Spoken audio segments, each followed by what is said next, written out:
of the book of Justice Ichendu. All right, guys. Good morning, good afternoon, good evening to every one of you. We have a breaking news which I want us to follow up with. Tinubu have declared state of emergency right now. So I'd like us to quickly follow up with this one because Obasanjo actually called for the state of emergency a couple of minutes ago, rather hours ago. Now it looks like Tinubu have listened and the state of emergency have been declared in Rivers State. As I know, say what is currently going on right now in Rivers State, it be as it gets. So I'd like us to quickly follow up here. I'll come back to you guys. Come to the program. This is Politics Today, live on Channels Television. I'm Sean Kimaloe in Abuja. We're standing by tonight to hear from President Bola Tinubu and a nationwide broadcast on the critical situation in Rivers State. We shall be joining the network service of the NTA, where that broadcast will be released tonight. We're standing by to hear from the president after the president today met with service chiefs and leaders of the National Assembly. Let's now stand by for the national broadcast from President Bola Tinubu.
Fellow Nigerians, I feel greatly disturbed at the tone we have come to regarding the political crisis in Rivers State.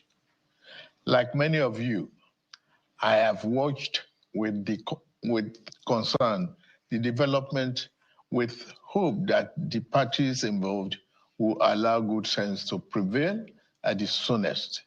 But all that hope borne out without any solution to the crisis. With the crisis persisting, there's no way democratic governance, which we all fought and worked for over the years, can thrive in a way that will redound to the benefit of the good people of the state. The state has been at a standstill since the crisis started, with the good people of the state not being able to have access to the dividend of democracy. Also, it is public knowledge that the governor of Rivers State, for unjustifiable reasons, demolished the House of Assembly of the state as far back as 13th December 2023, and as up till now, 14 months after, now rebuild the same. I have made personal interventions between the contending parties for a peaceful resolution of this crisis, but my efforts have been largely ignored by the parties to the crisis. I'm also aware that many well-meaning Nigerians, leaders of thought, and patriotic groups have also intervened at various times with the best of intentions to resolve the matter, but all their efforts were also to no avail. Still, I thank them.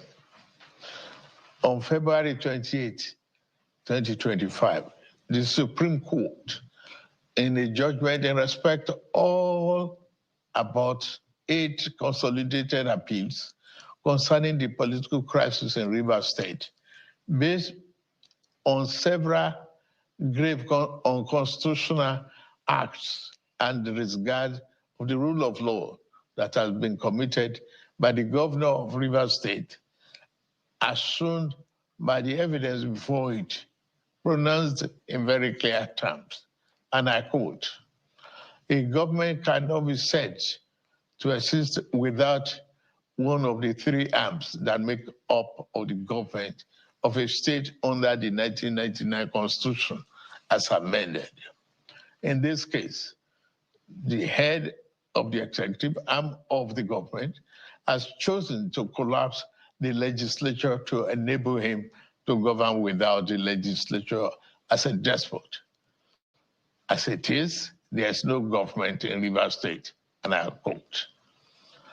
The above pronouncement came after a catalog of judicial findings of constitutional breaches against Governor Siminalayi Fubara. Going forward in their judgment, and having found and held that 27 members of the House who had allegedly deflected, and I quote, are still valid members of Rivers State House of Assembly and cannot be prevented from participating in proceedings of that House by the 8th respondent, that is the governor, in cohort with 4 members, and unquote. The Supreme Court then made some orders to restore the state to immediate constitutional democracy. These orders include the immediate passing of an appropriation bill by the Rivers State House of Assembly, which up to now has not been facilitated. Some militants had threatened fire and brimstone against their perceived enemies of the governor, who has up to now not disowned them. Apart from that, both the House and the governor have not been able to work together. Both of them do not realize that they are in office to work together for the peace and good governance of the state. The latest security report made available to me show that between yesterday and today, there have been disturbing incidents of vandalization of pipelines by some militants without governor taking any action to curtail them. I have, of course, given stand order to the security agencies to ensure safety of lives of good people of Rivers State and the oil pipelines. With all this and many more, no good and responsible president will stand by and allow the grave situation to continue without taking remedial steps prescribed by the Constitution to address the situation in the state, which no doubt requires extraordinary measures to restore good governance, peace, order, and security. In these circumstances, having soberly reflected on and evaluated the political situation in Rivers State, and the governor and deputy governor of Rivers State, having failed to make a request to me as president to issue this proclamation as required by Section 305, Paragraph 5 of the 1999 Constitution as amended, it has become inevitably compelling for me to invoke the provision of the Section 305 of the Constitution of the Federal Republic of Nigeria, 1999, as amended, to declare a state of emergency in Rivers State with effect from today, 18th March, year 2025, and I so do. By this declaration, the governor of Rivers State, Mr. Siminalayi Fubara, his deputy, Mrs. Ngozi Odu, and all elected members of the House of Assembly state are hereby suspended for an initial period of 6 months. In the meantime, I hereby nominate Vice Admiral Eboket Ibas, retired, as administrator to take charge of the affairs of the state and the interests of the good people of Rivers State. For the avoidance of doubt, this declaration does not affect the judicial arm of Rivers State, which shall continue to function in accordance with their constitutional mandate. the administrator, will not make any new laws. He will, however, be free to formulate regulations and may be found necessary to do his job, but such regulations will need to be considered and approved by the Federal Executive Council and promoted by the President for the state. This declaration has been published in the Federal Gazette, a copy of which has been forwarded to the National Assembly in accordance with the Constitution. It is my fervent hope that this inevitable intervention will help to restore peace and order in Rivers State by awakening all the contenders to the constitutional imperatives, binding on all political players in the Rivers State in particular and Nigeria as a whole. Long live a united, peaceful, secured, and democratic Rivers State in particular, and the Federal Republic of Nigeria as a whole. God bless you all for listening. Thank you. Wow. Fubara have been removed.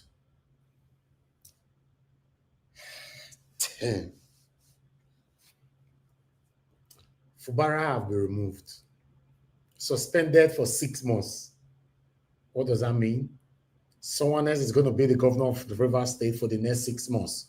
Obviously, between you and I, Fubara is not coming back again. Fubara have been removed. Ah, damn. Damn. Ah. I will just hold my submission. Ah, no. The way Boditi they do me, if I give submission now, I might offend so many people, or rather the government. I will just hold it right now. Damn.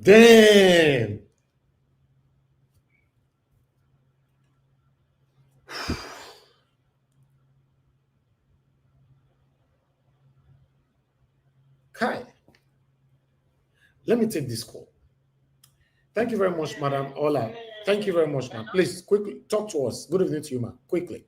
I mean, I'm so upset. I mean, I've been asking the question. I'm sorry for not greeting everybody. I'm tense right now. Good afternoon, everybody. Does the Constitution allow this?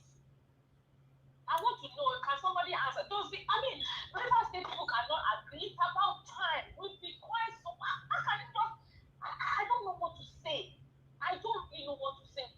Like you said, Mr. Evans, if I say so much, I will commit. What is this nonsense? I'm not a fan of Fubara or Wick or whatever, but what is good for how do they say it? I mean, you can't allow this to happen in a democracy. What is this nonsense? Can somebody answer? Does the Constitution allow the president to suspend the governor in Nigeria? Chai, I'm speechless. I'm totally speechless, ma'am. I'm speechless. Let's continue. This is so totally shit in our faces. If it can happen in Rivers, it can happen everywhere. We've been saying the country has been captured. No, I said this one time that this man is as wicked as wicked. Wicked is just doing his own aggressively and hopefully. He is quietly doing it. So this is not going to be accepted. Every elder in the country, not only in Rivers, they should rise up. This is not acceptable. I'm so sorry, everybody on the panel, everybody in the comment section, mommy, I greet you. All right. This is just breaking all the hairs in my body. I don't really know what to say. This is not acceptable in our country, not only in Rivers State. Thank you, ma'am. Thank you very much. Thank you. When the first few sentences he said, I knew where it was going. Let's move on. When are we going to stop all this from crying out loud? Thank you. Thank you very much, ma'am. Thank you very much. Let's move on. So honestly, I've not started actually picking calls. I have. All right, Mr. Sman, please talk to us, sir. Thank you. Good evening to you. Quickly. Yeah, good evening, sir. Thank you, sir. Go ahead. So the thing we have to say is not something like new, So this shows that it's not elect. Maybe the person and the person put on there. So this is the reality. And maybe the agreement when they make allegedly, be it. You know, because I say, you mean like saying that people really get in Nigeria, how they really talk. Person when city president, city governor now, when get power well, they feel remove them for 6 months. Really, that's not after you. That's 6 months, you don't know TV. That's 6 months, they don't remove you already. People will chance another person go take over. So if you say, now person put on there, you say now person put on there. So this is why they feel moving like that. Yes. It's not related with the individuals. So thank you, sir. It's very sad to hear that. But all right, thank you, sir. Thank you very much. Yes, sir.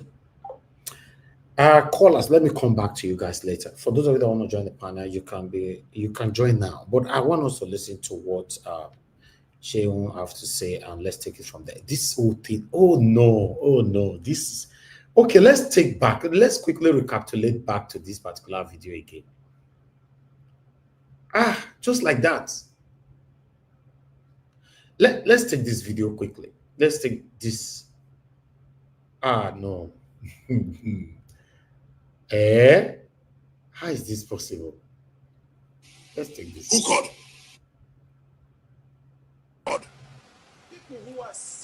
You say, listen.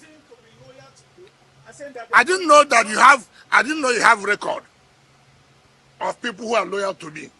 I didn't know your business is to sit down right next to people who are loyal to me. If you have committed an offense to be impeached, what is wrong? Is it a criminal offense?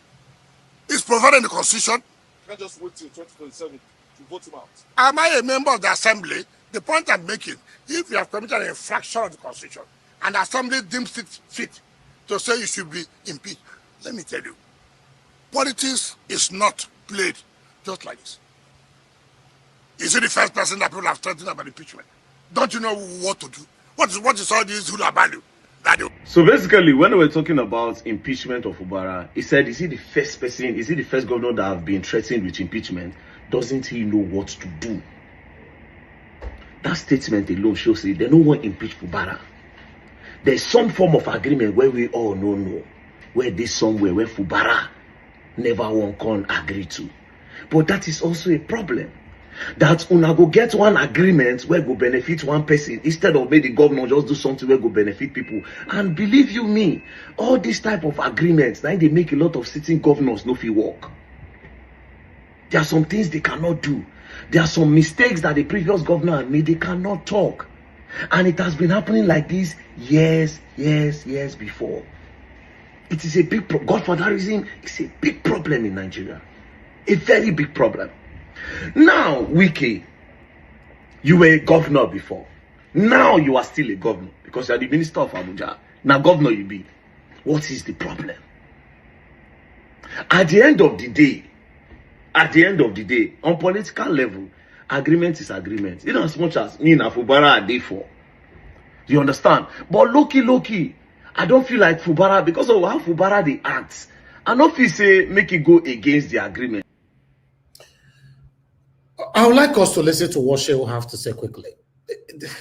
Hi, God. News right here. After President Bola Tinubu moments ago have declared a state of emergency in Rivers State for an initial 6 months. The president has declared, based on the provision of Section 305 of the Nigerian Constitution, the president today at the presidential villa says that considering all the political tension in the state and the security concern, has now been moved to declare the state of emergency based on the powers as enshrined in the Nigerian Constitution.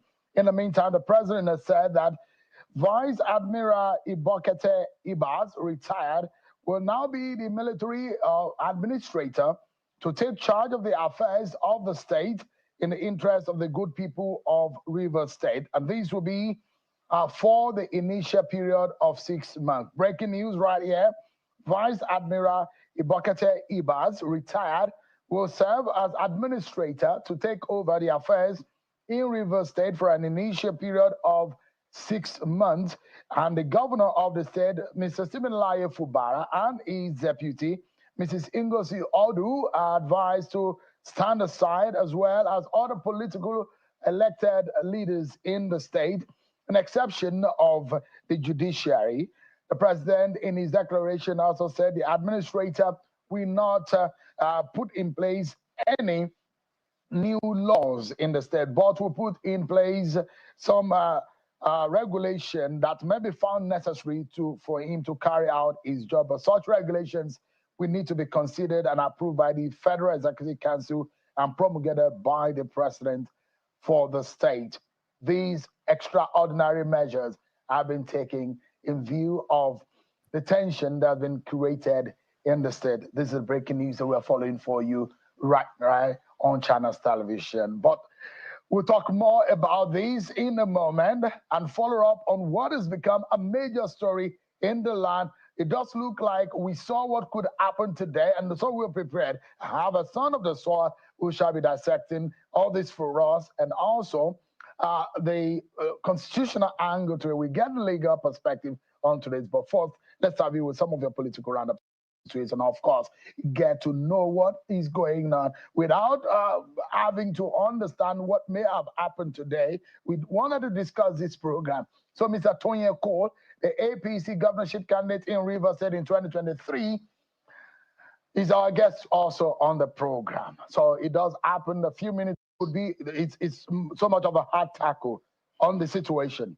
It is, but again, you know, it's one of the provisions that the Constitution makes within a democratic setting, but it is something that is kept so far away that it is only evoked when all else has failed. And that for me is where the indictment is.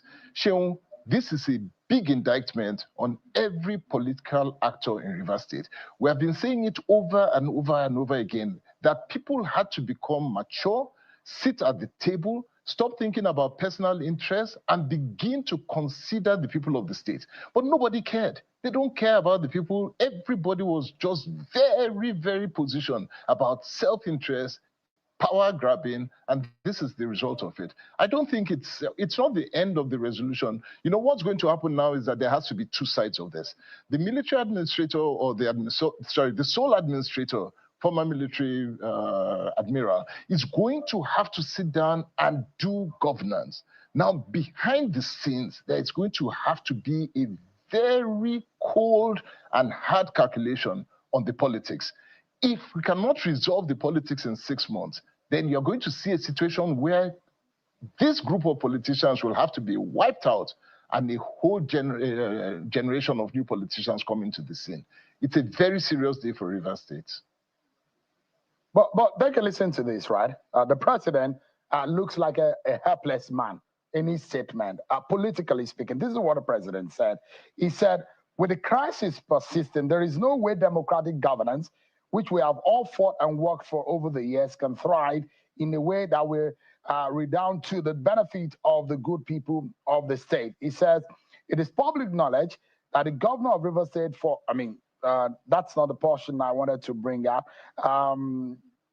He made a mention of how he had persuaded both parties, but they have ignored him according to. So now this is the portion. He said, I've made personal interventions between the contending parties for a peaceful resolution of the crisis, but my efforts have been largely ignored by the parties to the crisis. It sounded like the voice of a helpless man or an elder in resolving a matter that has come to nothing. What do you make? How do you analyze that kind of statement coming from the president when he said, I've tried to call the parties to order, but they've ignored him? Well, I'll have to take the president's word for what he has said.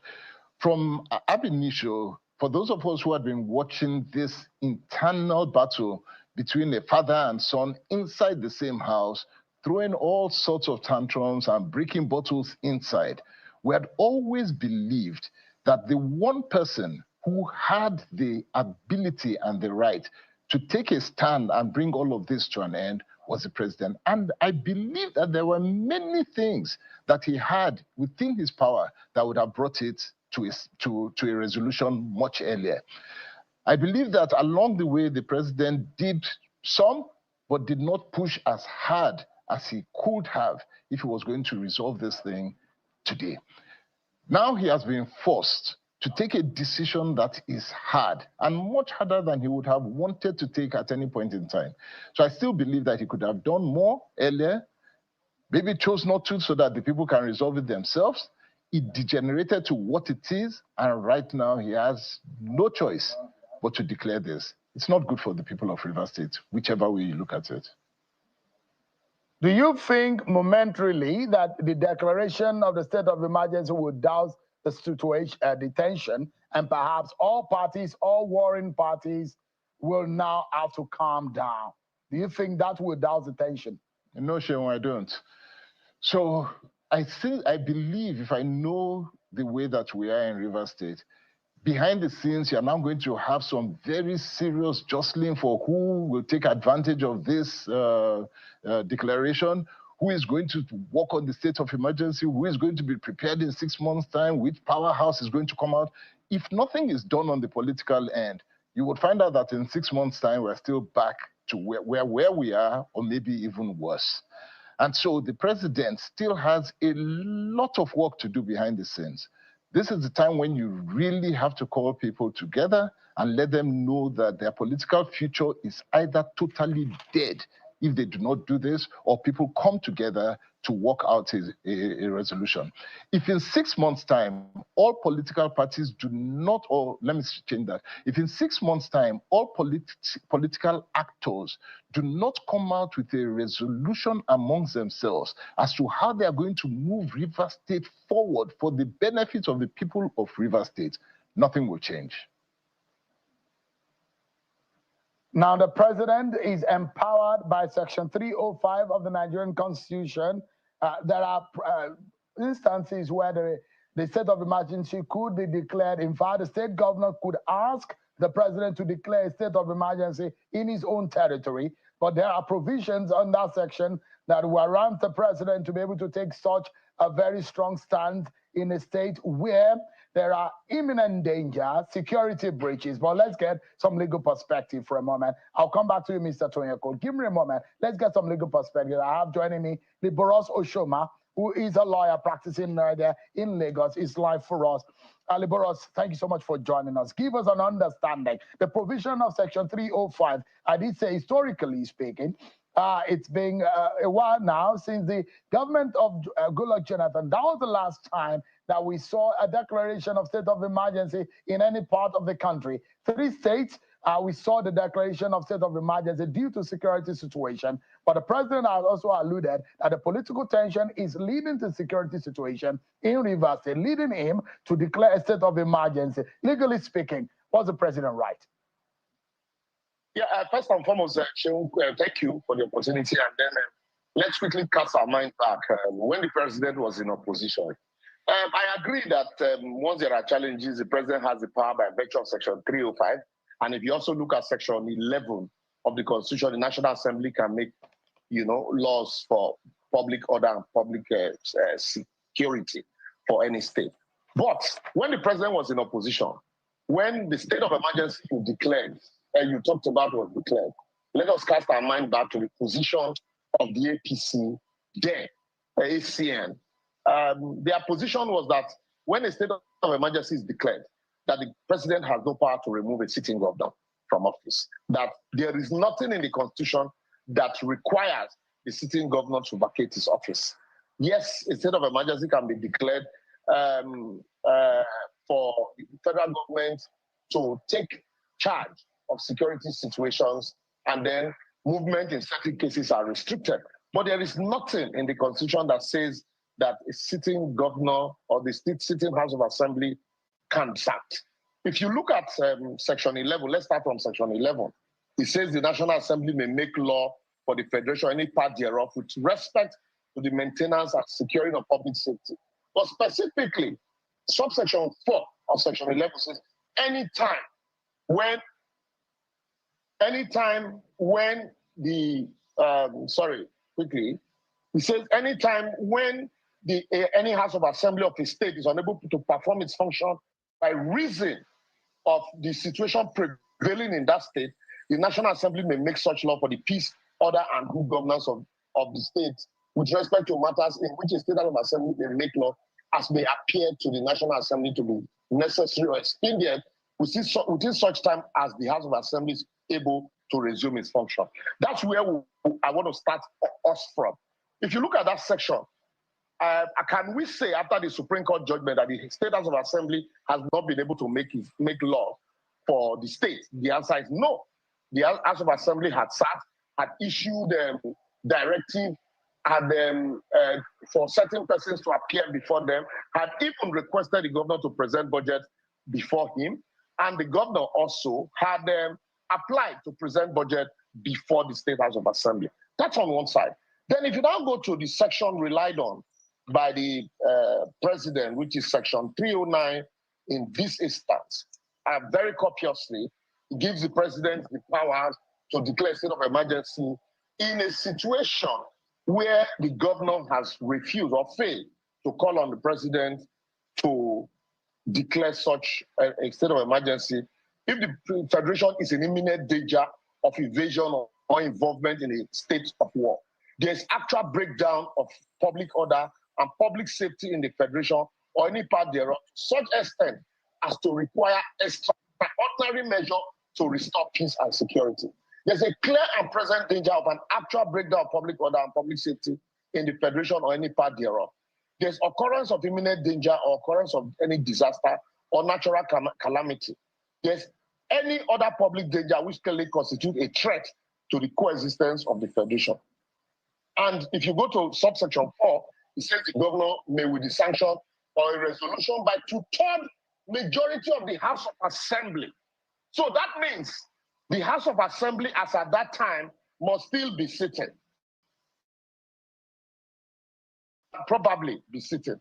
But in any case, if you look at subsection 5, the president may issue a proclamation of a state of emergency in any case to which the provision of subsection 4 of this section apply, unless the governor of the state fails to, within reasonable time, to make a request to the president to issue a state of proclamation. So in that case, even when a governor is making a request, the governor will not be making a request so that the president will declare a state of emergency and sack the governor and then sack the State House of Assembly.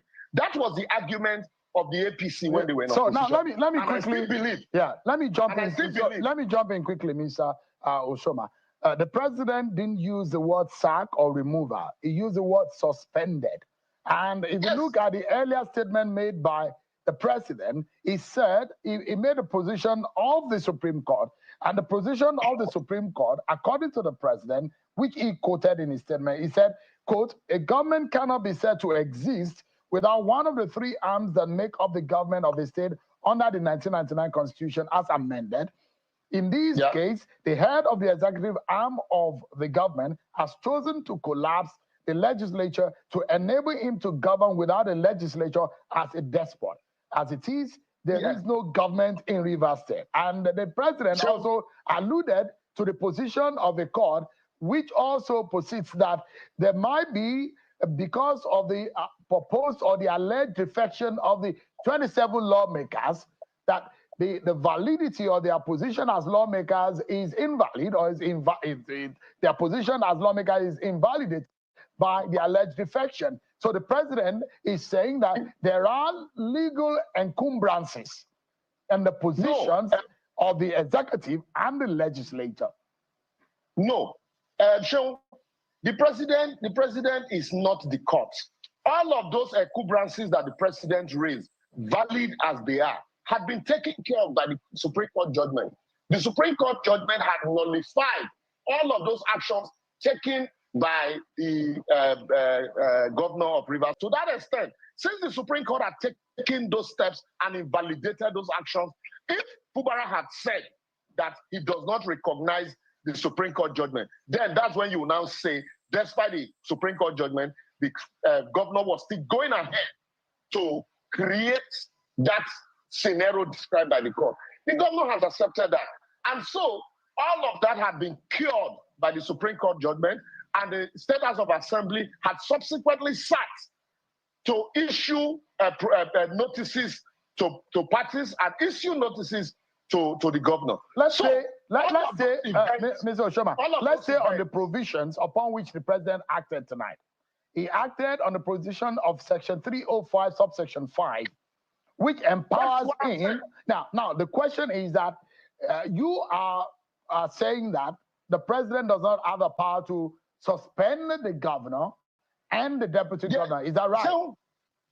So there's nothing in this section that says that once a state of emergency is declared, and that was the president's position when he was in opposition. Procedurally, Mr. Oshoma, just for a moment, procedurally, if there is a declaration by the president and a state of emergency in the state, what would follow procedurally?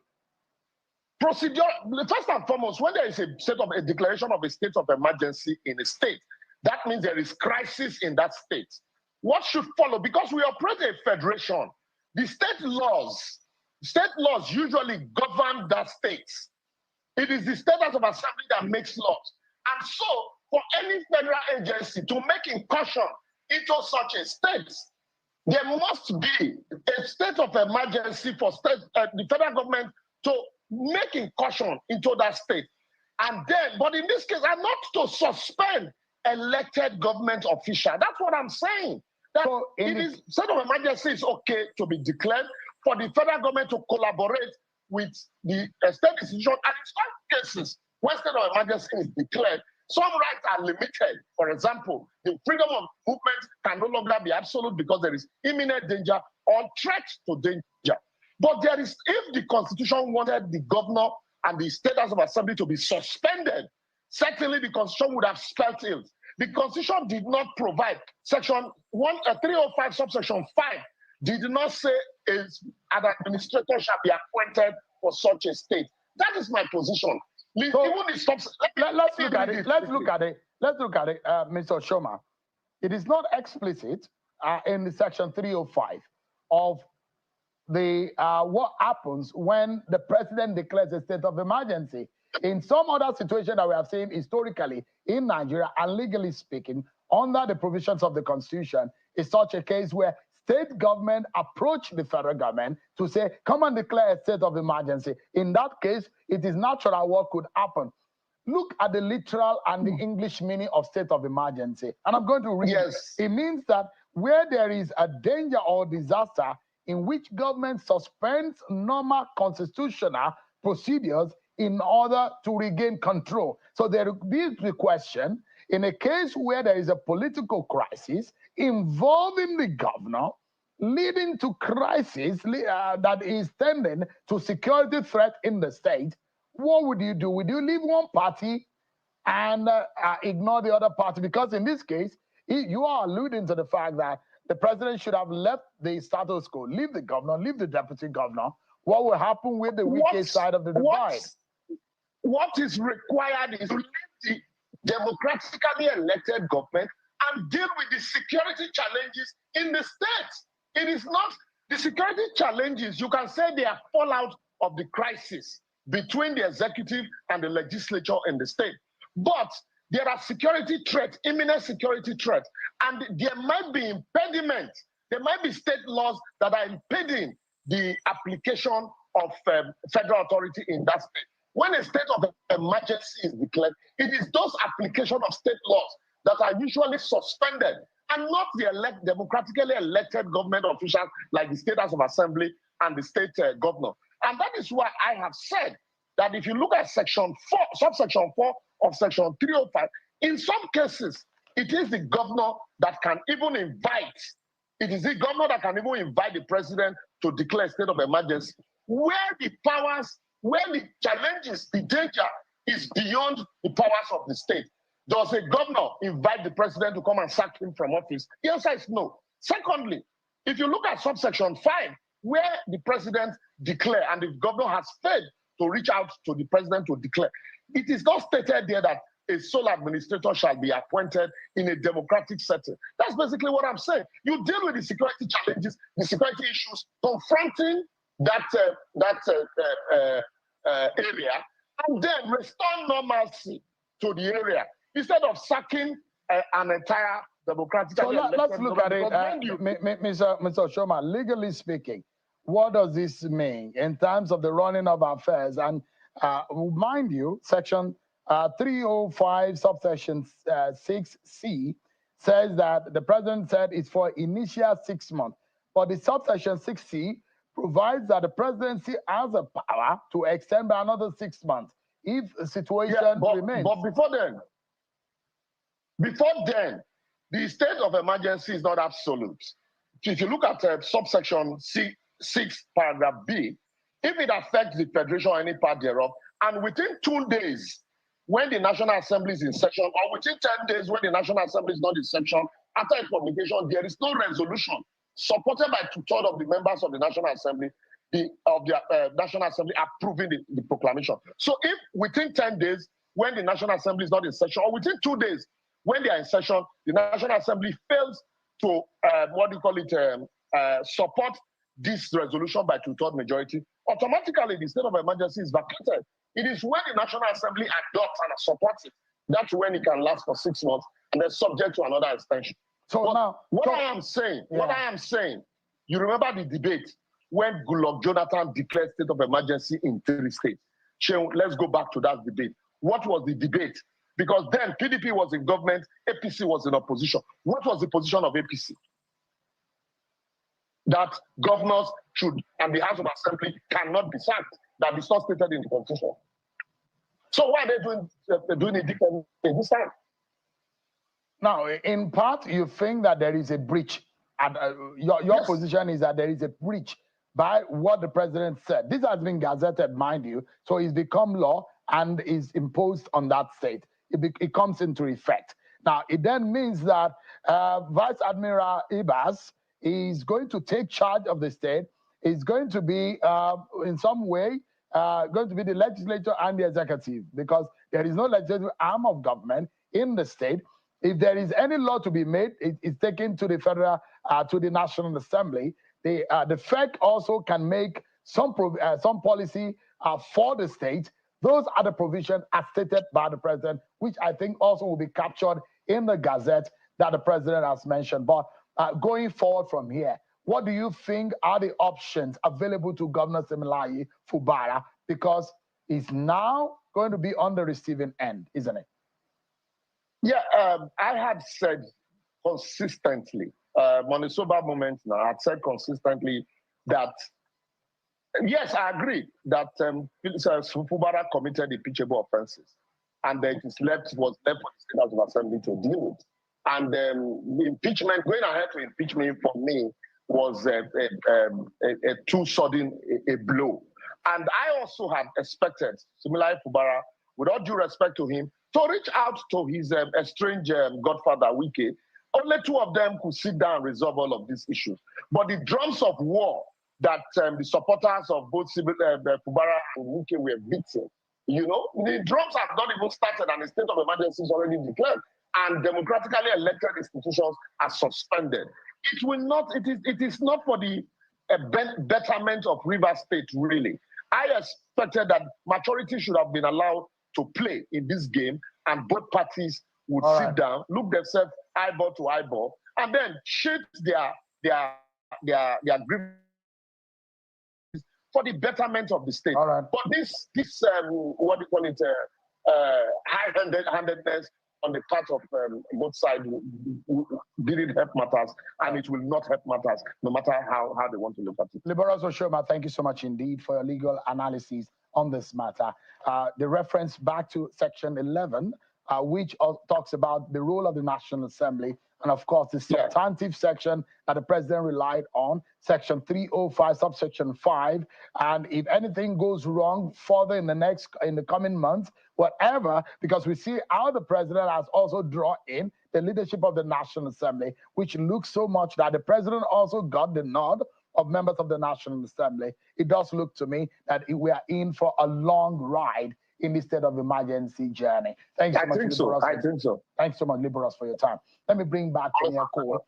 Mr. Cole, listening to the legal analysis, give us an understanding of how, because I brought you on the program some months ago and I asked you, what do you think were the possible or the very strong possibility of resolving this crisis? And you gave me some names, about 4 of them, that you think can weigh in. But it does look like those measures were not considered. But with the situation on the ground right now, Has this not gone beyond the powers of Siminalayi Fubara and Nyesom Wike?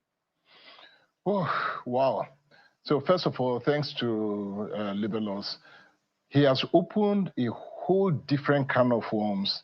And it's a very serious issue that he has put on the table. And it just kind of cements the position that I have that this is going to be a long haul. Essentially, back to how do we resolve this issue? I said earlier on that the administrative issue, they've signed that into law, that's going to continue. But what you're going to be seeing now, behind the scenes politically, are three possibilities. The first possibility is that there might be a challenge on the legal aspect of the state of emergency. So some people may go to court and that will just bring things back. The second may be a consolidation of hard positions, as I said earlier on, where people are trying to take advantage of this state of emergency. But Seun, the third is always where I have been, that we need to have cool heads that are going to sit around the table and decide that, you know what, big sacrifices have to be made. This state of emergency is not good for us. It's not good for the state. And coming out of it, whether it's 6 months or 1 year, things have to change drastically. So we're back to how do we find a solution? And I will still believe that the only way that we're going to solve Rivers' problem is that all the parties who have been worrying, and not just Sim and Wike, but every other party must come to that table and decide to give up ground. If we don't choose to give ground up, nothing will change. So big battles ahead. Yeah. Now, so the political tools or the powers that both parties in this field wield, where the governor has the political power. Nyesom Wike, the former governor, is a sitting minister, FCT minister. So that political power is there also. But now, by the proclamation of the president, Siminalayi Fubara has lost momentarily his political power. There are those who will be thinking on Siminalayi Fubara's camp that you've taken power from one side of the divide and one other party has its power retained. Is that balance? Is that fair? And that's a very, very good question. And that's why I said that the political work behind the scenes still has to happen. And people are going to raise this question. And again, it will fall on the president to show balance and show fairness. He has to step back and really be the father of the nation at this point in time. He has taken a position which he says that this is for the good of the people. But then there are political actors on both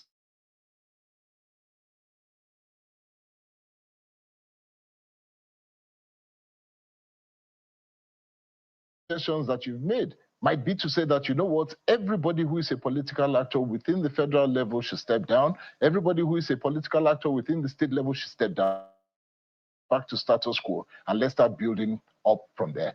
Very hard decisions have to be taken by the president on the political side.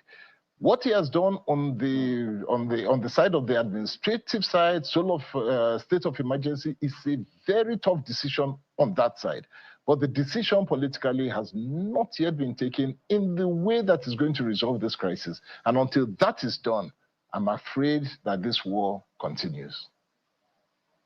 When the president, Mr. Cole, says that I've spoken to both sides of the divide and I've tried to intervene personally, but they've ignored me, is it not an indictment? Let's assume that on one part, he doesn't have power over the governor, but what about his political appointee? And I was trying to ask you that question. What does this mean? If the president said, Minister Nyesom Wike ignored me, Siminalayi Fubara ignored me.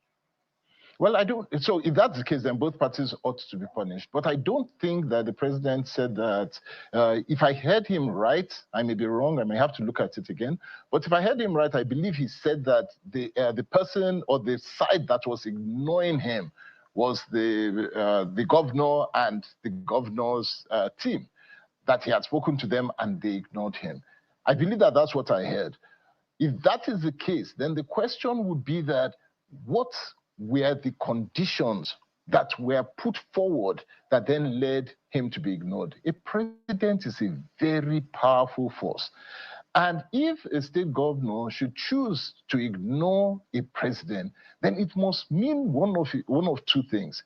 Either the solution that has been brought before the governor is so one-sided and he felt that it is so unfair that there's no point obeying it, or secondly, he felt that he might have felt that it did not address the issue at hand at all.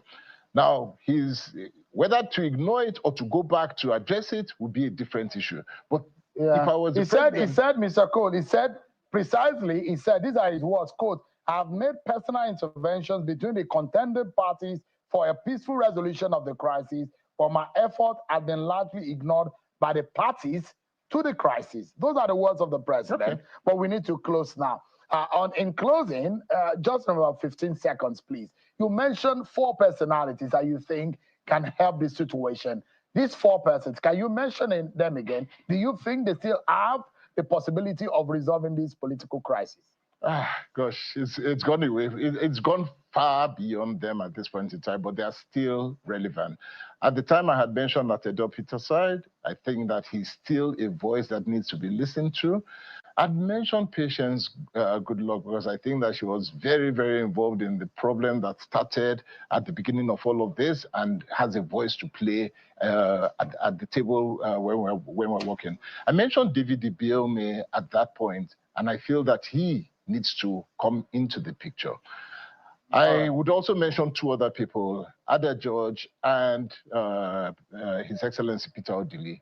I feel that they all need to be at the table. All right. Tonya Cole is a founder and a former chair of Sahara Energy and the governorship candidate in Rivers State for the APC in 2023.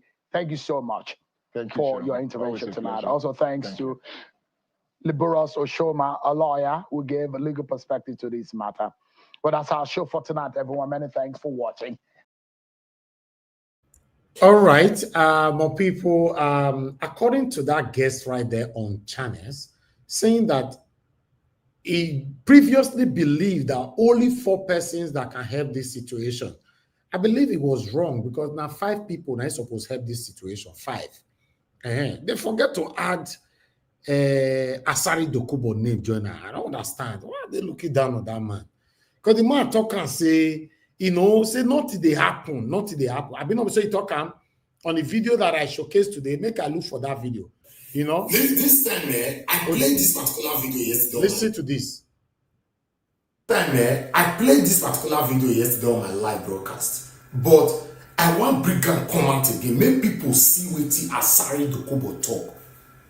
Asari Dokubo on the national TV, on Chinese TV, threatening Nigerian government stylishly.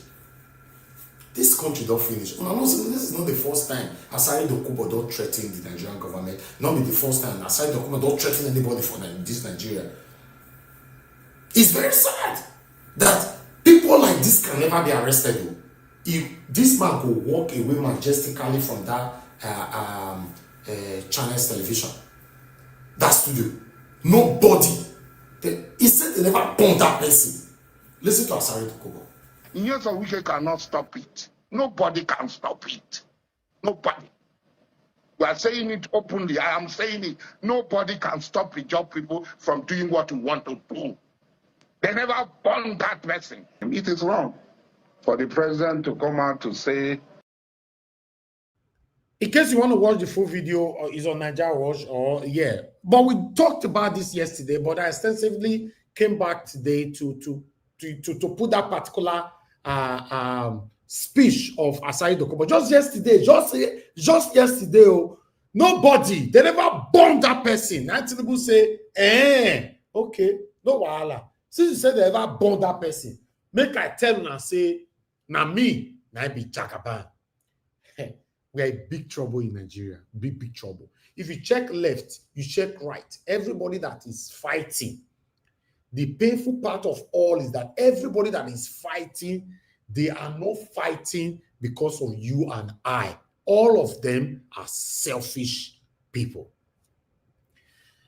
I wanted to present other videos, but I will stop here because this is a breaking news. I just want us to start talking straight away. Thank you very much, my people. Good morning, good afternoon, good evening to every one of you. Do your part by pressing on the like button, help us to share. Mother for all Mommy Diaspora, thank you very much, Mommy, for joining us every blessed day and for all that you do. I appreciate you always. Thank you very much, everyone right there. I've tried my best. In fact, there's so many comments already there. I just want to tell everybody right there that I appreciate you all. And God, I will bless you now, Mother Iris Finest, Abu Azi, thank you very much.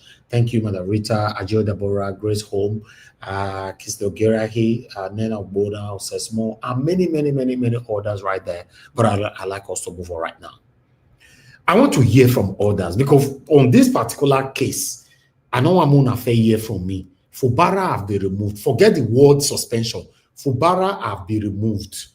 Somebody, a whole city governor, elected city governor, suspended for 6 months alongside with his deputy and all his associates or anybody affiliated with him. They have boarded them all out.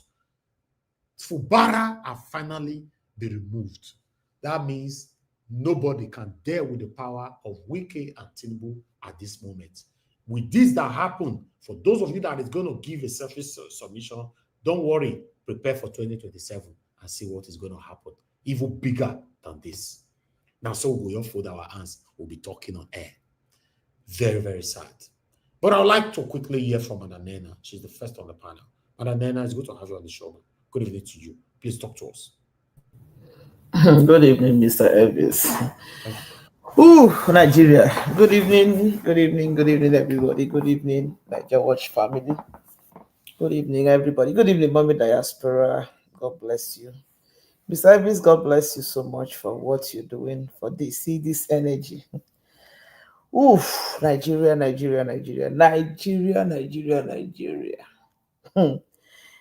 Wow. What can I say? Honestly, I am speechless. I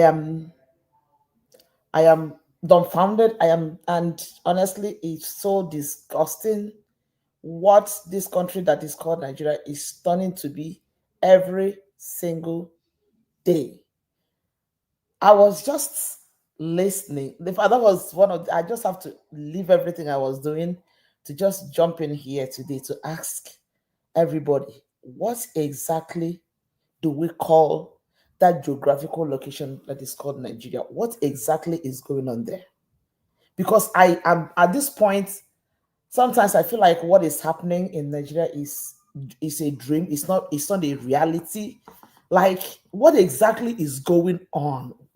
How did we get ourselves here that all these things are happening and everywhere seems to be quiet? Not just throwing us back. I just want to, recall something that I was just, thinking about all this. Because each time we say things going on, people not saying anything, everybody just keep it quiet. We a few minutes ago when I was listening to all these things, I said, maybe this whole thing is still going to go the way of Natasha. Because I was just asking myself, Natasha Akpoti, I'm sorry, this is not what I was discussing, but I'm just coming somewhere.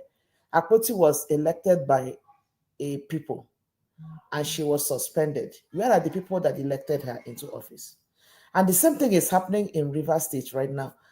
Okay, I don't know. I don't know so much about law. I don't know so much about what is good, but I'm asking myself, what is playing out in Rivers State now that the president had to remove an elected governor and this whole thing is happening? I mean, how legal or how right is it? I don't even understand. And that Wike is where he is, still playing his role as the Minister of FCT, and nobody is doing anything and nobody is saying anything, and he's allowed to, because at this point in time, with everything that is happening, he will still be doing his thing on the ground to make sure that he solidifies his state and everything that is going. Like, what exactly is going on in Nigeria? Like, what exactly is happening? Like, I don't get it. I don't know. I'm speechless. I'm finding it difficult to understand what is playing out in this country called Nigeria. And why this whole thing is really getting on my skin is that when people talk and when people say stuff, they will still, you see some people who will come out to say, you people are painting Nigeria black, you people are doing. Do these people not even understand that people are seeing? Like, when I say people, I mean the outside world is seeing this madness, this foolishness, this whole thing that is going on in this country called Nigeria. And also, and when I ask myself, why is Nyesom Wike going the way it's going, and Tinubu is keeping quiet? Because there was something that Shehu said, and Shehu was saying that that Tinubu sounded like a man who is handicapped, a man who is not in control. I can't remember the exact word he's used, but something in that neighborhood. And what I said to myself is, how can he not? Why would he not be helpless? I guess that was the word he used, helpless. Why would he not be helpless? Nyesom Wike is like somebody who he knows that Nyesom Wike is holding him in a very bad spot. Just the dirty deal, dirty work that he used Nyesom Wike to play in Rivers State alone is enough to make Tinubu to be here, because Nyesom Wike can tell him to his face, go to hell, because you can't do me anything. Because when he opens his mouth, these people are going to open up a can of worms. But my brothers and sisters, with everything that is still happening, as so confused as I am, and as as flabbergasted as I am about everything that is going on in Nigeria, I still feel like this country called Nigeria is going somewhere. No, something is about to happen. Something is about to happen in this country, because nothing that is happening in Nigeria at this point in time is normal anymore. Nothing is normal anymore. And if care is not taken, the way this country is going to blow, because this whole thing is beginning to, I don't even know. And again, that brings me to a question. Maybe somebody can answer me this question, because I'm kind of confused. So technically, Rivers State is under military rule now. Is that what it means? Because from what I understand, it's a military person that is in charge. Please, somebody can answer me. Is that what it means right now? So technically, they are under military regime at this point in time, right? I don't know. Nigeria, honestly, at this point, I don't even know what to say, Mr. Evans, because Nigeria is getting more interesting than Netflix. This whole thing that is happening is ridiculous. It is appalling. It is disturbing. It is scary. And it is just disgusting that a country that is supposed to be a democratic country is going through what we are going through right now. And it seems like people will just listen to it, and tomorrow it becomes business as usual. Let's wait and see how it plays out. And for the whole thing to happening, and Fubara is paying the price he's paying, and Nyesom Wike is still where he is, talking, blowing, and by now he'll be puffing himself up, maybe drinking his 40-something-year-old ogogoro that he drinks, that is messing up his life, celebrating that finally this Fubara has been removed. And he is still there. I don't know. It's something that is just mind-blowing. Like, I don't know how we got ourselves here, and I do not even know how, as a country, we are going to get out of this madness, because what is happening in Nigeria is free for all madness, from the NYSC girl to Natasha, to this, to that. It is free for all madness that is just going on in a country that is supposed to be a democratic country. But of course, I know, and I don't know if anybody still believes that we are in a democratic country. For me, I don't believe that. There's nothing democratic about what is going on in Nigeria, because this is free for all madness, where there is nothing, that makes sense to any sensible human being. Probably the only people that it can make sense to are people who are senseless as the people who are the leaders. I don't get it. I don't understand. I do not just understand the whole thing. It's so crazy. And I just want to talk about a little bit briefly about this NYSC girl and what Showore and everything that has to do with Showore. That is also another situation where you ask yourself, what kind of country that we found ourselves in, where something as everybody knows that is a reality, that a young girl came out, which I don't even see what that girl said that is different from what somebody like me have said before, but probably because I've not done my own in front of a camera. Blowing hot. I don't live in Nigeria, but I tell you that the pain of what is going on in Nigeria is touching me, and I've said worse things than what that girl has said.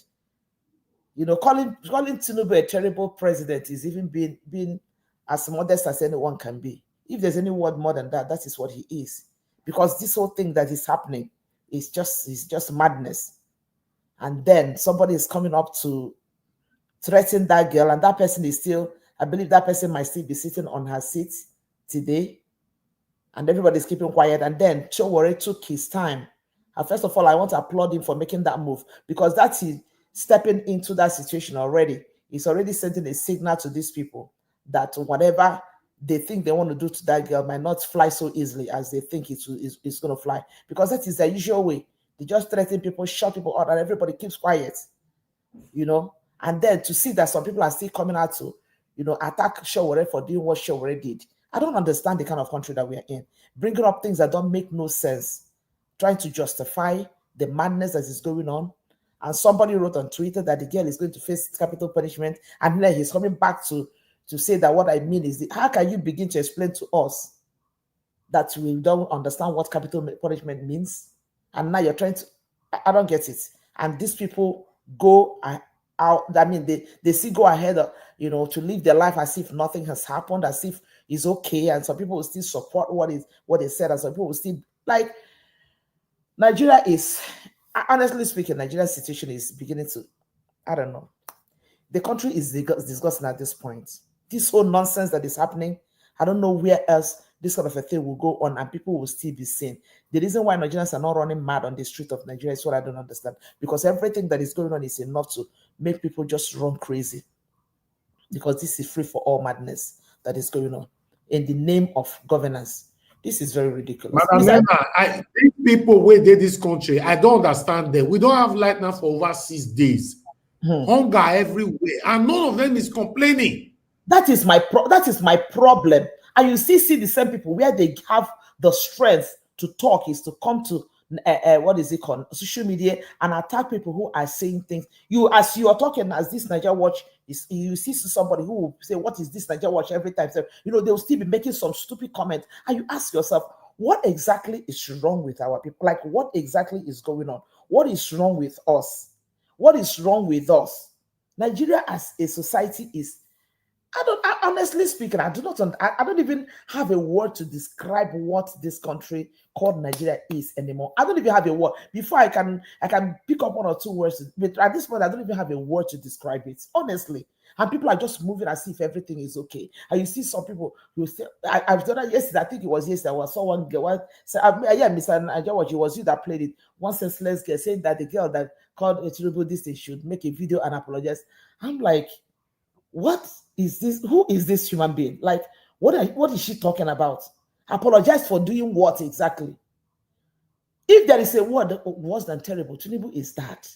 How do you begin to explain all this madness that's going on? Why should somebody like Wike, one man who is causing all this chaos and katakata in one state, why should that man still remain as a minister? Why? Akpabio is in the house doing his own madness. Why should that man sit? And Tinubu is sitting down there, and you're telling me that he's not terrible? Forget about every other thing. I mean, every other thing that has to do with feeding and everything. That one is even a story of his. Just think of all the people in his cabinet. Even the one that came on Facebook to say that again deserves to receive a capital punishment. Is that person not under Tinubu's government? So everything put together makes Tinubu worse than a terrible president. What are we talking about? Honestly speaking, I don't know. Like, Nigeria as a society, I just do not. And now, like Mr. Elvis, you said, I just get so pissed off with these people that call themselves Nigerians who are in that country. No, if I was thinking that even hunger and situation should have pushed Nigerians to act, but it seems like the more hungry they are, the more docile they are. I don't get it. I just do not understand.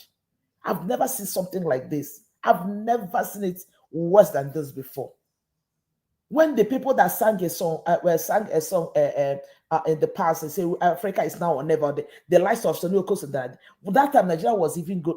If such people can come back to life now, I don't even know what they're going to sing anymore, because this country is messed up.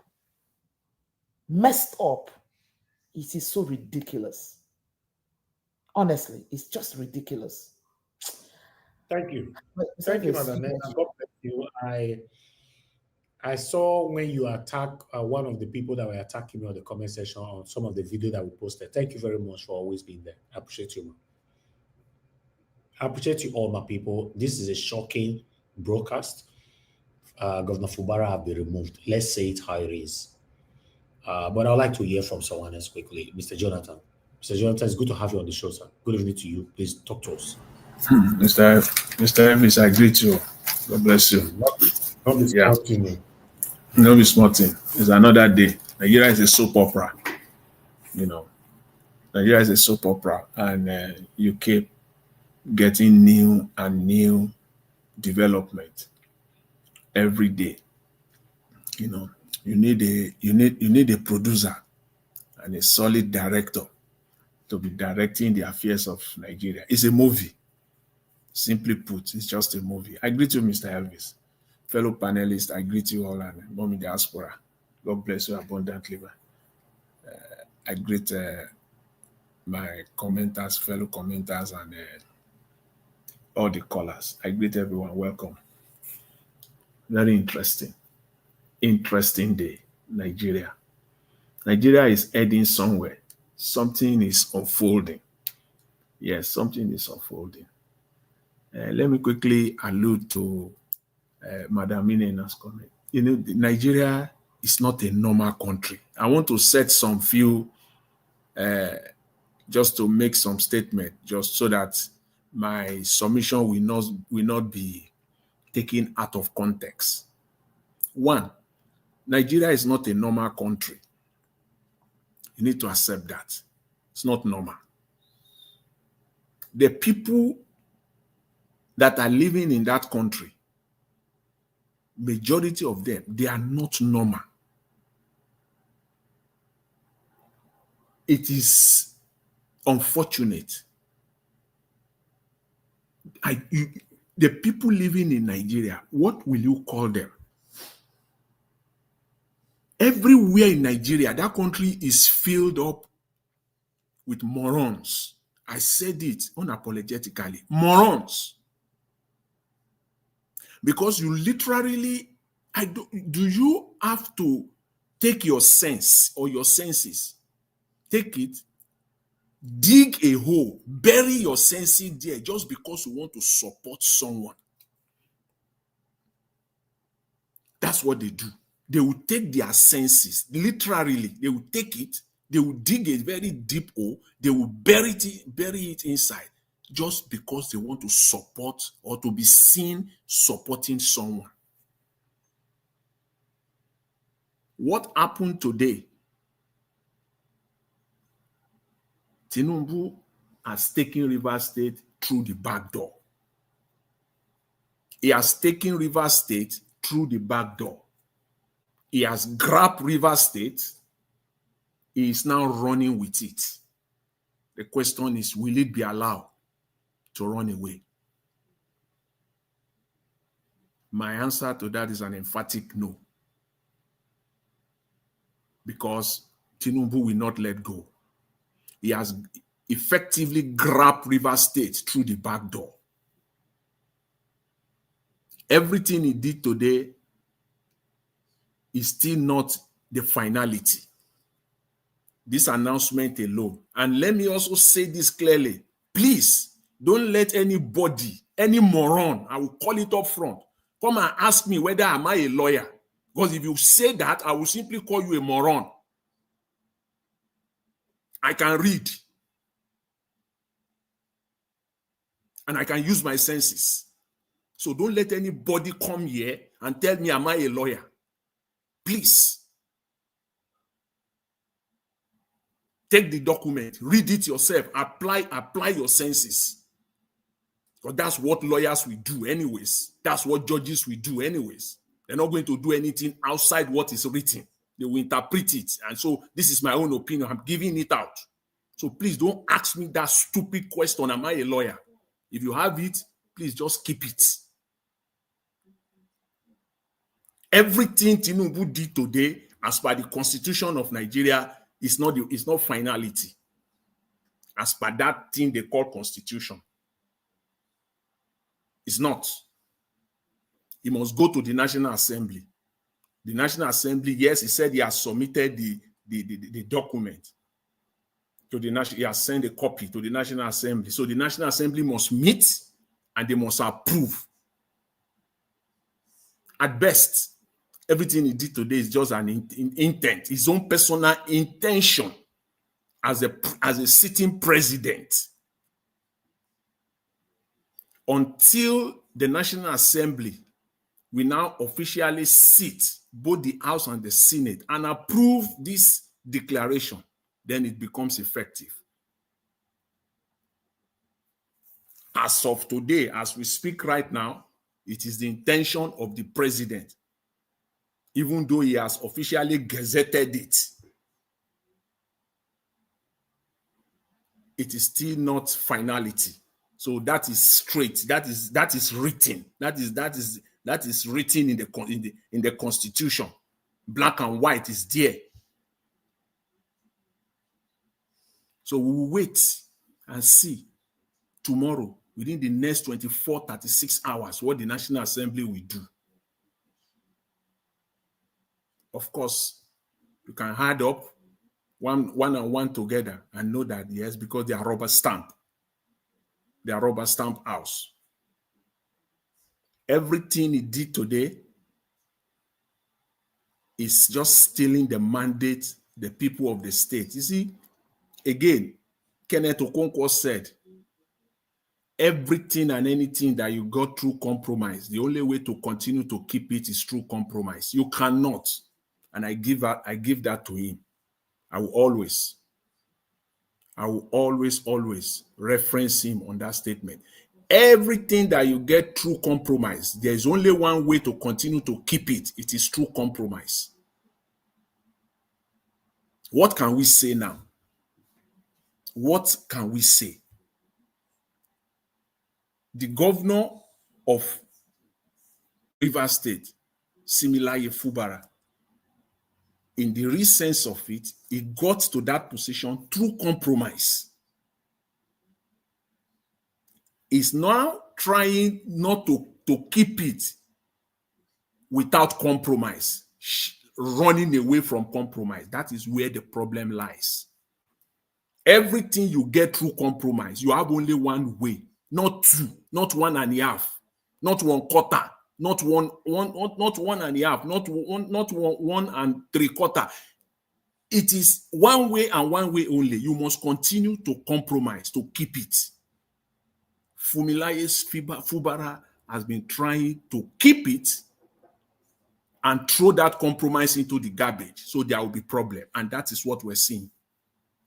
And I said it a few days ago, not too long, maybe 4 or 5 days ago.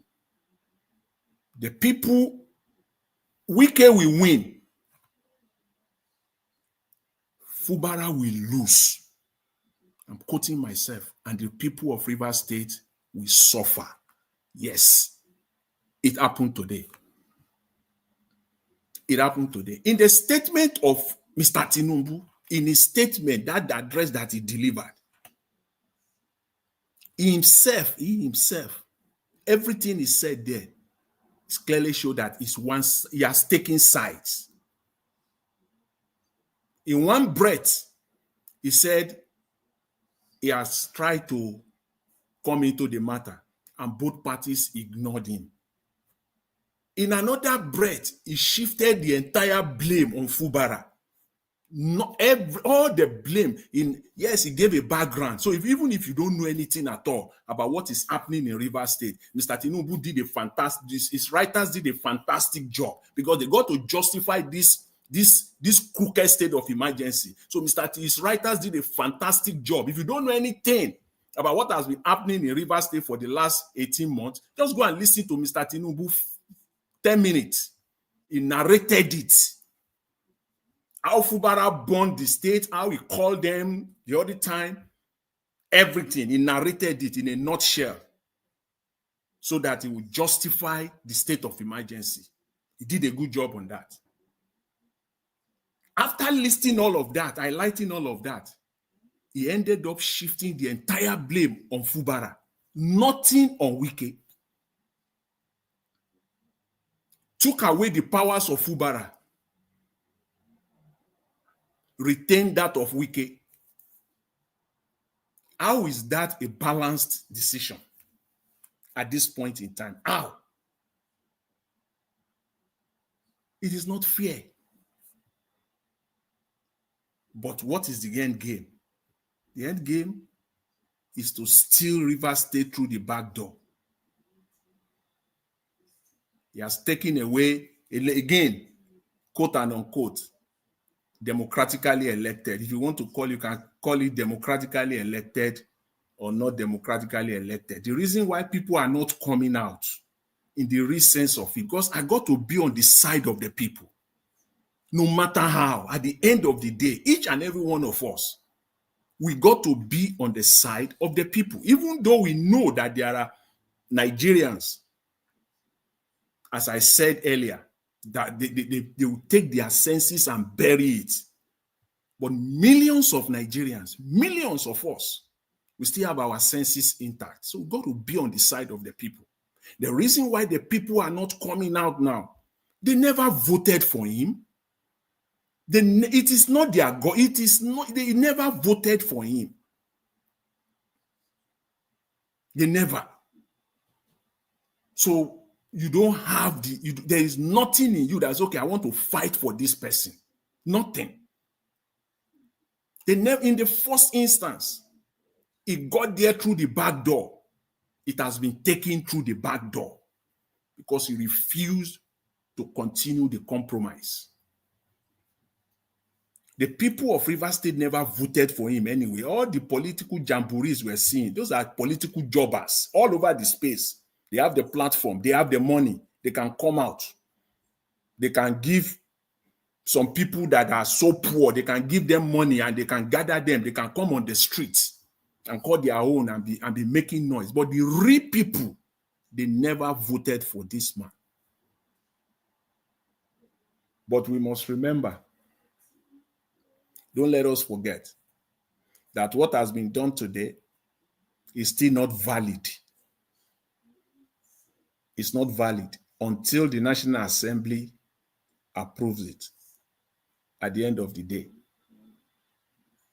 This whole process, it is now left for the people of Rivers State. If I choose that, if they want to, if they because now they are the ones that will suffer for this. I don't understand how you will now take, in a democratic setting, we have a democratic system. Now you will now take everything that belongs, now they have succeeded now. Every allocation that goes to Rivers State now, it goes through Tinubu. It controls everything now. The administrator is loyal to him. The administrator of Rivers State now reports to him. If at the end of the day is approved by the National Assembly, the administrator now reports to him. Everything about Rivers State now is now in his hands. Everything entirely, just like Lagos now, he owns Rivers State. And guess what? He's not going to let go. Tinubu is not going to let go. He has grabbed Rivers State through the back door. And as some people have already, saying, and I believe more of it will come in the coming days, the fact that, see, this one is an illegal act at the end of the day. He has no power. If you go and read, anyway, when time permits today, I'll put it on the private chat, exactly what Mr. Tinubu said when Goodluck Jonathan declared state of emergency in 3 northern states.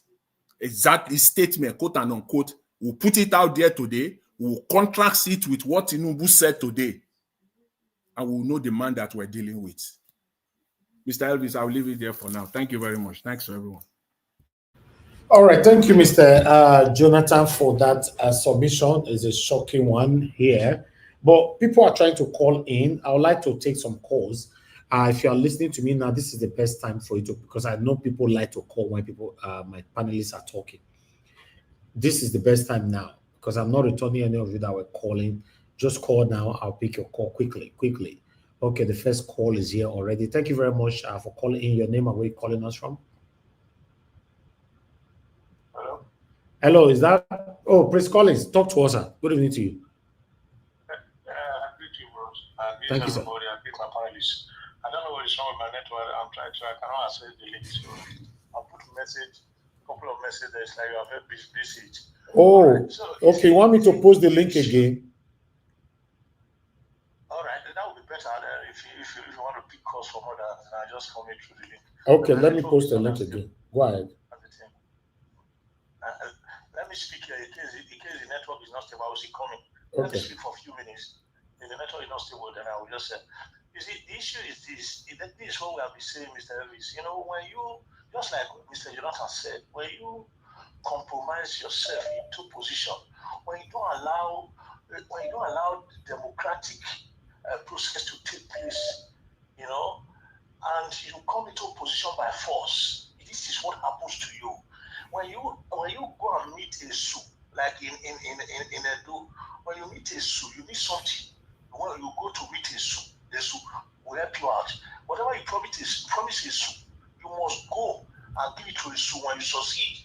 You must go and do thanksgiving. Just as we ask God for something, God do it for us. We'll go and do thanksgiving. The same thing, when a Sioux gives you anything, you have to go back and celebrate and keep your promise. Fubara entered there, if not for Wiki, Fubara wouldn't have been in that position. And Fubara signed every agreement with Wiki to become a governor.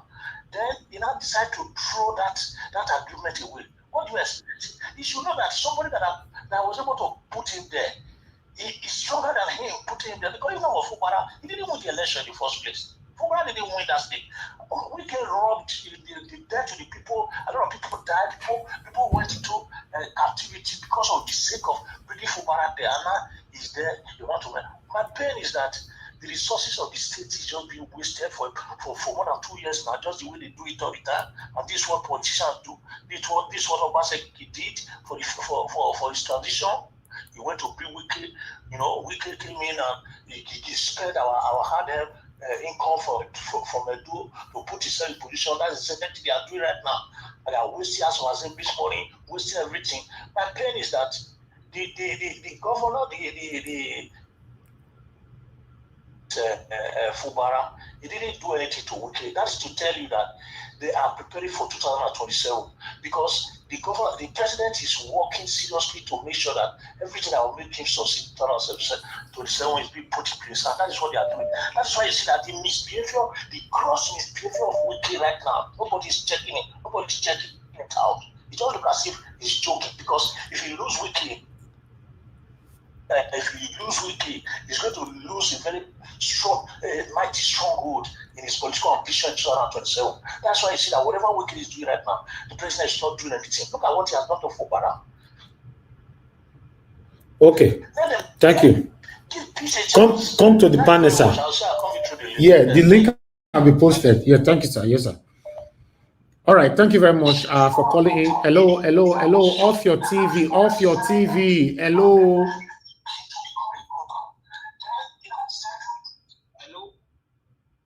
How can you call into a live show? You on your TV, mail all the village people they listen. Eh?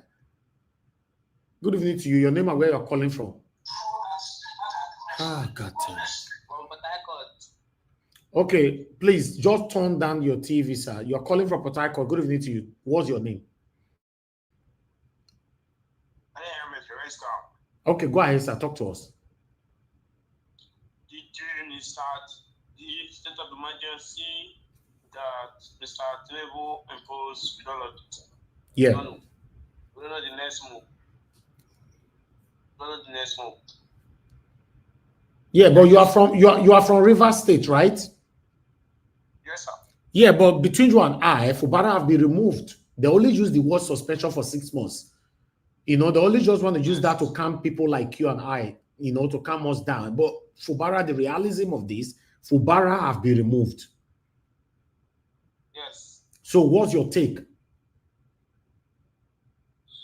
Is to cause crisis.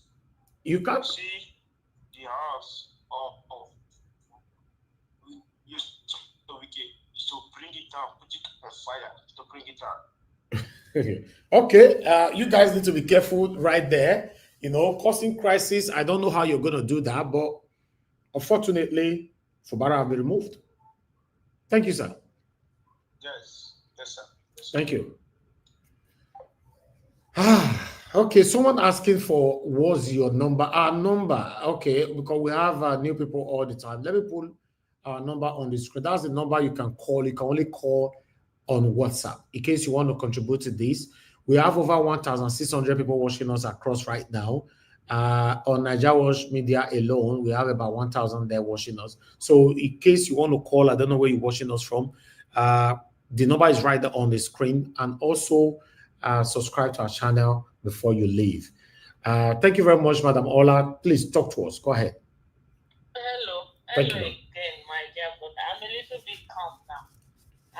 Something was just going through my mind. I don't know how to do this. I'm not like that intellectually sound like all your parents, if I may say. One thing that I'm learning from this is that sometimes it's good to keep advice to oneself and give it to just the person that needs it. Like OBJ cried out now that Fubara should declare a state of emergency, and then Tinubu quickly swooped in and did that. If Fubara had done it, I don't know much about the constitution. Maybe he would have still kept the states under his arms, you know. But now the president jumped out and suspended and did that. So this OBJ crying out and saying, declare, said, oh, he should just have called Fubara and told him. Maybe if he had done that, he would still have kept it. Say, I don't really know much if that how that works. But this now, we don't know what he's doing. This Tinubu man, I've already said it, he's even worse than Wike. He's taking the country over, and the Jagaban he's been calling himself, he's doing it gradually. I can imagine him sitting in his living room and just smiling. You guys have not seen anything. I'm going to start now, and I'm going to continue, and I'm going to do it. 2027 is already taking it. So it's left to us Nigerians to know what to do. They call him master strategist, and that is what he has just done in an evil way. Those who call him master strategist, that is, he does it in, and he just did that. He just grabbed and hijacked what OBJ was telling Fubara to do, and he did it within how many hours? We all need to decide. Those people who are in high places should start talking. We cannot continue to let our country go down the drain like this. This is just not acceptable. Okay. Thank you for all you do, my brother. Thank God bless. God will continue to increase you every area of your life. You will not fail. You will not fall. Don't relent. Amen. God will continue to empower you. You are doing a great job. In fact, what I've learned since I joined your broadcast, was it like a year and a half ago? I've not learned it years. My years on that. Thank you so much. Thank you, ma. God bless you. I appreciate you always. Thank you, ma. Thank you. Yes, ma. Okay, we have Madam Origin with us. Madam Origin, thank you very much, ma, for calling in. Good evening to you. Madam Origin, are you there? Please talk to us, ma. Good evening to you. Yes, Mr. Niger Watch. Thank you so much. God bless you. Can you hear me? Yes, very clear. Go ahead, ma. Okay, great. Thank you so much for picking my call. And a very sad day. This is just like the day, Niger Watch. If you go back to all my manners, today is not a good day. Please, Mommy Diaspora, forgive me. How are you, ma? God bless you. God bless you. You're a great woman. I greet all the panelists. I greet all the ninjas. I greet all the commenters. This is another sad day. This today reminds me of the day the judiciary did their show of shame. I can't remember that day. If you go back to your this thing on that day, the podcast of that day, there were over 50,000 people listening from Niger Watch on the deliberation of is it PET or whatever they call themselves, the judiciary and all their brouhaha, where they took away the mandate of the people. 200 million Nigerians were watching in shock, watching all that is going on. Mr. Jonathan said Nigeria is not normal. yesterday I made it clear here that, you know, people that are waiting for 2027, they are not normal.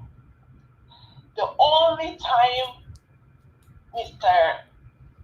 Peter Gregory Obi will be president is when there is a normal Nigeria. I make it clear here. CJ and Ariwola said, if the judiciary fails, there will certainly be no country called Nigeria. And there is no country. There is no judiciary. There is no legislature. There is no presidency. There is no governor. The Edo states, I don't see anything different from what happened to Edo State the day they declared and they brought to you people a man that is dumb, he can't talk. And who is in charge of Edo today? So it has happened to River State. You see, sometimes I look at it when we begin to compare and contrast.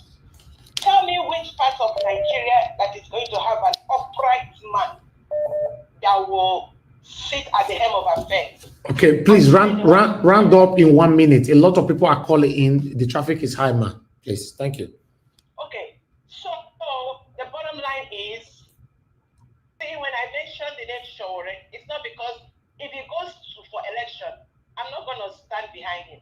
The only thing I hear is that person that is ready for revolution, ready to prosecute and bring judgment upon the evil in that country. Nothing more, nothing less.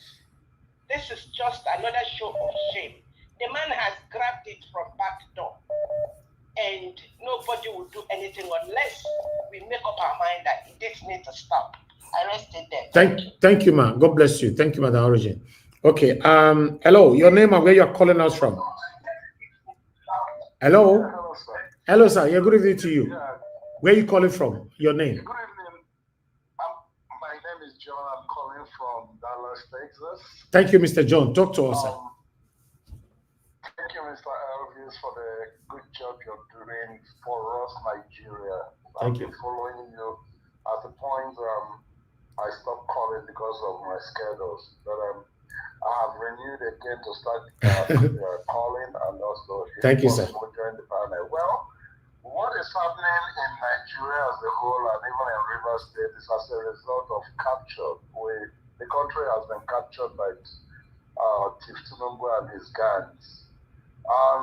Systematically, what they did in Rivers State today is just to take away Rivers State from the people so that they can write the result in 2027. That's the bottom line of what has happened. As for Fubara and Wike, they are all at the same page. They conspired and stole Rivers. And it's just what is happening is they are now giving it back to Tinubu. So, my brothers, there is nothing better except if we the people, as we have been preaching, if we the people can stand against all this rubbish they are doing in our country, then we may have a headway. Thank you so much again, once again. Let me allow the others to come because thank you. The line is much. Thank you, sir. Thank you, sir. God bless you, Mr. John. Thank you, sir. Okay. Good evening to you. Your name and where you calling us from? Hello. Hello. Please turn down your system, please. Turn down your TV. Yeah, I can hear you now, ma'am. What's your name? Where you calling from? Yeah, my name is Margaret. I'm calling from the UK, London, UK. Thank you, Madam Margaret. Talk to us, ma'am. Yeah. Go ahead. I just want to be precise, I'm from River State and I'm a job woman there. Okay. I just want to let Nigerians know that Tinubu has failed and did not want to conduct the election in 2027. So he's doing every everything possible to make sure he creates problem in River State that will eventually affect the whole of the nation, so he can perpetuate himself in government as a failure that he is. And I want to use this medium to speak to all the men in River State and men in Ijoland that the cowards that they've been and watching this Tinubu that has nothing to show for being there, calling himself president to Nigerians, they should stand up for him, because this man is a failure. So he wanted to use River State, mess up the people of River State, so he can mess up Nigeria and perpetuate himself in government. That's what he's doing. I don't know why Nigerians are not looking into this aspect of what this failure is doing in Nigeria. People should stand up for him, because this is not acceptable at all. This is not acceptable. He's failed and he wanted to create problem in Nigeria so he can perpetuate himself in government. That's what Tinubu is doing. If Nigerians don't know, they should know. Okay. Thank you, ma'am. Thank you, Madam Margaret. Thank you. Let me go because I don't other people want to contribute. Thank you, ma'am. God bless you, ma'am. Thank you very much. All right. Good evening to you. Your name and where you're calling us from? Hello. I'm calling from the United Kingdom. Okay, sir. Your name? Yes, sir. My name is Lawrence. Okay, Mr. Lawrence. Thank you, sir. Talk to us quickly. Okay. I want first, I'm appreciative to have been following you more than 3 years now. Oh, wonderful. I remember working spiritually, praying for you. Oh, but what thank I'm you, sir. Exactly what is going to Nigeria is a funny thing. That a whole Nigeria, people should stop saying Tinubu is too much. It's we that making Tinubu to be too much. It's nobody. Let us come in one mind. We stop Tinubu. What makes him to be somebody? You just live in Aburu. Nigeria is Aburu. We show him the lifestyle of Aburu. Like how can they go Nigeria? People are suffering. They are happy. Do they whatever they do? Everybody says Tinubu is too much. 2027, Tinubu is too much. What kind of too much? They should stop that word for what? Defense me. Let us watch out what will happen 2027 without Tinubu pass Nigeria more than another person. Thank you. So thank you. Thank you, sir. God bless you. Amen, sir. Thank you very much, sir. God bless you. All right. Good evening. Your name and where you calling us from? Turn down your system, please. Hello. Hello. Are you there? Hello. Can you turn down your system? Turn down your TV. Turn it down completely, sir. Okay, I turn it down. Okay, thank you, sir. Good evening to you. From South Africa. From South Africa. What's your name, sir? My name is Anthony. Mr. Anthony, go ahead, sir. Talk to us. Yeah. This thing happening in Nigeria it baffles me. In a democratically elected government, how can somebody, as Tinubu was elected, that is how Fubara was elected. Exactly. Nobody have any right to suspend a sitting governor. Please let everybody rally around and make sure that the law is prevailed in Nigeria. They will not, sir. They will not. They are cowards. Destroy Nigeria. They are cowards. They will not. I promise you that. Please, my brother. No. This thing is out of hand now. It's out of hand. But Nigerians will not rise. I'm telling you, sir. They won't rise.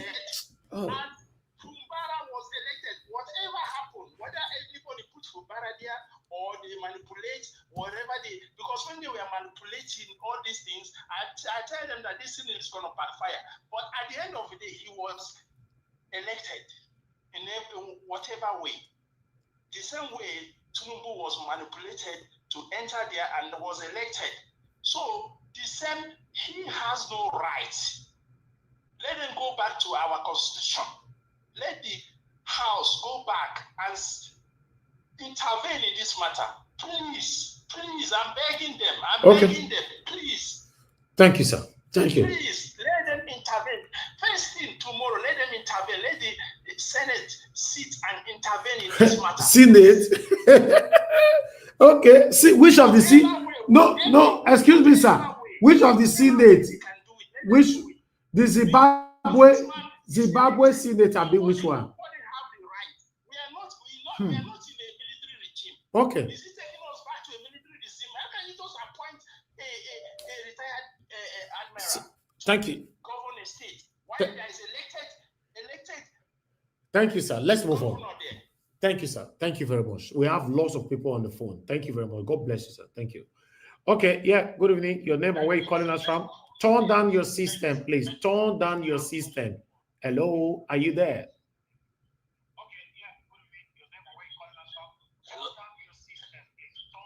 Can you turn down your TV, please? I can't hear you because I'm hearing your TV. Hello, good evening. Yeah, thank you. Go ahead. What's your name and where you calling from? I'm not on my TV. Okay, go ahead, sir. Talk to us. Good evening to you. Where you calling from? Okay, my name is Judy Manu. I'm calling you from River State. Oh, from River State. Talk to us, sir. Okay.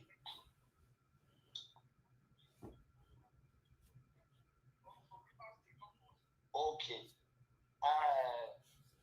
You know what is happening in Nigeria now? I don't understand. I don't know why the military are keeping quiet because looking at what is happening in Burkina Faso, being Ibrahim Traoré, the new president, I think the military should take over this government. Let the military rise and take over this government too. Because Tinubu want to finish Nigeria and they want to cause war. We are not going to accept this thing that he said that let Fubara come down like that and somebody should be there.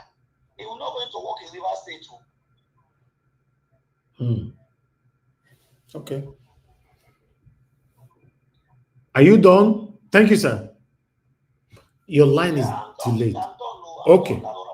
Okay, sir. God bless you. Thank you very much. Thank you. All right. Before I pick another call, the gentleman that called earlier on before this one saying that the Senate should sit tomorrow and talk on this issue. I laugh in Zimbabwe language. Which of the Senate? Anyway, thank you very much, Mr. Larry, for calling in. Good evening to you, sir. Please talk to us. Thank you, sir. Go ahead. Thank you, sir. Good evening to you. Good evening, Mr. Elvis, and good evening, everyone. I was only calling just to respond to the last caller. This is a channel where everybody comes to voice their opinions and speaks out. I would like to disagree with the last caller with regards to bringing the military. The military is not your friend, and then the military will quell every voice of dissent, and they will by brute force. So we do not want the military. If it's lost on anybody, a lot of all the assets in the Niger Delta area are owned. All those licenses, they are owned by military men. This is just a play to protect their interest. Mr. Elvis, I am in the oil and gas space, and I've been in the oil and gas space for a couple of decades now. I'm intimately aware of oil and gas deals happening in the Niger Delta area, happening in the Gulf of Mexico, happening in the Persian Gulf, happening in the North Sea. This is my area of expertise. Assets in Niger Delta, they are in the hands of northern military generals. So we don't want the military. I'll leave it at that. Thank you. Everybody, and thank you for taking my call. Thank you very much, sir. God bless you, Mr. Larry. Okay. Oh God, this phone I don't bust them today. Fubara, Wiki, Tinubu, I don't bust my phone. All right, I would like to quickly take another call, my people. Guys, we can press on the like now. We have over 1,700 people watching us across. Press on the like. Thank you, Mrs. Guinea, for calling in, man. Please talk to us. Thank you, ma'am. Oh, good evening. Good evening. You know, I mean, it's just a sad situation that is happening in our country. You know, it just when people say it falls before my hand, this one really falls my hand. But then again, you see, when one man, and this man doesn't even hide it, he comes out and he says that he bought phone for all those State House of Assembly. He bought phone for even Fubara himself. One man. What do you think his intention is? You know, he has captured the state. He bought phone for Fubara. He bought phone for all those people in State House of Assembly. You know, and of course he's working. There has to be some. Remember when this weekend was going about meeting? He met Obi. He met Atiku to have discussion. He was talking for himself. And at the end of the day, he came out and said it because that man has no filter. He doesn't hide anything. He came out and said it that he has to look at his own best interest. Yeah, he has to look after his own best interest. That whichever one that was favorable for him was what he went for. Of course, Tinubu, he must have promised Tinubu, and Tinubu promised him something. And this is the reason why there's nothing Tinubu can 27, you know? So, lots of this.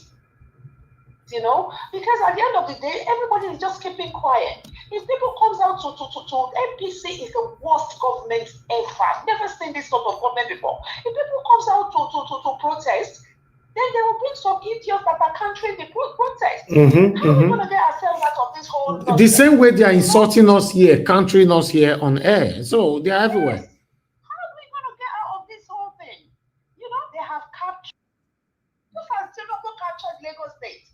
He captured Lagos State. He controls everything that happens in Lagos State.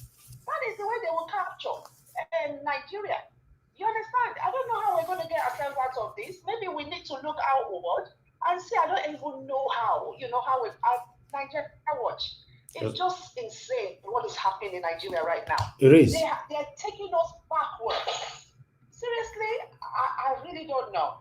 It's only God. I don't know God that will help us. Thank you, ma'am. You know, say one or two things, you know. Well done for what you're doing, by the way. Well done. Thank you very much, man. God bless you. I appreciate you, madam. Thank you. Thank you.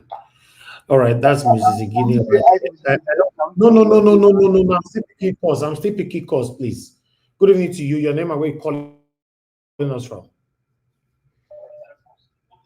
Hello? Hello? Hello? Please, can you turn down your TV, please? Hello? Sir, can you hear me? Yes, I'm hearing you. Okay, good evening to you, sir. Where are you calling from? I'm calling from the United States of America. And what's your name, sir? My name is Chinedu. Oga Chinedu, good evening to you, sir. Talk to us. Yes. What actually is playing in the country called Nigeria is what I call or I term the failure of the judiciary.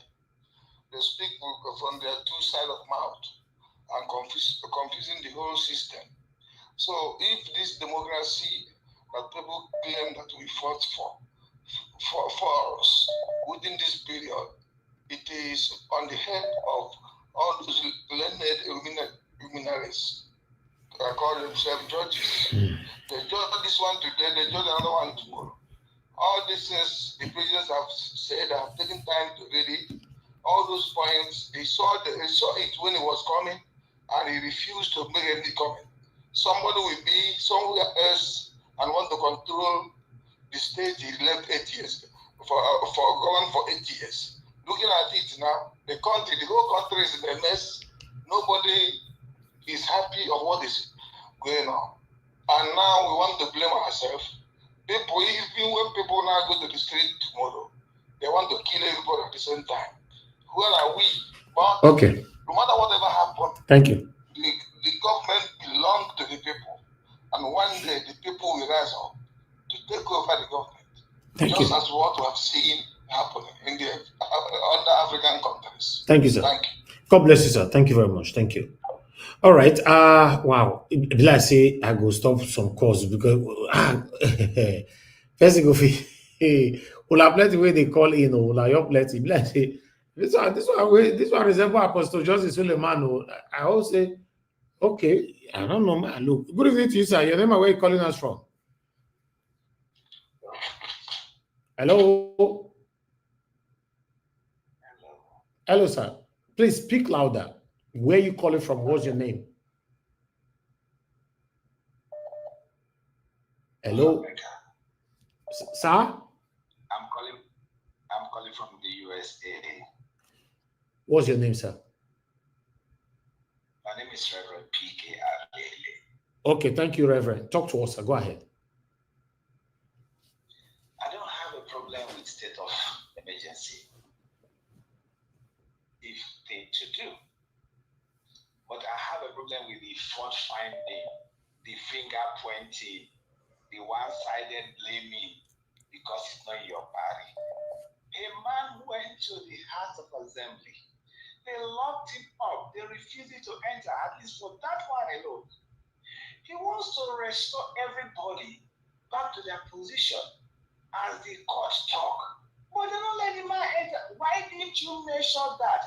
That was the problem, and that is the only problem I have with this partisan politics. That the president is faulting him, pointing.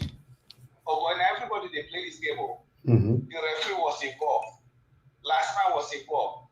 The two party was involved. You know, call Wike 1 minute. Wike went to Port Harcourt, tell them say, I know what talk say, make lawmaker not do their duty. What does that mean? Go and impeach him. But then go sit down. Maybe they talk through. God, they see everybody. Wike told them to do what they need to do. And now go say they not do their duty.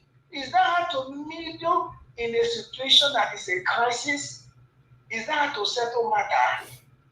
You say no go say they not do what they want to. Invariably, implication, you say they impeach her. Then the people who get mad, they tell them, say, I beg, make we rest our case. Okay. State of emergency is good, but this is one-sided, sir. Thank you, sir. The president has no right to appoint only Fubara, and the vice president. Only make sure the lawmaker wants. Why not tell Wike? Why not point Wike at? That Wike is the one that is putting those people, putting power for their heads. It's not a good thing. Nigeria belongs to all of us. Nigeria cannot go under anybody's name. Nigeria belongs to Nigerians. Thank you. Thank you, Reverend. Thank you, sir. Thank you. This one we Reverend don't speak pidgin verse, so now traditional rulers will come the way for me the verse as well. Thank you very much, whoever calling your name. Where you calling us from? Good evening to you. Hello, good evening. Okay, yeah, good evening to you. Your name and where you calling from? I want to remain anonymous. Okay, where you calling from then? Anonymous as well? I'm calling from Lagos. Oh, from Lagos. Thank you. Talk to us, my brother. Okay, you see what President Tinubu just did this evening is something they call by the highest order. As a president, you have to listen to both parties, not that you just giving us speech mentioning Fubara, to show him Fubara want peace. He went to the National Assembly, they deny him to have access. What else did they want the man to do?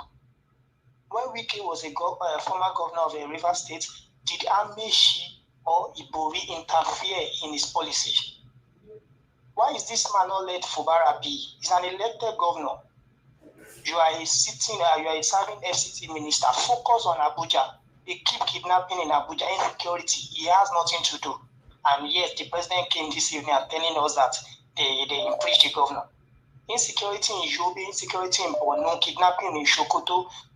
The president never mentioned of that there should be state of emergency in those states. The president that cannot declare state of emergency of poverty, state of emergency of insecurity, state of emergency of poor sector, you came to say it. In fact, I'm fed up of this country, but you should remember we shall meet at the poll 2027. No problem. Thank you. Good night.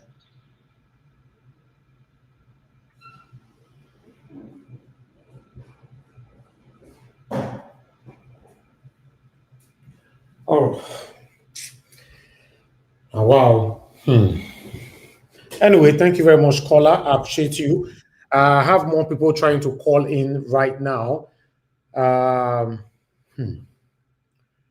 Okay, let me take the last call, guys. The last call. Or if we take last call, so. Hi. Hello, are you there? Good evening to you. Your name and where you're calling us from? Yeah, good evening to you. Your name and where you're calling from? Yeah, so Elsie is my name. I'm calling from US. Okay, thank you, ma. Talk to us.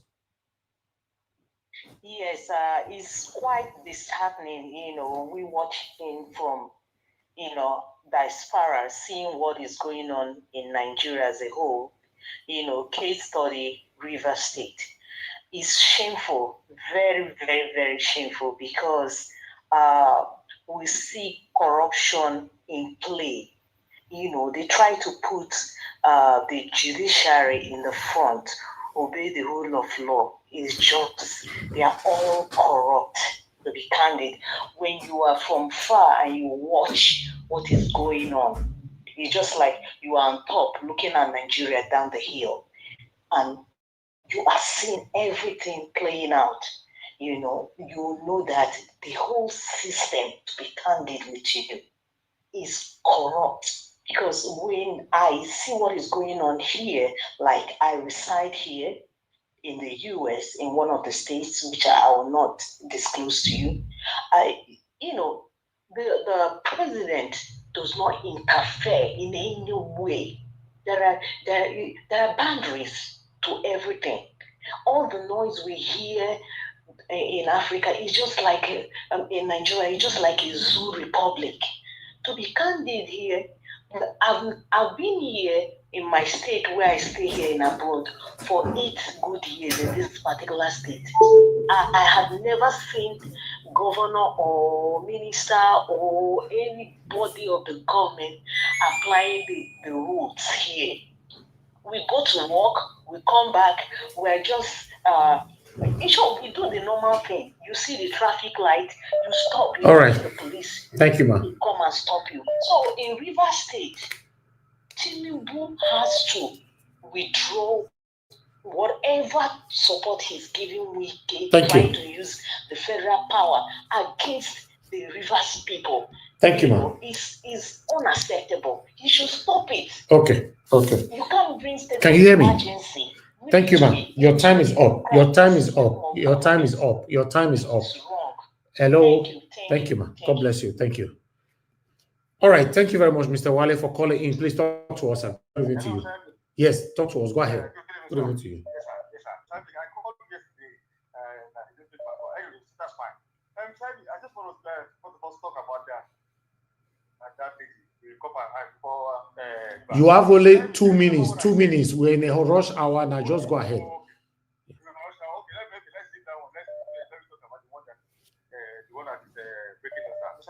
Someone just called and said the president should have she was leaving to both parties.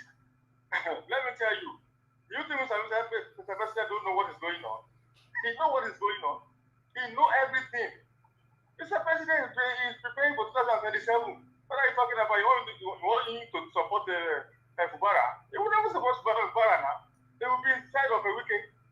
And that is one. I say that they will meet at the point, and that one is nothing. They know what to do. And that's why we've been calling you guys that we should stand up. We should come out. We should at least do something. We shouldn't wait for 27 because these people are preparing for 27. They are preparing whether we like it or not. If you are not careful, you'll be surprised again that Tinubu will win 27 and River State 27 again. Okay. But the one me I don't like is all these people blowing in pipeline. It doesn't make sense. It doesn't make you can protect why blowing. Okay, all these things you are going now. Tinubu will leave after how many years you will leave. This thing belongs to you. By the time you destroy your thing, what's going to happen? You can't destroy your house because of one person now. All right, thank you. Thank you, Mr. Wale. God bless you, sir. Thank you. Okay, we have Madarita on the phone. Madarita, thanks for calling in. Good evening to you. Madarita, off your TV now. Good afternoon. Thank you, Madarita. Go ahead, talk to us, man. 2 minutes. Thank you. Yeah, to everybody. I'm just going to be very, very, very quick. You see all these things going on in River State. It's not just about Tinubu. It's not just about Fubara or former Governor Wike. Listen, this state of emergency, this useless, rubbish state of emergency, is as a result of the oil.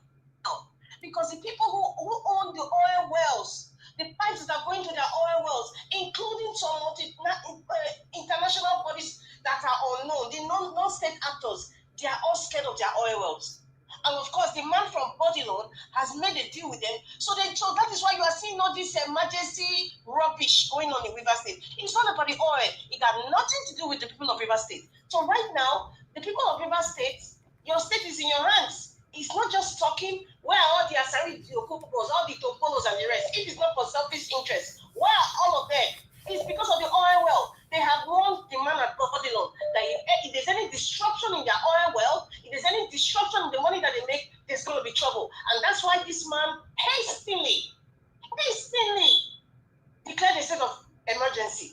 But you know what? Like I've said in my previous post before, my apologies to the River State people. But you see, Fubara is getting, the medicine that the collaboration with Wike, denying Port Harcourt's vote for Peter Obi, denying Nigeria. This is the result. This is just the beginning. Thank you very much, Mr. Elvis. Thank you. Thank you very much, ma'am. God bless you. I appreciate you. All right. Hi, more people. I want to do this call today. I think Mr. Elvis, can I come in? Niger Watch, you should allow us. We've been waiting here for it. They can't be waiting here forever. Okay, let me take my last call. Exactly, I'll come to you, guys. Hello, Mr. Larry, please go ahead. You have just 30 seconds. You called before. Thank you very much, Mr. Elvis, for taking my call.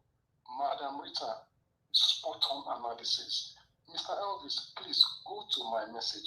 Go to my message. Everything that I put in there that I didn't say in the last 2 minutes is exactly what is happening in that region. Spot on analysis, Madam Rita. Well done. Thank you very much. And good Thank you. Thank you. Okay, callers, please, you guys should hold on. Probably we are done with calls for tonight because my panelists don't first not be small. All right. Mr. Elvis, can I come in? No, you have to wait. Let Ogasie just talk first. Okay. Yes. Hold on. No. Hold on. Let callers also wait. We don't pick more than 20 courses. Ogasie, please talk to us. What's your take on this breaking news?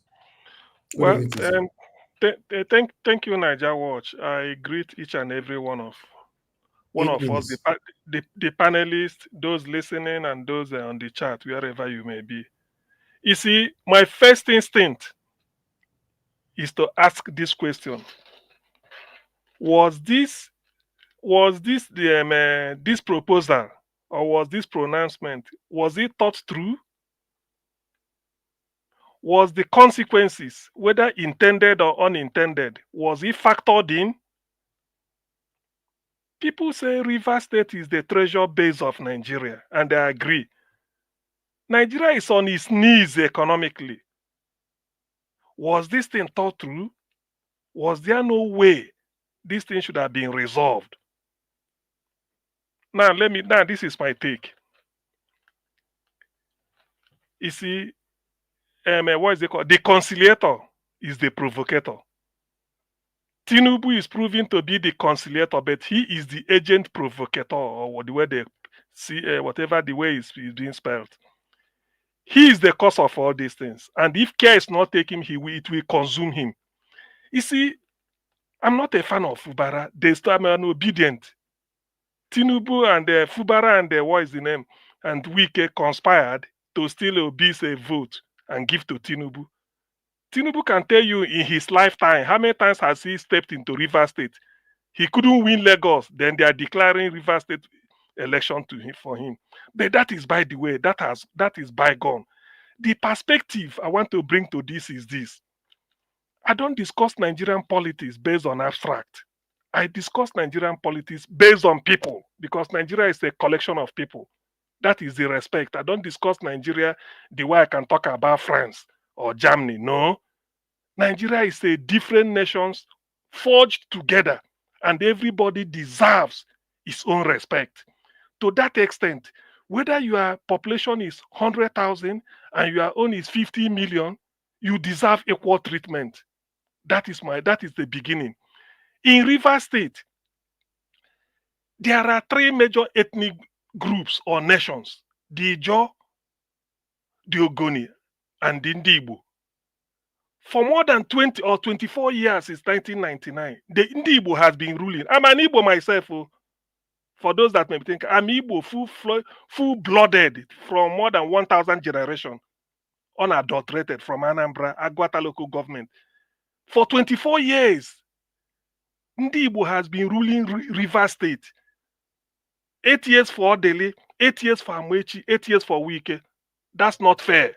As Igbo, I'm Republican and I'm liberal. When Odili finished 8 years, it should have been the turn of either Ogoni or Ijo. Failing it, they allowed Amwechi or Omehia Amwechi. 8 years again, they should have allowed Ogoni or Ijo. Yet Wike came in. I understand Amwechi wanted it, but Wike wanted to rule. For 24 years, this is the first time a Ijo man is ruling River State. And you tell me, as a human being, I will be talking politics. No way. Fubara did not do anything. Although he stole obese vote, I mean, they conspired. Somebody should have said, oh, no, now Nemesis, I don't believe in that. I face reality. So as a matter of fact, all they are playing is they are playing with fire. I support the Ijaw Nation, whatever they do. This is an affront. You don't treat people like that. Who is Wike? You finish your 8 years. What was Wike saying? Structure. What did the Fubara do? What did the Fubara do? For those that are saying you sign an agreement, you have to leave, I just look at them and laugh. Ngige signed a worse agreement than Fubara. Ngige went to Shrine at Okija to go and swear oath that he will do whatever Chris Oba tells him to do. When they ask Ngige, why didn't Ngige say, yes, I swear the oath. But I have to do it to end Godfatherism. And today in Anambra State, nothing like Godfatherism. Go and ask anybody. If a man should take credit in Nigeria for ending Godfatherism, I trust in Ngige. That's why Ngige, after in Anambra State, the moment they help it to be the next person to come out, Ngige Onwa means the moon that shines for people to see the way. Ngige said he ended it. He didn't lie. He said, I went with my Bible. I said I will swear any oath, but if I come, I won't do it. Because that is, by the way, what is Wike demanding from Fubara? Is it Fubara's private money? That's why I always tell people that, look, the day any governor is sworn in, that governor can never say, I'm carrying a sack of money from my house to government house. No. The moment you take oath of office, anything you spend belongs to the millions of people in River State. So what is Wike demanding? They should be releasing money to him. But he doesn't want to say it. What is it? And people are telling me. So, look, they may think that they've won. This is, to me, I call on the Ijaw people to assert their right to anything they want. They are in Edo State, they are in Ondo State, they are in Delta, they are in Akwa Ibom, they are in Rivers, and they are in Bayelsa. You can't treat the people. Nigeria is about people. Let us forget. You see, in Nigeria, when we want to talk, hey, tribalism, but when we want to play, what is Tinubu doing? Look at all the appointments. I can send it to you. Tinubu has made. All Yoruba front. Look at, you can imagine. And yet they are talking of unity. So why can't Fubara be? He's Ijaw, let him do it. What is the name? Odele was there for 8 years. Is he not Igbo? So which means every 4 years they will expect the Ijaw people come and vote. They vote. Ogoni come and vote. They vote and go. But they won't be governor. I don't support it. I hate injustice in my life. Nigeria is based on tribe. That's why they say when power moves to the north, why is it only Fulani? Why don't people ask about that? Yaradua Fulani, Shehu Shagare Fulani, Buhari Fulani, Atiku is waiting on the wing Fulani. They are getting ready for Nuhu Ribado after Tinubu Fulani. Then Erufai is struggling Fulani. Sule Lamido is why? Why not TV when he goes to the north? The way they tell us. So when he gets to River State, he must be weak talking. I'm Igbo myself, but I don't support it. So the Ijaw people should rise up. Whether home and there, anywhere you all over the world, if you're hearing me, rise up. Assert whatever you want. Nigeria belongs to nobody. It belongs to everybody equally. So if you can't allow Fubara to do ordinary 4 years, and they are pressuring him, leveling all sorts of accusation against him, and Tinubu is pretending that he doesn't know. You see, back to the question I asked, did they think this thing through? Do they know what is about to come? Already today, there has been 2 explosions. They say one in Ogoniland and one in around there are 2 today. Do they know what it means? Nigeria borrows money based on crude oil from probably when they tell Niger Delta, maybe River State and Delta. What are they talking about? Sometimes you don't have to be, that's what they call pragmatism. They say Tinubu is a strategic, but it's not pragmatic. That's not how to do it. In life, you must be pragmatic in life. No matter what you do, you must be pragmatic. If you don't put that pragmatism, you know when to do certain things, know when to do it. By the way, Tinubu is not the right person to come and be talking about this type of thing. What is he practicing at the federal level? What is he doing? Is he not the same thing that the North is fighting him? He signed an agreement with them. He's not doing it. So if Fubara signs with Wike, he's not doing it. Who is Tinubu to sit in judgment over Fubara? Please let us not lose our sense of proportion. I believe in live and let live. What is good for the geese is even best for the gander. So what Fubara they did to him is an affront on the Ijaw people. For the first time, Ijaw man is becoming governor of a River State, and they are treating him like this. So Wike will now decide, remove this, then they put is River State. If Odili has played this type of politics, where will Wike be? If Amwechi had done it, where will he be? What nonsense are we really talking about? I hear people phoning, I rationalize. I don't rationalize anything. Let them look at my face. I call on the Ijaw people. I'm not a Ijaw.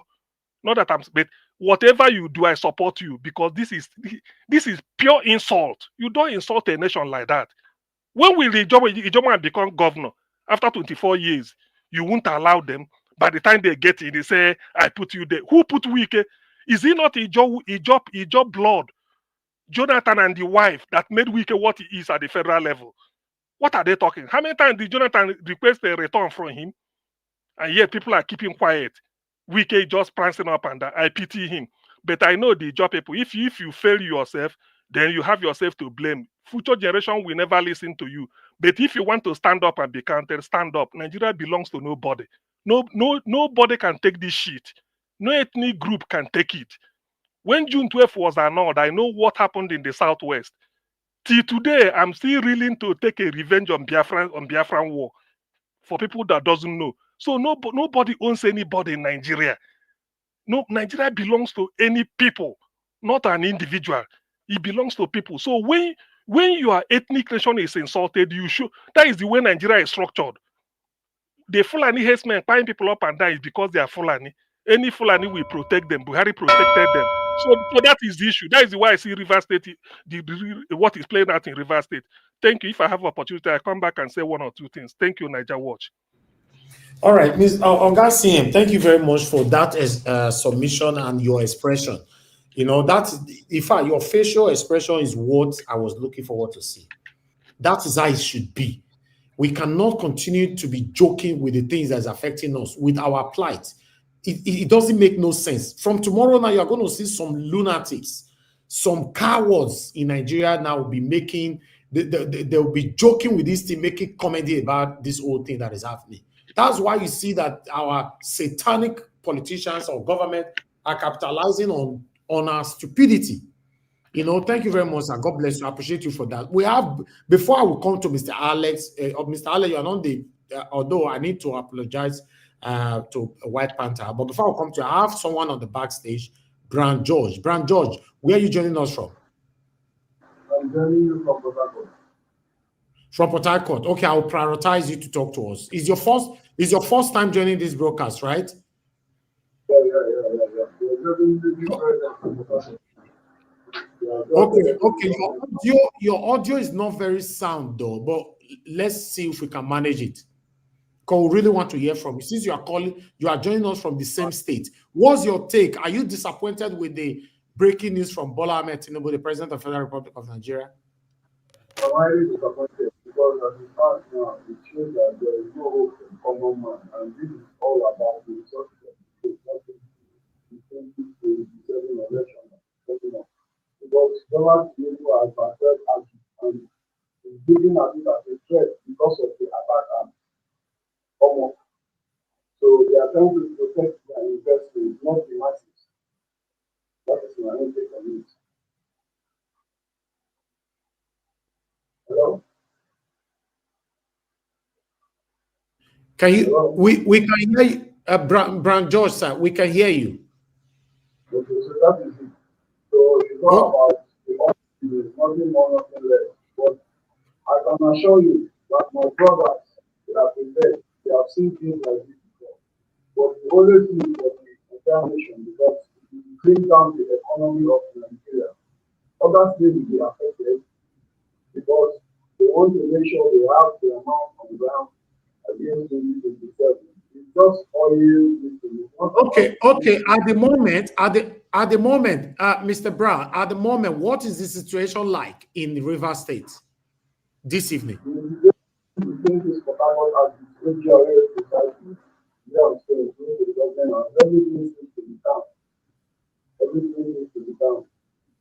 Okay, thank you. Thank you very much, sir. We appreciate you. All right, thank you very much, sir. God bless you. I appreciate you, sir. Thank you. Let's hear from Mr. Alice. Mr. Alice, are you there, sir?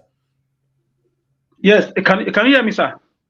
Yes, I can hear you, Mr. Alice. Please go ahead. Talk to us. Good evening to you. Yes, thank you. I greet everybody. First of all, I want to tell everybody, if you have a pen, you can grab a pen. What I want to tell you. For me, I blame Fubara for all this. I will tell you why. Listen to me very well. Tinubu and his wicked people and Mr. Wike, they exploited the weakness of Fubara. And I blame the advisors, the advisors on political matters to Mr. Fubara. You don't enter a war without the intention to win. In politics, there's what we call international relations. Under international relations, you have the games theory.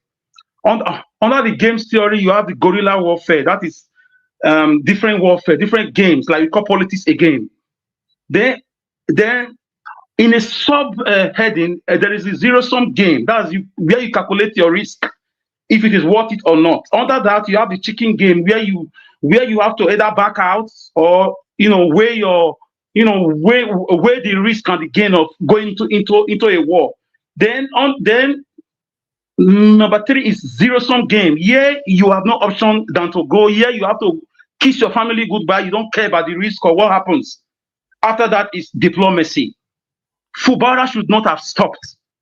It should not, after bringing down the House of Assembly, for me, it should not have stopped. It should have gone after Wike's properties. It should have gone after Wike. How can you allow Wike come to Rivers State and you allow him go as a sitting governor? That was a very big mistake. The political advisors, the security SSAs, they failed. They should cover themselves in shame. You don't fight and expose your weaknesses. You don't go and meet Tinubu for any discussion. You don't do that. You are a sitting governor. You go on outright war. People like Wike you don't need to talk to them. This kind of policy was what Obasanjo employed when he was dealing with the tigers and the lions, and he did it successfully. He was able to cage them for 4 years. Some of them were in prison. One of them also ran to church and claimed he born again when he was dealt with. It was the same policy or the same theory Peter Obi did in his time as a governor. He went after the godfathers in his state, the big fishes in that state. Then he went after them. So in this kind of warfare, you don't fight and go and discuss. You come back and go and discuss. No, you don't do that. If I was the political advisor to Fubara, this matter will not be like this. They will be begging Fubara for peace and negotiation right now. So they messed up big time. Tinubu checked their weaknesses, explored it, and he discussed with people. They told him he cannot do anything. You can't do that. You can't do that. Everything that has to do with Wike, all his boys, you take care of them. I don't want to use certain words because of the rules of the platform. You take care of them. You are the governor. In this area, I give it to the former governor of Edo State. He tried. In that area, we have some peace when it comes to Agberoism and touts. It's called the games theory, guerrilla warfare. You have to calculate it, and you have to be ready to also lose your life in the process. That is a warfare. And Wike did it under Buhari government. He was ready to fight with Buhari sometimes, and he made it obvious. So who is advising Fubara? Who is his advisor? Who advised him like this? How can you go and discuss with Tinubu? Who the head is Tinubu? As he's a president, you are a governor. You can respectively decline. You shouldn't have gone to the House of Assembly. They saw all these weaknesses. You can't fight and slow down. You keep fighting, and at the same time, you are also doing governance. At the same time, you are also ruling. As you are fighting, you round up anybody that is linked to Wike. By now, Wike will still be in reverse. You will do it in a way that it will not be linked to you, but it will be linked to you. Anybody can assume anything. Shut down the so-called internet on him. They'll be looking to negotiate with you because you are the governor. You are the governor, so people advising him, they messed up. The guy is an accountant or people dealing with figures. The guy that advised Obasanjo for the last 4 years in that area, he did a great job. The same with Peter Obi and even Wike himself. You know, Wike is a lawyer. These are courses you do in the humanities. So the advisors to Mr. Fubara, you are to be blamed. And Fubara is not a social science person. If he was from the humanities or from the social science or from the arts, this matter will not be like this. And also Rock right now, they play the same cards. This game theory, they took advantage of the weakness of the man. You cannot tell your opponent that you are willing to sue for peace. No, you don't do that. You don't sue for peace. You take the war to their camp. How can your opponents come to your state and you allow him go peacefully? A governor. Come on now. Come on. Come on now. Come on. Somebody talk to me. Talk to me. So this is where we are. So, is there any solution? Yes, there is solution. All hope is not lost. It now rests on the people of Rivers State, the job people. That's the only hope. You know what to do. I can't tell you. Because if I have to explain it the way I was taught, it's going to be against the rules of the platform. A sitting governor, are you kidding me? Elected? Do you know what it is to win elections? Whether you were rigging or rigged, do you know what it is to campaign? Do you know the rigor involved to even win primaries? We don't care how you have emerged, but you are not the city.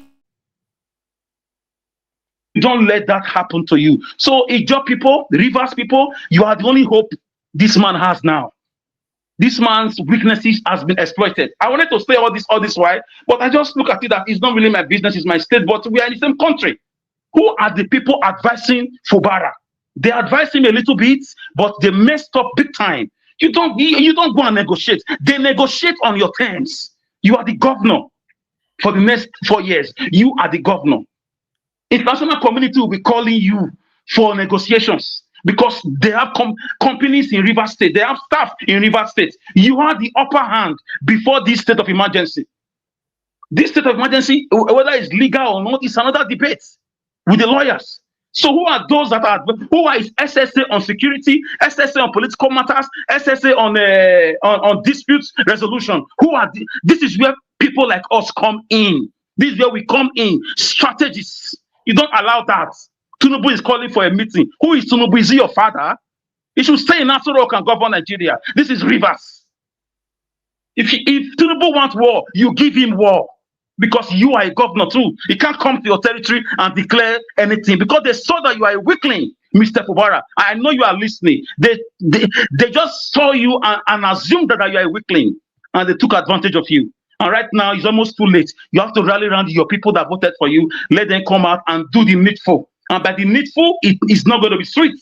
It will be sweet and bitter, but that is the only way out. And I'll leave it to Mr. Elvis. Thank you. All right, Mr. Alex, thank you very much for your submission. Please, we have a lot of people. Interjection now should be bullet pointed, to be honest. Okay, I agree with Mr. Thank you. Just 10 seconds. I agree with Mr. Alex. Yes, Fubara, is a weakling. Yes, and they took advantage of it, of him. However, he has nobody that will come out for him because nobody voted for him in the first place. So, Mr. Jonathan, I said by now they'll be looking for Wike in River State. I bet let's just leave it. Don't worry, leave it. Okay, all right. Let's move on because, like I said, a lot of people are there. If in case anybody want to interject, just bullet point it down. We'll have a time for interjection later on. Okay, let's hear from White Panther. White Panther, it's good to have you on the show, sir. If you are there, please talk to us. Mr. Elvis, my heart is heavy. My state is on fire. Now your state too. Now your state matter. Now your own state is on fire. Since this announcement have been heavy. In fact, my wife have called me more than 10 times to calm me down because this is my man that this thing is happening to. She has called over me. I told her I can't even answer any call right now because I'm so devastated.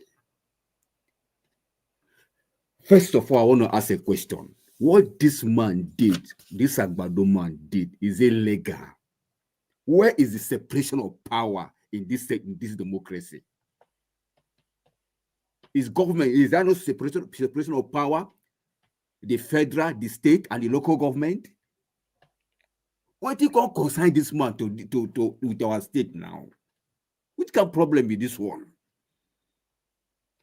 Eh? In fact, as a matter of fact, this issue, just like Margarita said, there is like a accumulation of so many issues in one bucket. What do I mean by that? The pipe that was busted, state of emergency. But however, because this is not impeachment, you guys should know that this is just a suspension, because you cannot impeach a governor without following the constitutional processes that is required, that is allowed by the Constitution. In as much as they have started, but the process must be concluded before they arrive at this point of say he has been impeached. As long as I'm concerned, Fubara is not impeached. He's only being suspended, maybe because as a result of the pipe that was busted. Because just yesterday or 2 days ago, yesterday they just served the letter from the House of Assembly. So the matter is like adding salt to injury. The step this man took is wrong, totally wrong. It's not democratic from anywhere. We have had issue in Boko Haram. We have had issue the bandits. It didn't declare any state of emergency. It's only Rivers. What is his interest in our state, for crying out loud? How are we going to continue with this kind of illegality? Look at Lagos few weeks ago. Asiru Abasa, who was the speaker, went to court because he was impeached. The matter is still in court, yet this man restored him. What kind of illegality is this? I will call this one a president, and he opened his mouth and say he's a law-abiding president. How? Well, Ijaw people, Rivers people, the ball is on your court. You have been pushed to the wall. You have been subjected without being given your allocation. Now, your governor has been asked to step aside for 6 months, including the House of Assembly. That is to say, the state is what the court declared that the state had not been under there's no governance in the state. Now is the beginning of lack of governance, because what will a military man do at this point in time that everywhere is hot? This is the wrong decision I ever seen in the democracy. I know politicians, anyhow, they find their way to get to rig election. I hear people say, Fubara went through the back door. Yes, virtually all of them usually go through the back door. But the most important that is there now. Why can't you let him be? He that is putting the state of emergency, how did he get there? Didn't he grab it? Didn't he snatch it and run away with it? If the foundation is messed up, what can the righteous do? Everywhere is scattered. Agbado has captured the state of the Nigeria. Wike has captured the judiciary. Akpabio has captured the Senate. These 3 people are our problem right now in our country. These 3 people. Nigerians, are you going to look for the arms?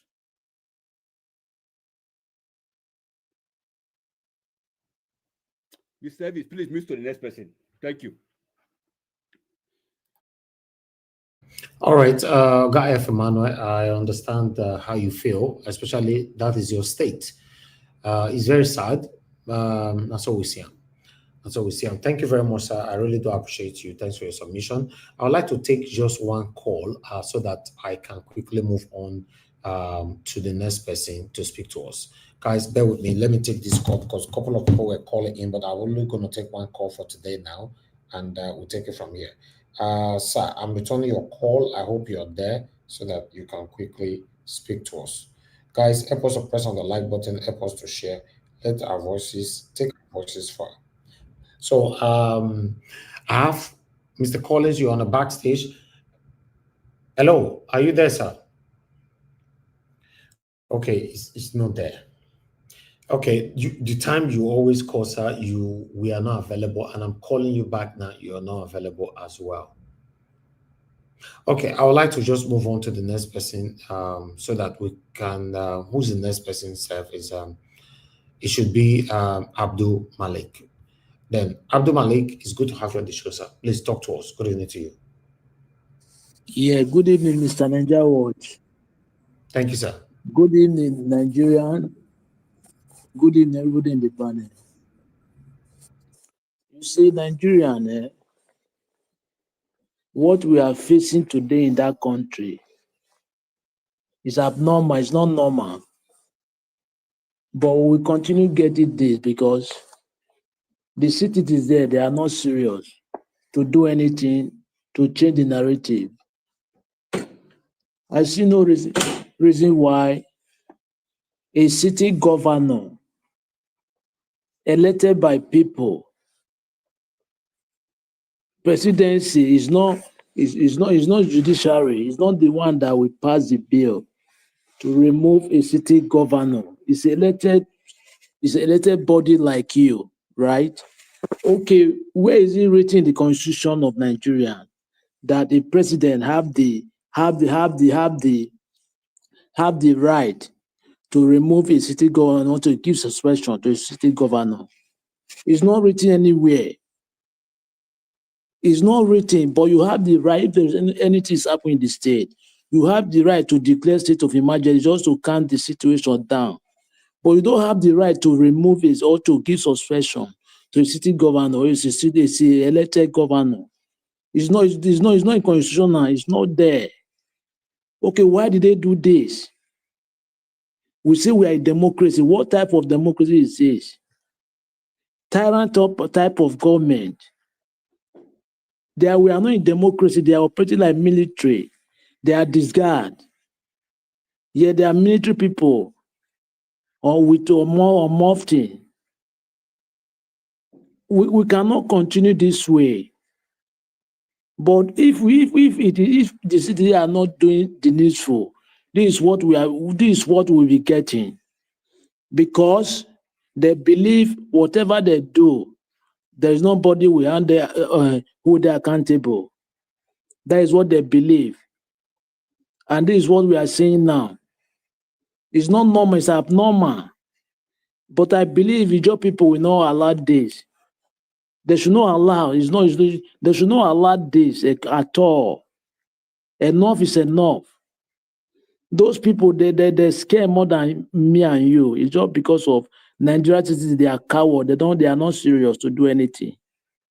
Because look at what happened in SR 2020, right? Is it not this sitting president now, he with his wife, they was running out of the country there. In the airport, they was running to the France. They fear more than you. It's because of the city, they are cowards. They are not serious. They are not ready to do anything. What you are seeing in the country now is just like it's rubbish. It's not that the president don't know what is going on in that river state. He know everything. Look at the judgment. Look at what is all what I heard. What the spread, the press he gave. All what I heard, he did not talk anything against Wike. Why? Is it how we judge? We don't judge like that. We need to give fair judgment. Not you give one side, you give the other side. No, it's not normal. What are we seeing now in that country? It's not is abnormal something. So what are they finding there? What are they looking for, if I may ask? Because there is where we reach. Nobody can bear it anymore. This is the time. Are you going to do are you going to capture everywhere in the state, in the country? Why can't you declare state of emergency where Boko Haram are recited? Is that Zambiza forest? Why can't you do that? Why where Boko Haram are buying people every day? Almost 150 people. One video you showed last time. Why can't you declare state of emergency there? Because you know Rivers State is the treasure base of the nation. And there is oil there. Look at what happened in Okwama last time. They are just targeting people that have the state that have money to deal with.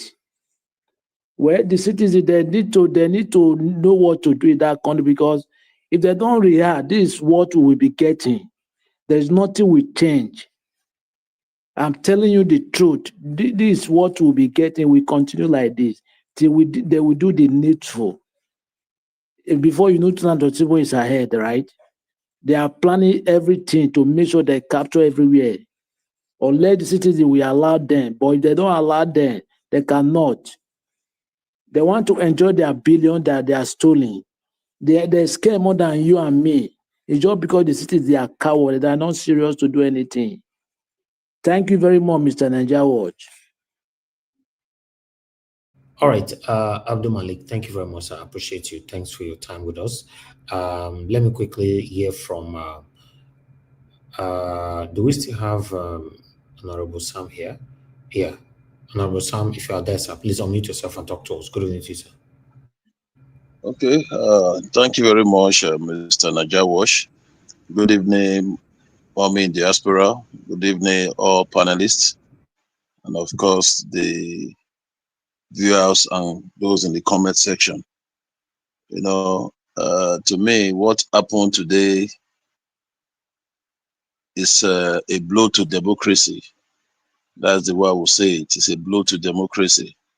I listened to what Alex said, but there's something I want him to realize. What Fubara has been avoiding, that's exactly what just happened today. Whatever you are saying, the pronouncement has been planned. You understand? It has been planned. They've seen that removing Fubara will be difficult. If you observe at the time, they were even making plans to remove the chief judge of the state, petitioning to to different body, not knowing to them that the only person that can remove the chief judge of the state is National Judicial Council. You know, because they already know that impeachment, even the impeachment they were applying, will not work. Trying to impeach the governor and the deputy governor. To me, I saw this thing coming. I saw it. I was just, even when the Fubara wanted to go and present the budget, I was just praying that this man should be wise. Just try and play along with them. Because what they really want is crisis. What they want is crisis. And that's exactly because through crisis, they'll be able to execute what they want to execute. Now, the problem started from that controversial judgment given by that by the Supreme Court. The Supreme Court ruling against what he has already ruled. How can you, lawmakers that have already deflected? There has been previous judgment on this. When that judgment came and directing Fubara to represent the budget, I knew definitely it's going to bring problem. It's going to cause problem. And knew definitely when this legislator, if they are back, the next action is for them to impeach. So that's exactly what we are saying. To start with, I'm sorry to say, the president acted in error. What he did today is unconstitutional. Because before you declare a state of emergency, you have to, if the Senate are in session, it takes them 2 days. You give them 2 days notice. If they are not in session, I think they have 10 days constitutionally. You cannot just wake up one day and say you are declaring a state of emergency. Declaring a state of emergency. What has happened in Rivers State that warrant a state of emergency? To me, what has happened? To me, because they've already seen that impeachment move they wanted to do will not see the light of the day. trying to remove the governor and the deputy governor. Because they're already aware that the chief judge is not with them. So the only way to do it now is it's rather unfortunate that the House of Assembly were just used as pawn in the game. They wanted Fubara out from the system from the very beginning. Whatever that is happening in Rivers State is orchestrated by just two persons, Wike and Tinubu. They are the one that, or whatever that is happening in Rivers State. So it didn't just start now. To me, Fubara has been a very strong man. Fighting those two personalities, it has not been easy for him. It has not been easy. Because Wike has been empowered to do whatever he's doing in Rivers State. Whatever he has been doing in Rivers State, he has been empowered by the presidency. We have to say it the way it is. So to me, like I said, the case is not over. I don't know who the person that was talking, when he talked about the Ijos. What they did to the Ijos now is total, I don't know. It's like they are telling them they are not part of Rivers State. That's exactly what is happening in Rivers State. That's exactly what is happening. That they are no more part of Rivers State. This is the first time an Ijoma is coming to rule. You are not even alive. From the very first year, he has been attacked. He has been attacked. And you expect the Ijos to be clapping their hands? They have a right to begin to vent their angers because they never wanted their governor to be removed. Imagine the Supreme Court brought the House of Assembly back. The first move you are doing now is just to you're impeaching the governor and the deputy governor, and you expect people to just be clapping their hands. The only thing I want to say is that Nigeria as a country, presidency, they have to tread with caution. Because what they think they are doing now, everything is geared towards 2027. That's exactly whatever that is, because they know Rivers State is very pivotal in the political scheme of the nation in 2027. So they are looking at Fubara as a threat in Rivers State. That's why they want to use them. They've used everything to frustrate the man. To me, the Fubara is a strong man. He fought to the Supreme Court. Every Nigerian, you don't even need to be a lawyer to fight that Supreme Court judgment. The day they gave that judgment, that's the day I knew definitely there's going to be problem in Rivers State. I knew there's going to be problem. The president couldn't even wait for the Senate approval. The next thing you are just declaring state of emergency. This will tell you that they've planned all this thing.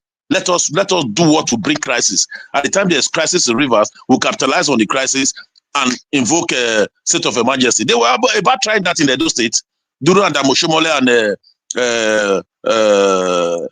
Obaseki and Oshomole. Well, at the time they said they want to take over Edo State House of Assembly. Please, can you give me 30 seconds from your time, please, sir? Please. Go ahead, sir. Go ahead. Yes, you are right, but you are explaining it from the emotional aspect. Listen, when he brought down the House of Assembly, this market politics, there is something you don't understand. In leadership times, there is the carrot and the stick. He brought out part of the stick. He put it inside again. After the House of Assembly, you go after Wike and everything that connects to him. And then you are being on lawsuit after lawsuit. It would have been a time to negotiate. You do not negotiate with vampires. These are wicked men. You are the governor. It's a thing. Wicked did it against Buhari, and you know. Obasanjo, you did it against Tony Kabaka and his clique. He brought them down. Kabaka went to church and became born again. When he heard they were planned to take him to Nigeria Republic. You know all these things. What you must do as leaders. If you want to protect the country or the whole state, you must do certain draft measures. Fubara exposed himself by meeting Wike and Tinubu together in the middle of a war. You don't do that. Have you put in the European Union, Ukraine leaders, or Americans in this war? Russia, they know that the game still along. Don't expose your weakness. They took advantage of him. He tried. He slowed down, and the fighters are very bad. I say it again. So it's all right. Thank you. Thank you very much. Like I said, Fubara did all he could do. The reason being this, What they wanted from the very beginning, I know the way the game is played, is for crisis to happen in River State. The man was just made cautious to ensure it doesn't fall into their trap. If you observe, Fubara fought Wike to a standstill. He fought Wike to a standstill. If not the controversial ruling that was given by the Supreme Court, that's where the problem lies. And every Nigerians, we should start condemning that judgment. We should start condemning that judgment. That's where the problem lies. The day they gave that judgment, I knew. I said Rivers will never settle again. I knew. I said it. I even wrote an article on it. I said there will not be settlement in Rivers because the House of Assembly, they are going to go after Fubara. So there's nothing Fubara could have done. If you observe before now, Wike was even careful to come to Rivers State. Fubara said he came out openly. He said it's not business as usual. There are better ways you fight. You cannot go. There are ways you fight, and the different ways of fighting. Fubara exploited the different ways of fighting. The truth must be said. Like I said, the person that is fighting against Fubara is the presidency. Generally, Tinubu and Wike combining together to fight him. At a time, look at the kangaroo settlement. I call it kangaroo settlement. So when they, like I said, when they gave that judgment, I knew it was over. But one thing is certain, it's still not over. It's still not over. Because what they've done now will be challenged. Mark it. They said they have to go back to the Senate. The president, by constitution, the president does not have a right to just declare state of emergency unilaterally without passing through the Senate. That he has not done. There will be challenge where in Yokorion or Zimbabwe. Where, please let us know. No, definitely, he just made a pronouncement. You wait for Nigerians. Nigerians are not happy over what happened because it's capitalizing on the fact that they are threatening that they are going to be blowing pipeline. Have they done anything? What have they done so far? Nothing has been done. Everybody is security everywhere, all over the state. Which state has it declared state of emergency to deploy soldiers there? That you are declared state of emergency, removing the way it is now in River State. It means there's no democracy in River State anymore. No elected democratically, the elected democratically governor has been removed. House of Assembly has been removed. No House of Assembly, no executive. A military man being brought to take over. What are we talking about? Let me tell you something. Like I said, presidency has to tread with caution. This thing they've just started, there may be spillover. We're only praying that it shouldn't lead to what some of us are saying. That's my prayer, that it shouldn't lead to what we're already saying. Because I know there's still going to be unrest. Tinubu call for overthrowment now. That is the minute. Tinubu call for overthrowment of democracy. That's what, because he's already truncating democracy with what he's doing. Judiciary in Nigeria now is just a tools. It's just a tools to be used. I'm not surprised. Nigeria didn't vote for him. We knew how he came to power. Look at the people, 3 people manipulating Nigeria now. Look at 3 of them. 1 minute. Wike, a controversial man. You are still saying you are a member of PDP. You are doing everything to fight against PDP. Yet you are working for APC. Look at the Senate president. That the case is already coming up. Somebody that took a presidential form. You took a presidential form to contest for presidency. You understand? You never won. You stepped down for the president. Another person took senatorial form and won the primaries. Overnight, you were imposed on the man. The man went to Supreme Court. There's a provision in Nigeria Constitution. You cannot contest to election. You cannot contest to election. That was what removed this man, Osaro Obase. Osaro Obase went to go and contest election in House of Assembly in Edo State. The other young man who went to court, Osaro Obase took the form of House of Rep. So he cannot be coming back to House of Assembly. That's how court removed him. All right. Thank you. That's how wicked this man, Senate president, is there now. The same woman that gave that judgment is the same person that's still giving the same judgment. So judicial has been adapted. There's no more democracy in Nigeria. Thank you, Honorable. Can you hear me, sir? When you say thank you, you people should stop, please. Thank you, sir, for calling in. Good evening to you. Please talk to us. Thank you, sir. Please go ahead. Talk to us, sir. Good evening to you. God bless you for taking my call. First and foremost, let me apologize for the other day that you called back. I didn't know you were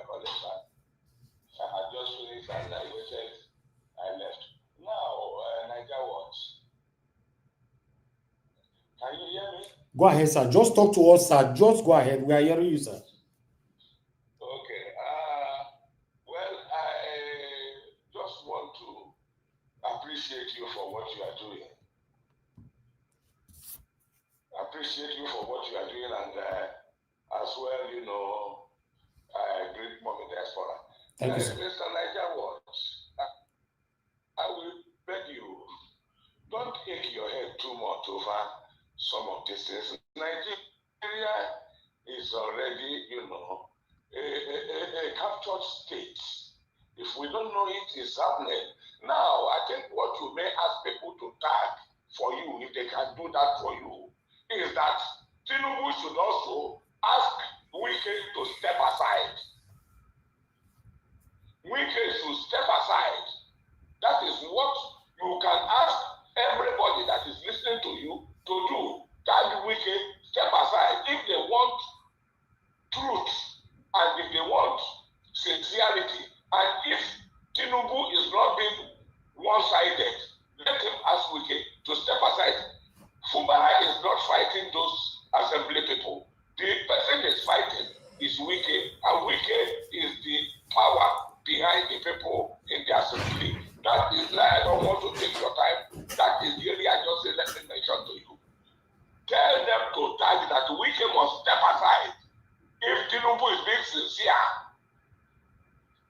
Nigeria, he is not the owner of Nigeria. He will get what he's looking for. God bless you. Thank you.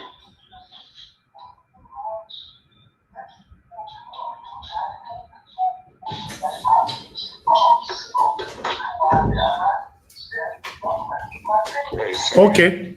All right, sir. All right. I can see noise coming out from your side. Thank you very much. Sorry. Yes, sir. Thank you, sir. All right. Thank you. Thank you. Thank you, sir. Yes, sir. All right. I'd like us to move on. I have Prince Collins on the panel. Thank you, sir. Please unmute yourself. Talk to us. You have your 8 minutes. Good evening to you, sir. Yeah. Thank you very much, Mr. Najawosh. Let me say good evening to Mami Diaspora, especially on those that are in the comment section, doing a wonderful job, most especially our sister Refinance and Abu Aziz and other special people there.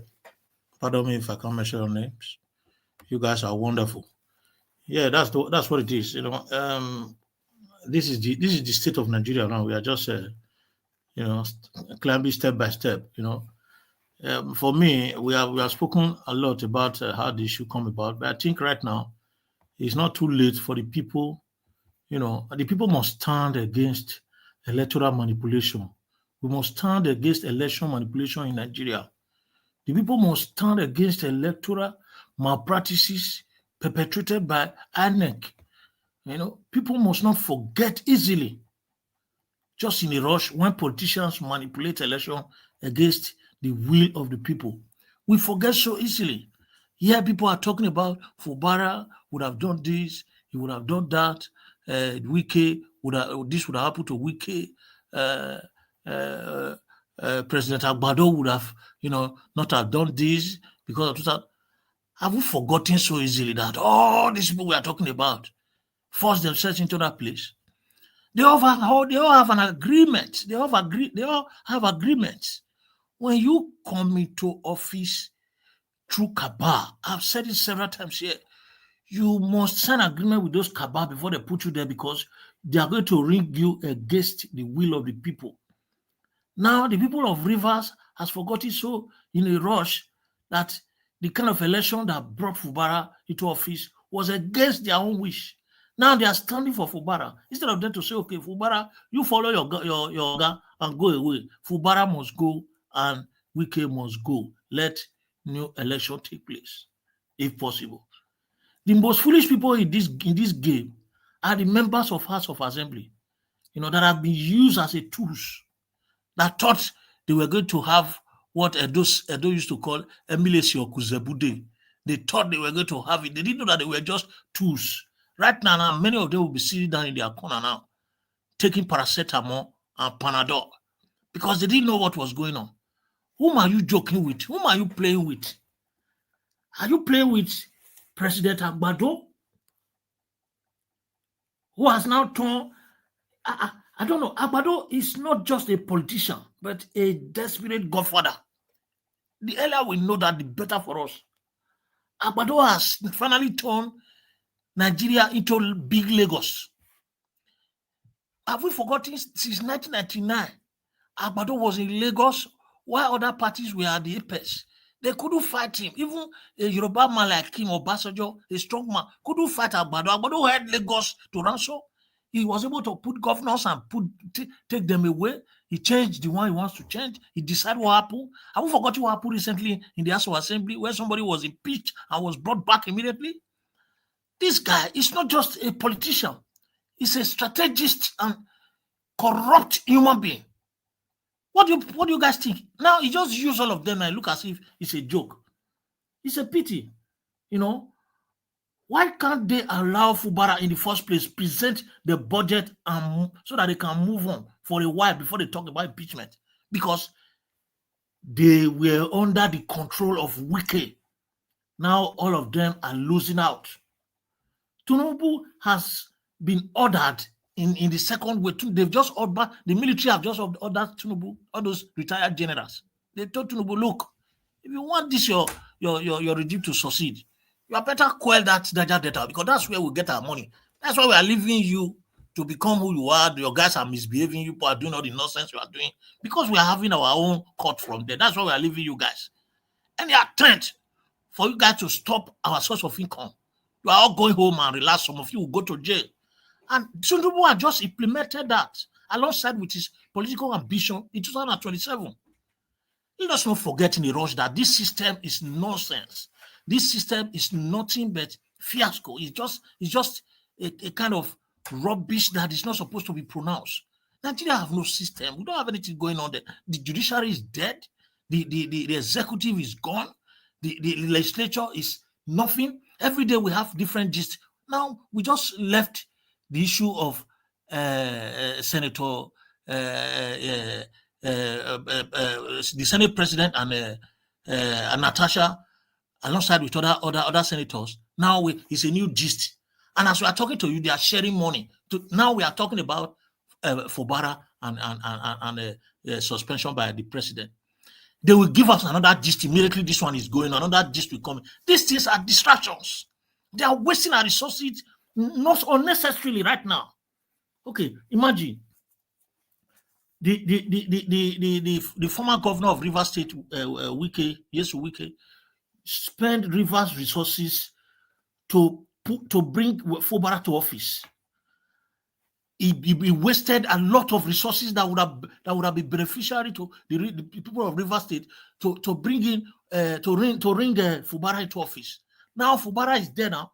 Fubara has started chasing Wike with Rivers State resources, chasing him up and down. Tell me, how will these people develop anything? Why are we expecting? I don't know. Some people will sit down and say, okay, this governor is not doing anything. This governor is not doing anything. The local government council is not doing anything. The president is not doing anything. These people will not do anything.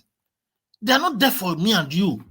This is why they are there. Now Fubara have wasted a lot of resources in the judiciary to make sure that he wins the case. Then Wike is wasting the resources in Abuja there to make sure that everything comes back. Those that are in the House of Assembly, they are borrowing money, they are selling their properties to go. Now, the whole of them have been asked to go into their room and meditate and reflect back on what has happened so that they will know whether they've done wrong or well, like children that are being castigated. Now the president have come and sit down big time now, just the way he sat, the way they have to sit down in Lagos. He has got to sit down in Rivers now to control the money, to begin to exploit the money. In the next few years now, we'll begin to see monies in the hands of monarchs, monies in the hands of, just as what they did before, monies in the hands of in the coffin, in the cemetery. They begin to bury our money there just to plan for 2027. 2023 was just 2 years back. 2 years back, we had an election. It was about, from 2021, it was about 2023, from 2 years, we were talking about the election, and now after the election, they started talking about the judicial system to see whether Obi will be able to make sure that his mandate was given back. That one ran for 1 year, and after 1 year, they wasted Nigerian money, and at the end of the day, they said, okay, Tinubu is the winner of the election. Then they claim they enter another gist. It's one gist and one gist to the other. Nothing is to the benefit of the people. Nothing is to the benefit of the people. And if they are sensitive enough now, they should know that where Nigeria is going right now, Nigeria is sitting on the edge of a gunpowder. That is exactly what is happening right now. But they don't see all these things because they are all fraudulent. There's no freedom of speech. If not for sure that escorted that young girl to NYSC, by now the girl would have been expelled and totally gone. That is Nigeria for you. Thank you very much, Nigeria. I don't want to waste time. Maybe if we still have time, we'll speak more. It's a pity that this is where we are. Okay. Thank you very much. Thank you, Chris Collins. God bless you, sir. Mr. Elvis. Mr. Elvis. Yes, sir. Please, I've posted Mr. Tinubu's comment on the private chat. Please do us a favor. Do Nigerians a favor. Do listeners of this program broadcast a favor. Please place Mr. Tinubu's comments. Many of them, but I've posted about 3 or 4 of them. And please put it there as this broadcast is going on. Please paste it, put it on live. Let people read Mr. Tinubu's comments. You can interchange them maybe every 2, 3, 5 is your discretion. But please, you will do Nigerians a big favor by putting this out there for people to read. Thank you. All right, thank you. I'll do that. Thank you, sir. All right, Mr. Dua, please talk to us, sir. Good evening to you. You have your 8 minutes. Thank you, Mr. Najawash. Good evening. Good evening, all the panelists. Thank you all. Good evening, Mommy in Diaspora. Thank you for all you are doing. We are grateful, ma. Thank you. God bless you for us, ma. Good evening, the commenters, listeners, and viewers. Well, you see, according to the issue on the table, that Fubara have been removed or suspended, it is laughable, very, very laughable. They said the Constitution gave the president to declare state of emergency in the state of anarchy. What anarchy is dwelling in Rivers State? We did not understand the anarchy in Rivers State, not to talk of calling for emergency. Because we have not heard that there is fire on the mountain, that the fire brigade could no longer have water to quench it. Now you call for state of emergency. Is there any kidnapping in Rivers State? Or is there any place that they said terrorists have occupied in Rivers State? Then what emergency is Tinubu calling for? If they said there is no government in Rivers State, is it military regime that we said I remove so and so and I bring Sambo to come and put in the position? Are we in that? If there have to be any suspension in Rivers State, it have to be declared by court, not by Tinubu. Tinubu was voted in the way they vote others, despite that INEC was the one that put him there. And the way INEC put the other people there also. So he doesn't have that right of declaring that it should be out, the House of Assembly should be out. Then that means we are a military regime. So automatically Tinubu have told the military, come and overthrow me so that you occupy Aso Rock. That is why he's telling the military that my office has not to be existing. Because if he know what he call democracy or know what he call rule of law, then he will have not said be suspended for 6 months. This one is suspended for 6 months. Then who is not the government of the people? Because the people voted for government. So you cannot nominate government for them. It is elected, the way you are elected, so the government of that place is elected. If calling for emergency, if the security of the land, that they could no longer handle it, then the federal government can call for emergency to safeguard, not to remove whether the House of Assembly or whether the governor. That is not emergency, because we have not heard that they break Wike head or Wike break another person head or Fubara break person leg. The other, no. So call it emergency. Whether Shehu did not understand what they call emergency and state of anarchy, then he would have go back to go and ask the British people to explain for him more. There is no insecurity in the land. And if insecurity is in the land, you are not going to remove the governor. You are not going to sack. You don't have right to sack, to remove the House of Assembly. What you have is to declare all the military force to come and secure the land. That is why they call it state of emergency, that people will now have a restriction of movement. Like 6 o'clock or 5 o'clock, nobody will no longer have movement. If you are in so and so place that time, you're immediate in so and so hour. What they call coffee. That is what we know as state of emergency. So not president is removed. My dear river people, it is your duty, whether you are Ijo or you are not Ijo, I don't care, because I'm not of it. What matters to me is let Tinubu know that he did not even know what he's saying, or those who wanted to justify his misconduct, let them know that they did not even understand that English they pronounce. River State, it is your duty that let Tinubu know the way Tinubu was voted into office, likely your governor was voted, the way Tinubu have seen it. Why did he not sack? Why did he not suspend Akpabio and the other senators when Natasha problem is dwelling at catching audio fire? Why did he not suspend them? Because that is the head that's supposed to show example to the rest. He leave those people. So river people, tomorrow Tinubu is ignorant to what he read and is ignorant to English. So it is your duty to do that. I don't care to know, because the government you have, it is not only Ijo that voted Fubara into office. So whenever they do this, it is all of you they are affecting. So don't come and say it's because it's Ijo, I'm not Ijo. No. Let them know that the state belongs to all of you.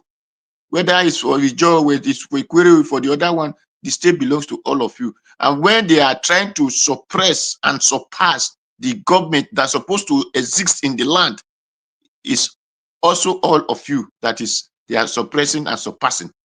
So it is all of you duty to let Tinubu know that Tinubu carved a coffee of Goodluck Jonathan when he was alive, that even enables his mother, my Goodluck mother, to Yegbeji. So it is your duty to carve Tinubu coffee.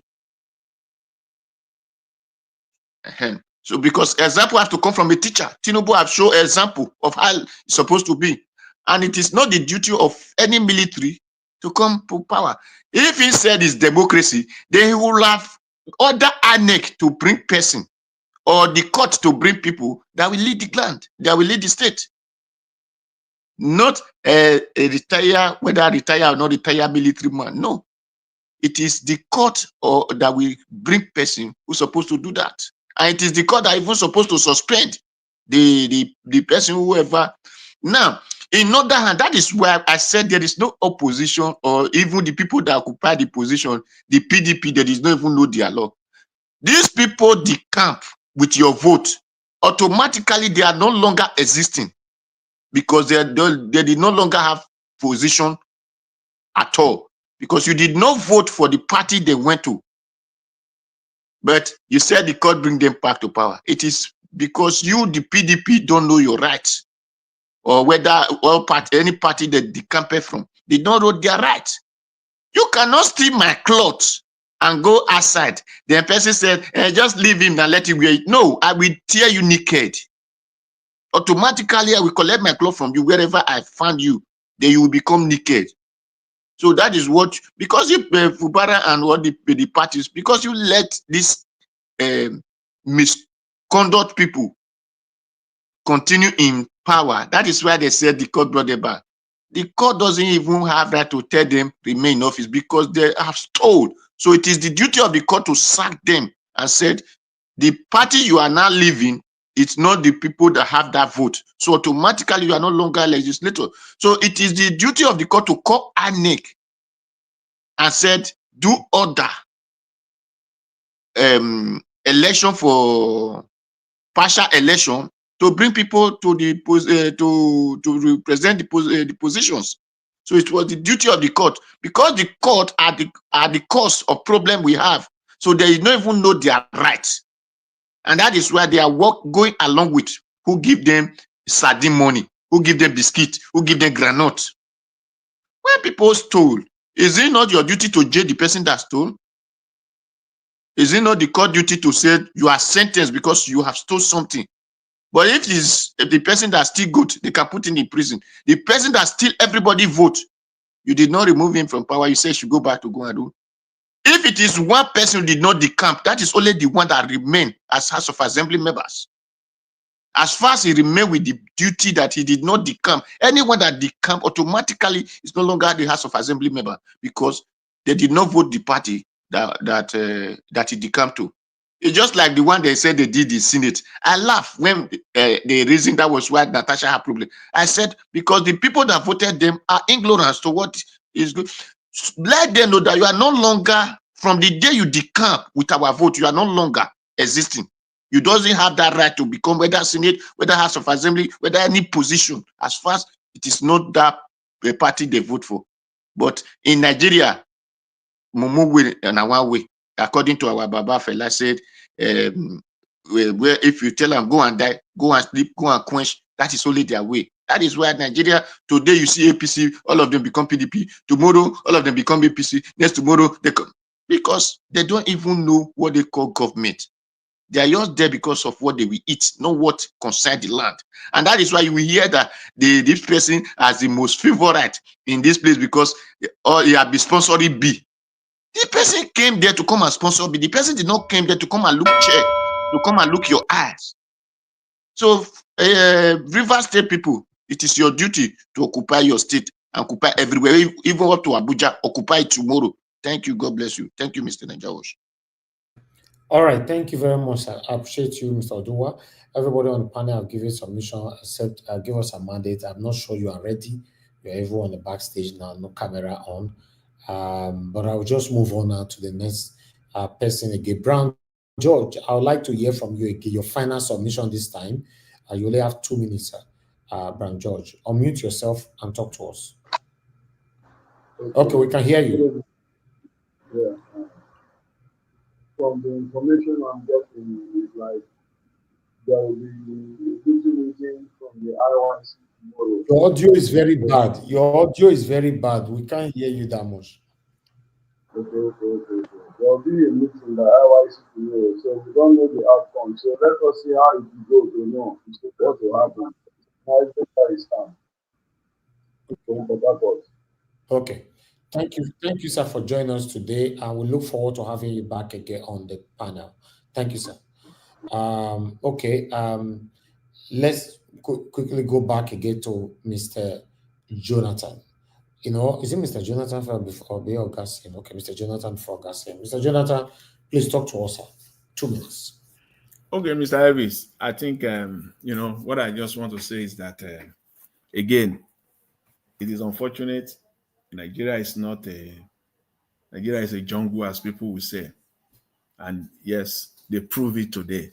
Yeah, they prove it that, yes, that country is indeed a jungle.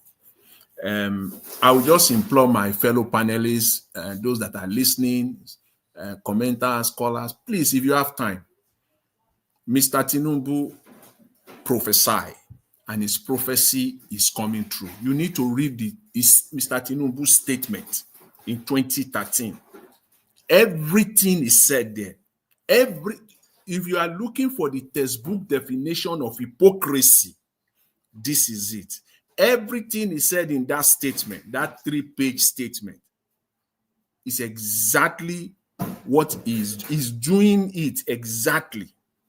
Everything he blamed Jonathan for. Where do you want to start? This is not the time. This is not the day to state it all out, to spell it all out. Everything is said. But time will permit us in the future. We are going in the coming days. we will talk on this. If you read this statement, you can just say, you know what, just close up and go to bed and sleep.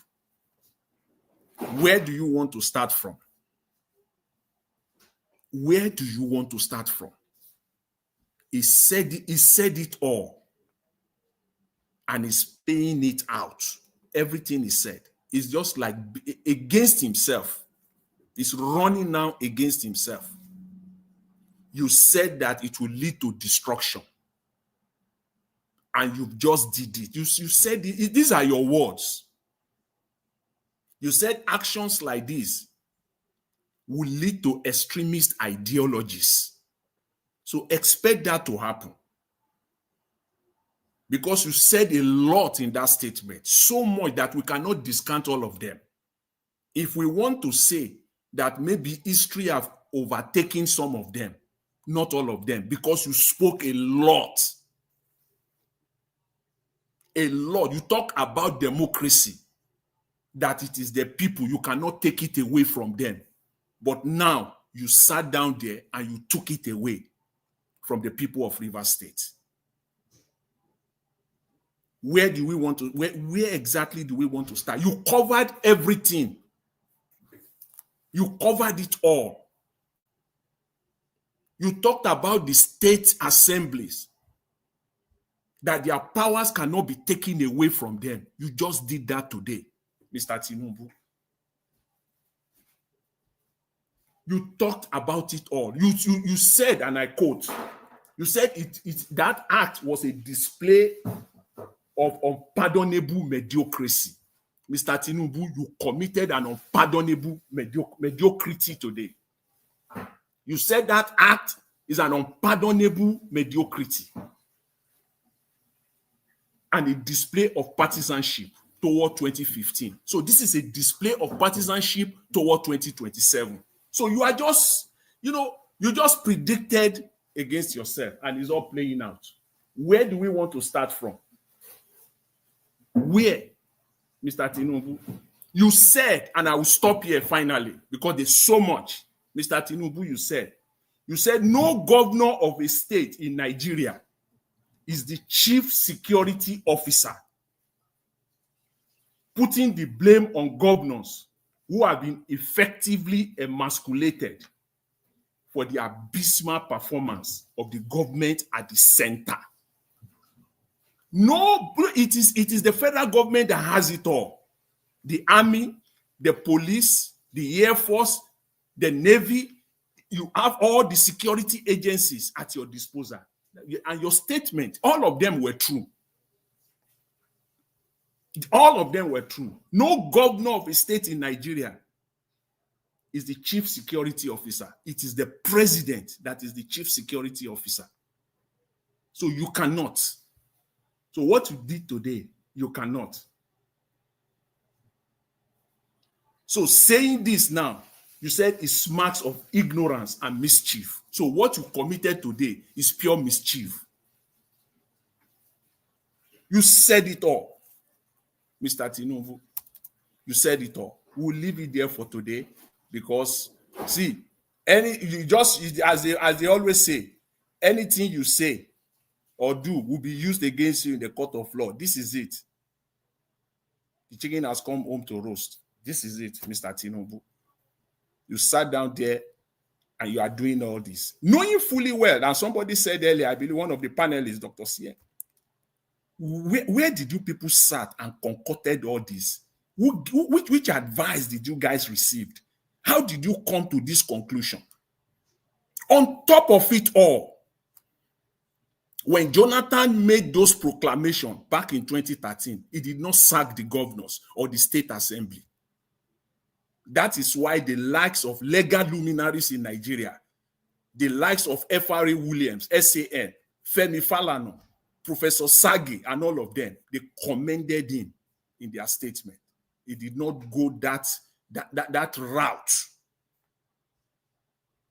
that you did today. He didn't do that. Yet, you condemned him emphatically. You condemned him completely. the governors still have their powers because he knows that he has no right. The constitution does not give him the right to take away the governor of a state. On top of it all, the state assembly effectively dismantle the executive and the legislature arm of a state. That's what you just did.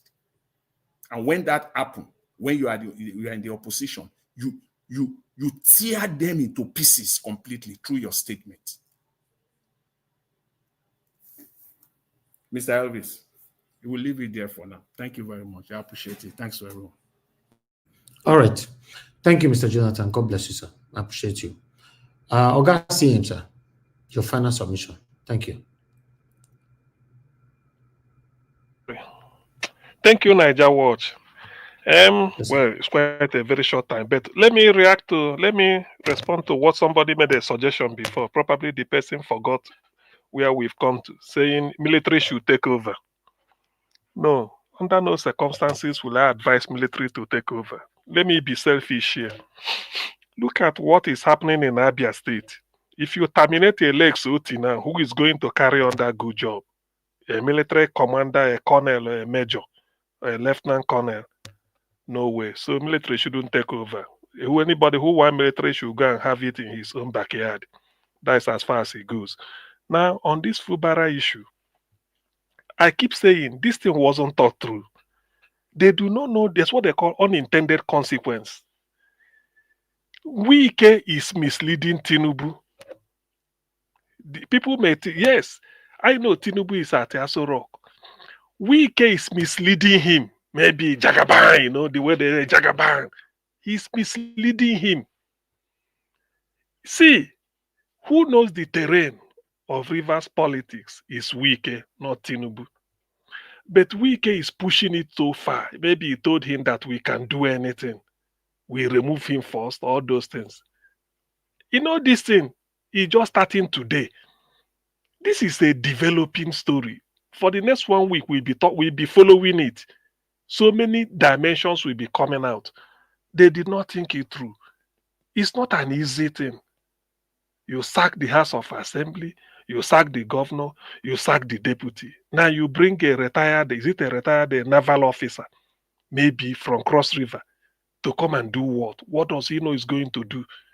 Just to sit there and then take salary for 6 months so that it will give them the time to plot, maybe to come back and then sign one agreement again. This is it's a dangerous game Tinubu is playing. He misled, Wike misled him. The North is on his back because of one secret agreement he must have signed with them, which to them he's not fulfilling. Now you want to go to Niger Delta, the heart. Ijaw people are claiming that they are the Niger Delta. And from all look and from the way things are, this is not going to be a case of whether you are doing this or doing that. It will be conglomeration of, just like they put resources together. You cannot. What Atiku wrote this evening, Atiku said he took Yaradua, I know what he took Yaradua, to go and maintain peace in the Niger Delta. See, it is, this is not a Ebonyi. Not that Ebonyi is small, or maybe a Ekiti state. River State is a consequential state in Nigeria. We all know. Even if you are borrowing money, it is the crude oil and gas maybe from there that you tender as collateral, like Buhari was doing before you're able to get what you want. The moment there's conflagration there, all this mobile, everybody, Oyibo go just pipe close, they may they hold on first. It will affect our economy. That's one. And that is why you handle them with care. Even at that, what did Fubara do? What did Fubara do to Wike? Structure. What is structure? You need money. They don't want to say it. The ingredients, the currency of godfatherism is not good government. Nobody tells the godson, why is it that you are not putting on skyscrapers? Why is it that you are owing teachers? You must pay. No, you don't hear that. The currency, the gas on which they run is what are you bringing in return? I made you governor. What an insult. Now me put you there. When I was selecting, there were 6 of you. You are even the last. People warned me not to put you. Are you the owner? Are you the owner? You see, whenever I hear somebody say that, that is the more reason why I support the person. No matter, that's why I said Ngige. Ngige nailed the godfatherism in Nigeria. Unless people want, he said he went there to sue everything. They said they will remove under Mbadinuju. Anambra money was being removed from a source, from Aso Rock. Emeka will take his own. The one comes to Mbadinuju will be handing. It was just a lame dog for 4 years. Chris Uba want to do it with Ngige. Ngige agreed every time. Oh, yeah, come and implement. Now he said no. Today that hand has died. So it takes a courageous person. That's why I mean, maybe if Fubara they didn't use this method, I supported him. I don't care whether he rigged or be out, which I pain me. But I don't want cheating him. You don't play God. Wike is playing God. He has played it to the level that nobody can touch it. Imagine he's even what Tinubu won't even say, he will say it. Tinubu, how many times has Tinubu granted a press interview and be boasting? It's even the one he gave, it was a bit conciliatory. When they say your minister, I say they are working on, but look at the way Wike is talking. Want to get up his chair and then start to prance up and down as if he's a president. He's misleading Tinubu. Tinubu cannot fight the North and then be fighting a job people that sympathize with them. And he has his own enemy. Who will be with him? Wike is misleading him. He better beat a retreat. Probably they lobby the Senate where them push and down, say it didn't work. Then it will say, okay, since no impeachment, they will now correct their mistake. Otherwise, he won't be able to fight in 2 fronts. Wike is misleading him. Wike is making noise. The moment they remove Wike from minister, now he becomes a fish out of water. Maybe he run abroad. Useless.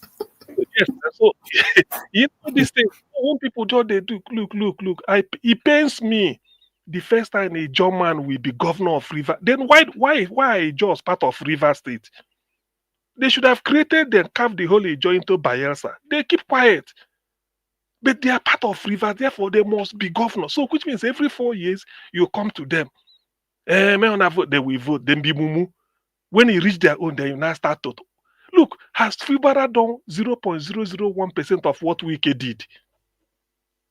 Has Fubara even done it? Nothing. Yet they are just pushing him because they want to look at Wike. Now me put in there. Look at all he talks. He can never tell you what Fubara did. Tell us that Fubara stole money. He lodged this. He doesn't say it. All that. He must carry the structure. You can't use the structure and destroy the structure. My structure.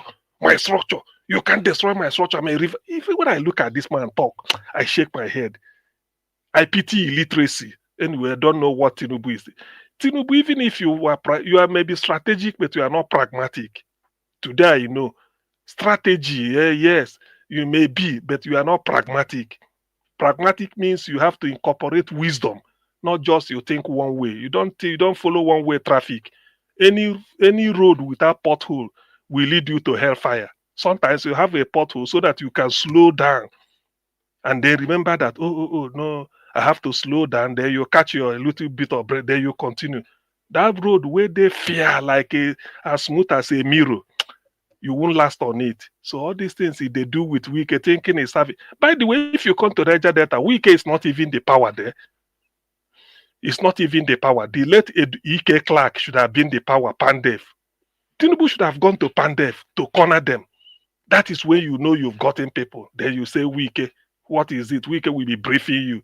Quarter the member house of assembly somewhere in Abuja, and then be pumping bad words into their head. Niger Watch, let me stop here. Thank you. Thank you, Augustine. God bless you, sir. Thank you. Mr. Ale, you see you did backstage. Put on your camera. If I can't see you, you know you can't come in. Okay, I can see you now. Thank you, sir. All right, Mr. Alex, just take your final submission. Thank you. Okay, like I said before, the job people, the Rivers people have to come out. If the Fubara have done well for them for the past 2 years, This is why in everything you are doing, it's good to be good. Whether they brought you in, you were unpicked. If he has done well for the past 2 years, it's time for them to pay him back by standing by him, shutting down the states, shutting down the airport, shut down the seaport, shut down activities. Total blackouts in Rivers State until our governor is reinstated. No negotiation because he's an elected government and the president does not have rights to remove him like that. There is no cause for a state of emergency. If there's anybody that needs a state of emergency, is Mr. Wike, who is playing Godfather in Rivers State. So, just for the records, next time if you are fighting your opponent, you have to neutralize them very, very early. I say it again, you neutralize them early in any way you can do, just for you to have peace to govern. If not, it's everywhere. There are tigers and lions everywhere. Wike is the big lion of tribal of Judah, according to my brother in Edo State. Big one. If Fubara would have chain him around all his properties, find a way to do it. That's how it's done. You don't just leave them now. Everybody is now telling you sorry. Don't cry. So it's a big problem. It's a very big problem. You don't allow Tinubu to set foot into your life. It's a big mistake. Big mistake. For me right now, if I was him, I would sack all my security advisors, get new ones on board. We pick it up from there. Because you cannot suspend an elected governor. The same thing we were saying about the APC suspending local government chairman in Edo State is not constitutional. And the chief justice, the attorney general of the country came out to say it's not constitutional. You cannot suspend elected local government chairman. Tinubu have no right to suspend the sitting governor. Tinubu, he don't go school. They said he's a graduate. He don't go school. So I don't know who also is advising Tinubu. That one need to be sacked. So I just feel for Fubara. He has exposed himself, and now they've taken advantage of him. In Rivers State, I'm not calling for war, but for there to be lasting peace, there have to be war. Unfortunately, it's part of the game. It's part of it. And the person with the upper hand is supposed to be the sitting governor. You can't come from Abuja and tell me what to do. Nobody did it to Mr. Wike. Nobody did it to Amechi. Nobody did it to Odili. Why Fubara? Because they saw him as a weak. It's part of my training. So Fubara, I'm offering you a free course online as a consultancy when it comes to strategy and policy implementation, when it comes to security. Very important. I'll do it free of charge. I don't need you to give me a portfolio. Don't give me reverse money, please. That's a good one. I concur. I concur. Yes, take this message to Mr. Fubara. He should try and contact me. I will take it. We can do it via Zoom. I don't have to come to Rivers State. We can do it 1 hour per day, and I promise you, it's not over. We can find a way out of this. Do it right now as soon as possible. Contact me. Alex, indirectly, you are justifying what Obasanjo did to destroy his enemy very early. Yes, Obasanjo was very smart. The person, listen. Can you listen? The person that advised Obasanjo on that area is a professional in that area. Obasanjo did not deal with mediocres. The person that was with him at the way he dismantled the tigers and the lions that are ravaging us in Edo State now, the godfathers. The person must have been maybe from Russia. Alex, I agree with you, Mr. Alex, completely. This same Tinubu, if you know how Tinubu dealt with Obasanjo, it's true. Of course. Yes, this same Tinubu dealt with Obasanjo. Do you know how Peter Obi dealt with the godfathers in his states, Anambra State? So you don't joke with this part of government. Obasanjo may not be good in other areas, but in this area, I give it to him. Even me, I was just laughing because he had a very sound-minded strategist. Somebody, maybe a professor in political science and warfare management, and he did it successfully for 4 years. Kudos to him. Look at the way the tigers are out now. Where were they for the past 4 years?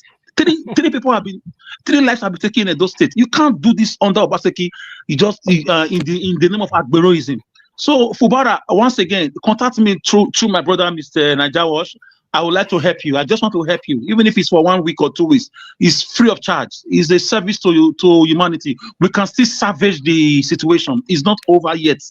There is hope, and it lies on the rivers people now. The country, the state can still be taken because he was duly elected. We don't care who brought him. He was elected. He was announced by INEC. So you have upper hand.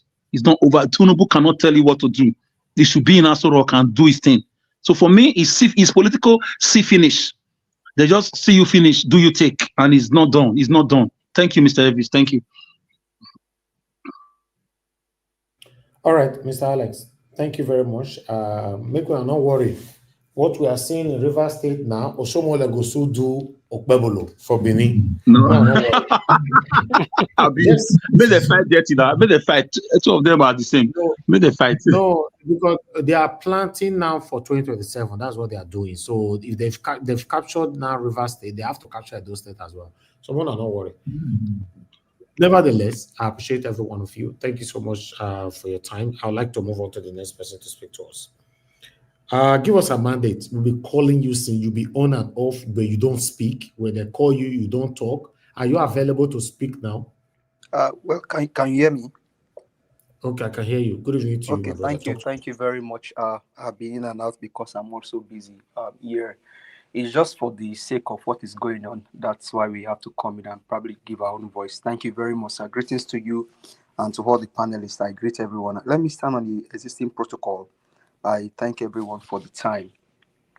I think earlier, Tony Cole said something. He said there are 5 people or 4 people that can actually be called upon on this situation. He mentioned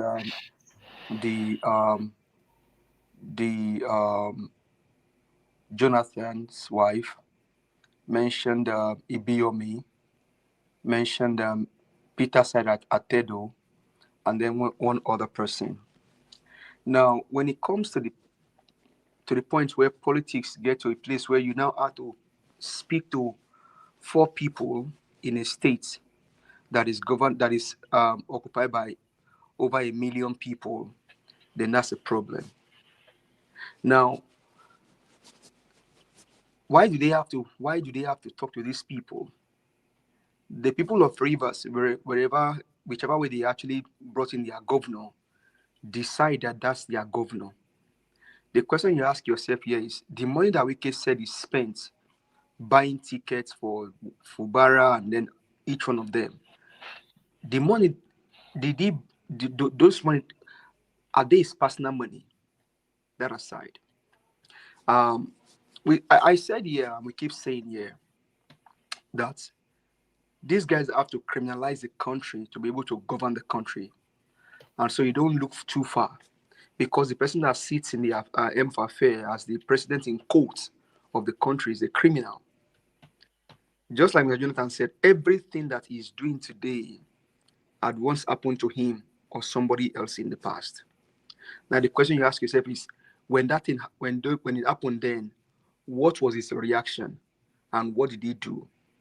But you know, one thing is, criminals, they have a diverse way of thinking, and that's what is playing out today. Tinubu it's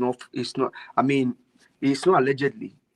This guy, maybe when he was even in the womb, he was being, I don't know how to actually liken this kind of human being.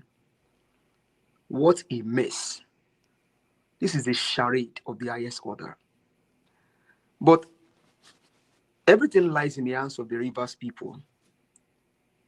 Because like we often say here, this thing will blow up from the inside. And Rivers can probably set that tone for Nigeria. Honestly, for me, that's the way I want it to go. Because this criminality cannot be sustained forever. This criminality cannot be sustained forever. An example has to be set from somewhere. It's now time for the likes of Asari Dokubo and those that are crying that if he does anyhow, they're going to start blowing up the pipeline and all that. I'm not calling for them to blow up any pipeline, but what I'm saying is, Rivers or the Rivers people, you can actually fight this cause.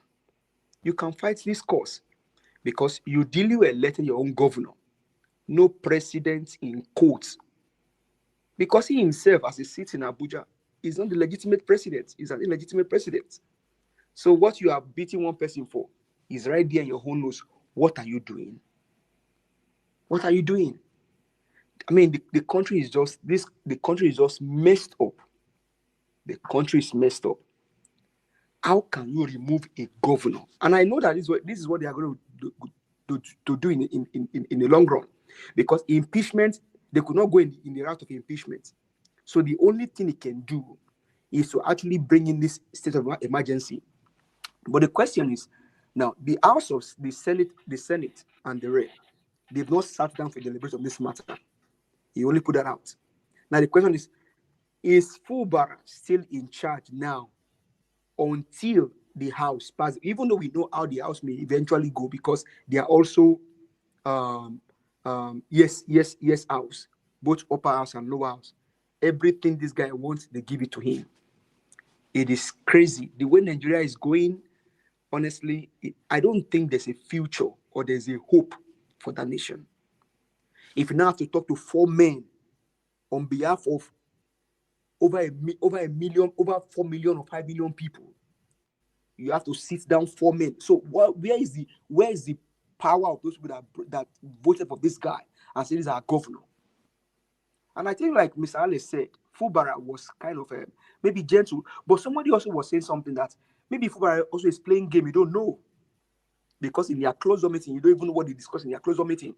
Maybe he's also playing game. We don't know. But in the long run, we'll see how this whole thing plays out. But this is a mess. This is a mess. No country should be run like this. Nigeria truly is not a country. Nigeria is not a country. I will not call it a jungle, but it has that characteristics. Nigeria is messed up. And the people's psychic, all they care about is if they can eat their 3 square meal, they are done. They thought that's all about life. Life is not about just eating, be able to go to lounge and then do the crazy things. Life is about standing for your rights and standing tall. These guys have destroyed everything. Most of you now have a criminal drug baron as a president. These guys don't care. They will go as much as they want to go. Nigerians are the one that will tell them, no, you have to stop it here. I think I saw earlier also a video where the Air Force went to Ikeja electrical power distribution. You owe them their money. You couldn't pay their money. The best you could do is to go into their office and ransack them. Lawless country. Everything is just lawless. So for me, Fubara, like Mr. Alex has given you an advice, call him and let's see where this whole thing lands us. But this should not be sustained. This is criminality of the highest order. Thank you very much, Mr. Alex. I appreciate you. My brother, thank you. I appreciate you. Thanks for your submission. I don't know if it cannot be sustained, because you also mentioned that yes, this is not going to last forever. My brother, is already lasting forever since Nigeria was created. I mean, a lot of people have died since Nigeria was created, and this country have remained the same. In fact, getting worse every day. So that forever, there's every probability we might not even see it. So for me, what you cannot see is forever. So unfortunately. Now, the situation we'll find ourselves like that be that. No, but let me move on. But sorry, sir, I asked a question. I don't know if Mr. Jonathan or Dr. CM or Mr. Alex can or anybody has it. So now, the House, both upper and lower chamber, they've not decided on this. He said he just passed to them and it's going to be gazetted. Now, do they wait for the House to do this before Fubara is finally removed? Or yes. That is what the Constitution says. The process. Can I answer you, my brother? Go ahead, sir. I want Fubara to contact me. I can't say everything here. He should contact me. I'll talk to him from here. Thank you. You know what? From what the Constitution says, see what the president did today. See what the president did today is just his own intention of his government, or as the chief executive officer of the nation. Exactly. He still does not hold water. The House must still sit and approve it. It's an intention. of the president or the tension of his government. The only thing, you know what Mr. Alex said, is that Fubara has wasted a lot of time. You see, they are very smart, this Nigerian crooked, they've gazetted it. So he can't go to court. So because this thing now is because already it's already in Gazette. Yeah, it's gazetted. So he can't really, so they outsmart him. It was But too Mr. slow. Alex, if you are looking for Exactly. somebody to Exactly. prosecute, Exactly.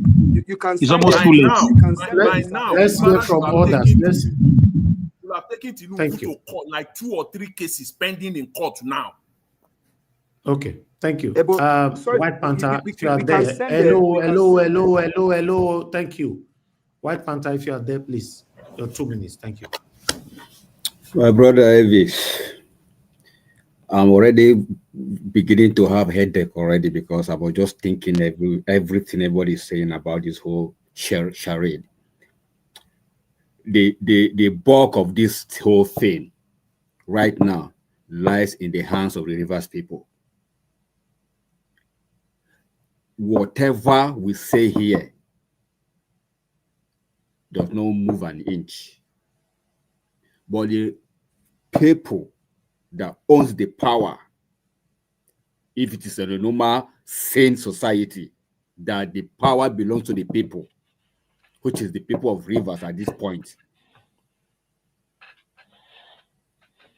they have the power to decide whether to accept this nonsense, or at this point, they can even sue even the federal government, even the president. They can sue him in the International Court of Justice for perpetrating illegality.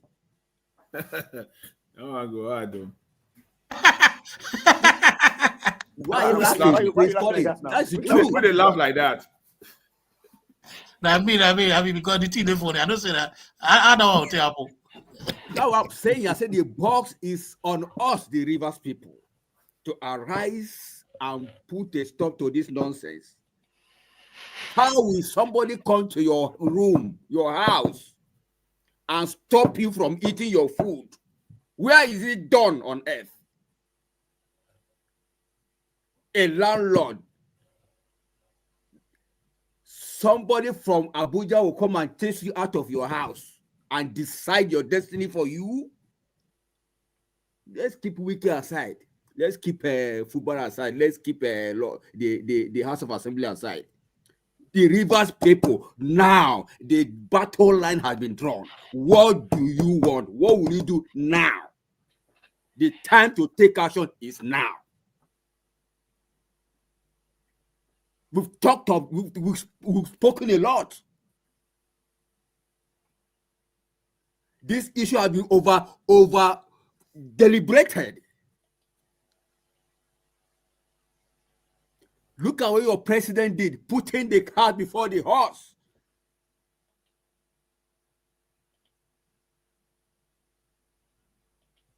Are you going to fold your hands? We are already in a deep ocean. We have to survive from this situation. We have to rescue our state. Otherwise, this is the beginning of trouble to Nigeria at large, not only Rivers State. I rest my case.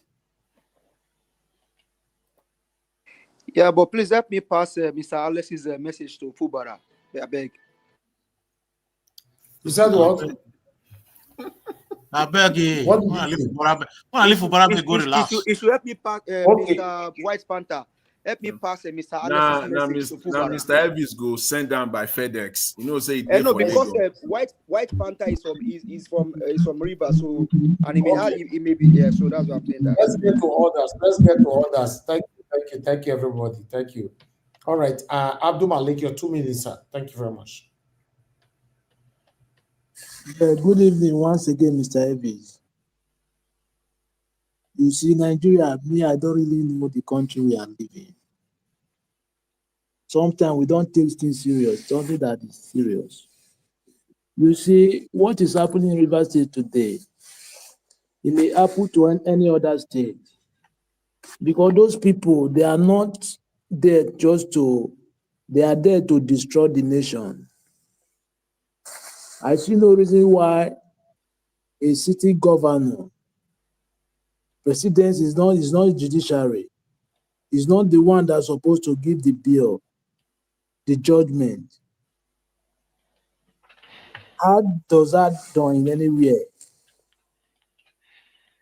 It's unacceptable. It's not normal something, but we think it's normal. Now they are declared state of emergency in the state. How do you expect River State citizens to come out to go and do what? Everybody will be scared. You see what happened in Edo State. Almost 4 to 5 million people reside in Edo State, right? But when Edo State was last year election, governor election, they declared 35,000 police and 8,000 army, and only 4 million to 5 people reside in Edo State. How many millions, how many thousands of army do you expect they will declare in a River State now? All Nigeria, they need to stand up for this nonsense, because enough is enough. I see no reason why some few people, politicians, they are just riding everybody they are riding everybody in the country. It's like they are playing, they are joking with everybody, playing with everybody's intelligence. If only me here as I'm here, I can do anything like Trump to go and destroy that, I will do it. I will not buy that, but I will put fear in their mind. But because they are doing these things, it's enough. How can you start oppressing people anyhow? Just because you are privileged to be there. We are a democracy, right? But you are operating like we are military. Look at just that youth cup, that last youth cup that speak last time. They are threatening her. How? So anybody, we don't have a freedom of speech anymore. We are slaving now, right? But one day, Mokin Market will not return. Yes, that is how it is. You started doing something, but one day, that thing will overturn, it will overpower you. You will not expect. Only one person will bring you down. Thank you very much, Mr. Niger Watch. All right, Abdul Malik, thank you, my brother. I appreciate you. Okay, let's go to the Grace King. Thank you, sir. Please, your final submission. 2 minutes. Okay, thank you once again, Mr. Niger Wash. Like I said earlier, what the president did, in as much as we know that the president has a right as the president of the Federal Republic to declare state of emergency in any country under Section 305 of 1999 Constitution as amended, the president is still stated there that he must pass through the National Assembly, which he has not done. So that alone means that unilaterally declaring a state of emergency without legislative endorsement or approval is unconstitutional. You know, this thing happened before during Obasanjo's regime, when Obasanjo suspended, declared state of emergency in 2 states. You know, I think that Ekiti and Plateau State, yes, Ekiti and Plateau State. The Lagos State Attorney General took the federal government to court and they won. You know, noting that they cannot just unilaterally declare state of emergency. What has happened in River State is not enough to just declare state of emergency. And it's like declaring a martial law there now. If you look at when Jonathan declared the state of emergency in 3 states, these governors were not suspended. The governors were still there. The state of emergency will allow the federal government to bring more security measures, bringing military to intervene in some areas, not just unilaterally suspending the governor, suspending the deputy governor, suspending the legislators in the states. Automatically, you are saying there's no more democracy. And the funniest thing, why this thing is so surprising, is that Tinubu ought to have been, people look at him as more or less like the father of democracy in Nigeria, in the sense that he understands all these things. He has been there. He has served as a governor. He has served in different capacity in this country. So just doing these things that we don't do anything when they like me, they do. And the annoying thing is the way Supreme Court is being compromised in Nigeria. Supreme Court supposed to be the voice of the voiceless. That even if you manipulate at the lower court, manipulate at the appeal court, the Supreme Court will say the way it is. But unfortunately, the way what is happening now, people will say, we know at the lower court we will win, at the appeal court we will win. But the Supreme Court, once they get there, because there's a law, whatever the Supreme Court, whatever the rule is final. They've taken over River State. I know their next target now is going to be Edo State. You understand? In preparation for 2027. But one thing is certain, it is not over in River State. Mark my word, it's not over. A lot of people, this matter will be litigated. And I believe at the right time, the only challenge you are going to still see is that at the long run, it will still go to Supreme Court. Supreme Court we know is that we don't know the type of Supreme Court Nigeria has anymore. With what is happening in Nigeria, sometimes I'm even ashamed to even call myself a politician, the way things are done in this country. And I believe definitely it's not going to continue this way. The youth are already speaking out. The youth are already speaking. I only hope this thing shouldn't degenerate to a state they cannot control anymore. On its own, he has called the military. He has brought military. It's like River State is now military regime. Whether it's retired or whatever, it's not military regime. All over, I just call somebody in Port Harcourt now. We said military is taking over everywhere. He said in Bayelsa State, as the president was broadcasting, some pipeline were being blown off. It's true. So whatever he's doing now, he has to be very, very careful. He has to be very, very careful.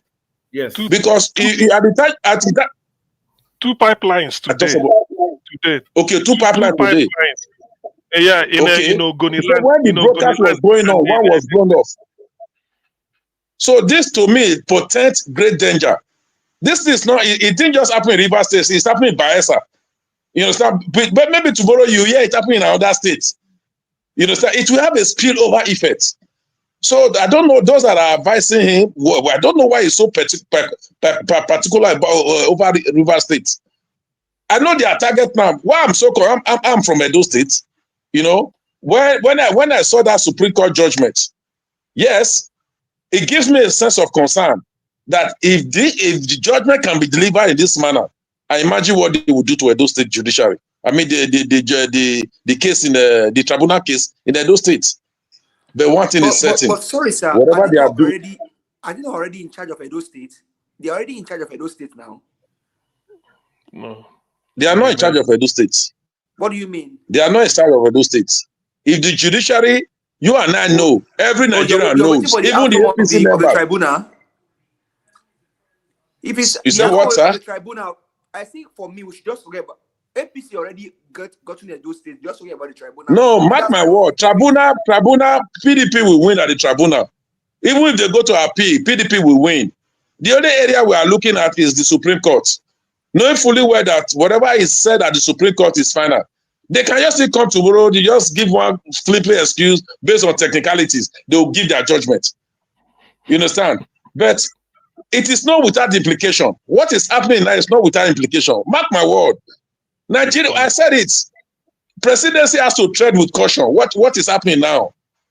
If it escalates the way it's already going now, it will become very, very uncontrollable. It will become very, very uncontrollable. Grace King. Let us come to the, what is it called, to first principle. What did the Fubara do? What is his offense? That is the basic question. That is the question that remains to be answered. They cannot pick one thing. That's the major problem. Anytime when we can talk, he says structure. You can't destroy the structure that brought you. What is it not structure of criminality you be want to dismantle? You can't destroy this. Why not tell us that Fubara has stolen billions? Let us know. No. What you don't, Mr. Sian, what you don't know is that is exactly what Wike wanted to do in Edo State. Trying to use Oshomole to do the same thing under Obaseki regime. You understand? Obaseki resisted them. Why he couldn't succeed then it was not. Now he's a minister. He has all the federal power. Minister of Federal Capital Territory is more than he wield more power than even the state governor. So he has all the resources. He has the presidential backing. He has everything at his disposal. But what he does not have is that he does not have the people. He does not have the people. Very soon you see the people speaking in different ways. Thank you very much. The fact that he's a minister of FCT does not make All him right, powerful than governors because he was not elected. Okay, thank you very much, my people. For anyway, I let everybody just finish their submission because I needed to respond to some of you, but nevertheless, most I will be. My people, let me call on the next person on the panel, which is Prince Collins. Prince Collins, your 2 minutes, sir. Yeah, thank you very much, Mr. Najawas. Before I proceed, I want to say one thing to Nigerians in diaspora, Nigerians at home. This is the word of Frederick Douglass, from America. He said, "A slave who does not fight for his freedom will always remain a slave and will never be assisted to fight himself out of that freedom." So invariably, a person who refuses to rise against oppression will always remain in captivity. That is what it is. Nigerians, if you want to be free, you have to fight for yourself. There is no God anywhere, no religion that will free you. There is no words that's going to free you. You can see the war that is going on right now. Wike is saying structure, you can't destroy the structure that brought you in. People keep asking, what did Fubara do that is warranting all these things? Fubara did everything. Those power that brought him in, the structure that brought him in, is messing up. The people didn't bring Fubara in. We should know that one. Vote didn't bring Fubara into that place. It was discussion, arrangement that brought him in. He will not fail the arrangement. Any attempt for him to fail the arrangement, he will be frustrated. It's like you have gone to take power in the devil's den. You can't use that power to deliver. Then how do you eradicate godfatherism in Rivers State? The only way you can eradicate godfatherism is for election to be free and fair. That's the only way. Without that, godfatherism can never be eradicated. You cannot. Fubara, who is Fubara compared to Wike and Agbado? These are strong people, strong, weak. You cannot. Fubara is just okay. If not for Wike, you think Fubara would have been there? No. Fubara was just using the power of incumbency. He was being encouraged by people around. Hello, Mister. Somebody brought in Wike to becoming the governor of Rivers State. Yeah. Before you become the governor of any state, you must have been supported by somebody. It's not a guarantee. It's not a guarantee that because they brought him into power, they should manipulate him to do what is not right. Is that what you are saying? That is not. We shouldn't support that in any way. The great king, please. I know what I'm saying. Did anybody? This is not somebody that brought Tinubu in for the first time when he became governor. When he now had Lagos to ransom, what did they do? Power past power. The weekend we are talking about, what did he do to former governor? All those people that brought him in, he dealt with all of them. If he frustrated all of them. Ambody is an example. Ambody. Okay, what Ambody? I'm talking about Weekend and Rivers. What did he do to Amechi? What did he do to those that brought him in? He messed them up. Some people are desperate more than others. That is what it is in Nigeria politics. Until the right thing is being done, we cannot eradicate this thing. You can't eradicate evil with evil. For you to eradicate evil, you have to eradicate evil with good. You have to change the narrative. So it worked. You see, Wait, I'm coming. Let me quickly finish. Let me finish one thing. Let us know one thing. If not for Wike and other certain people, if it was Agbado that was in government, if it were not Buhari, Obasanjo would have been able to do what he did for that 8 years. He not go work. They go remove Akon for there. Because power pass people strong pass some kind of people. Not be everybody where they say which course you want give you say me can go lecture, Alex say me can go lecture for you. Which course you want educate Fubara we want to go fight Wike and Agbado together. These are evil people. Now we can destroy PDP today. They forget all those ones. So now we can destroy PDP. See, let me take you a bit on it. Let me take you on a third divorce in Kaduna. Obasanjo resisted the El-Rufai. Now he don't leave APC come out. Now Godfather. He say he no go do. Even he prosecute him for money. Do you know that? You know that Obasanjo. I'm coming. Obasanjo. Ngige stopped Godfather is in Anambra That State time, till today. listen, It don't end. Mr. Sian, this thing, at that time you are talking about, judiciary was still okay. The judiciary right now is a mess. The judiciary, we don't have judicial system in Nigeria. Obasani is this year. This now the Erufai just handed over now. Obasani, when Erufai hand pick, put there, do everything. Do you now know they can go court. Do you know why I was able to deal with Erufai? Because Erufai has no ministerial position. Erufai is not in position. Wike is the Federal Capital Territory Minister. All right. He's still very powerful. Thank you. Let's move on so that I can get to everyone. Thank you very much. God bless you all. I would like us to quickly hear from. Give us a mandate. Your 2 minutes, sir. Thank you very much. Again, Mr. Elvis, I appreciate you.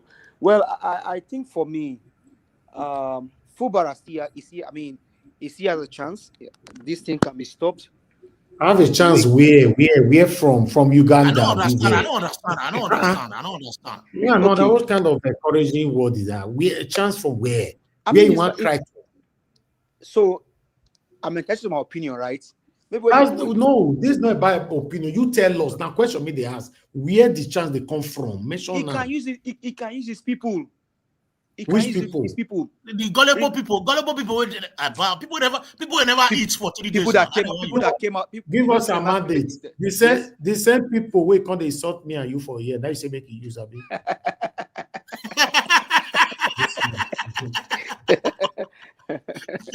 Mr. Vix. Yes, sir. 1 second, please. If you are saying that this is the way that Fubara will not come back completely, I guarantee you, President Bola has set a bad precedent in our democracy. What do you mean bad precedent? What are you talking about? Hold on. Let me finish. So you just realize you set them now. Hold on now. Hold on. The right way, let's assume that is capitalizing on the pipe that they are being blowing out right now. That he set a state of emergency. Let's assume that after 6 months, that all this issue will come to the table and be resolved. Otherwise, this is not the right channel or the right method to remove a democratically elected governor. My brother, see, a criminally minded person does not care about what we are talking about. A criminally minded person, see, Atiku went everywhere. We know, see, this one, the people of Rivers still have a chance to install their government. They have a chance. Let's see. For where we will scatter PDP, we scatter PO party. They have chance, my brother. A video that Fayoshe left for Fubara is currently trending. So I just made a video right now, which in 1 minute I'm uploading it on Nigeria Watch, and then I recapitulated back to Asari Dokubo because we want him to do what he promised to do when this happened. So we are waiting for him now. He promised say they never burned them. So let's assume say they never really burned them. We are waiting, So the state of Rivers State has a government house right now, this evening. I'm also posting it in the next 1 minute. That one will be on air for you guys to know that go be as a get. As I tell to now, so Rivers State people, they don't sleep, they don't enter bed. People who they toss a piece don't conserve. Bad for you. The fire. Let me take this call quickly. Mr. Innocent, please talk to us. You have only 1 minute because it's late, sir. Good evening to you. Okay, good. Just 1 minute is enough for me. Yes, I've seen what you've been posting, and then I've been hearing people. For me too, I am really, really upset on this thing.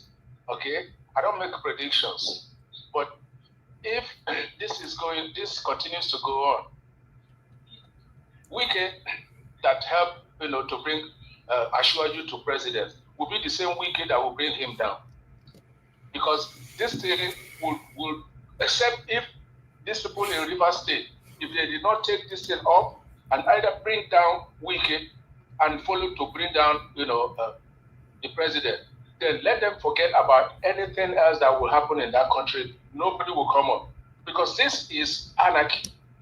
They have set up anarchy. And if these people in Rivers State fails to carry out what they can do and let these military people, whoever is now ruling there, to let them go ahead and continue. They did not do anything. Then let us stop talking about how Nigeria can be better. Because this is a game changer now. This should be a game changer for Nigeria. And it will start from Rivers and then it will go up across the country. But if it doesn't, then let us forget about trying to say Nigeria will be better. Thank you. This is just what I want to put. Yeah, thank you very much for your good work. May God continue to bless you and give you the strength to continue to present issues like this. Thank you very much. Thank you, sir. God bless you, sir. Thank you.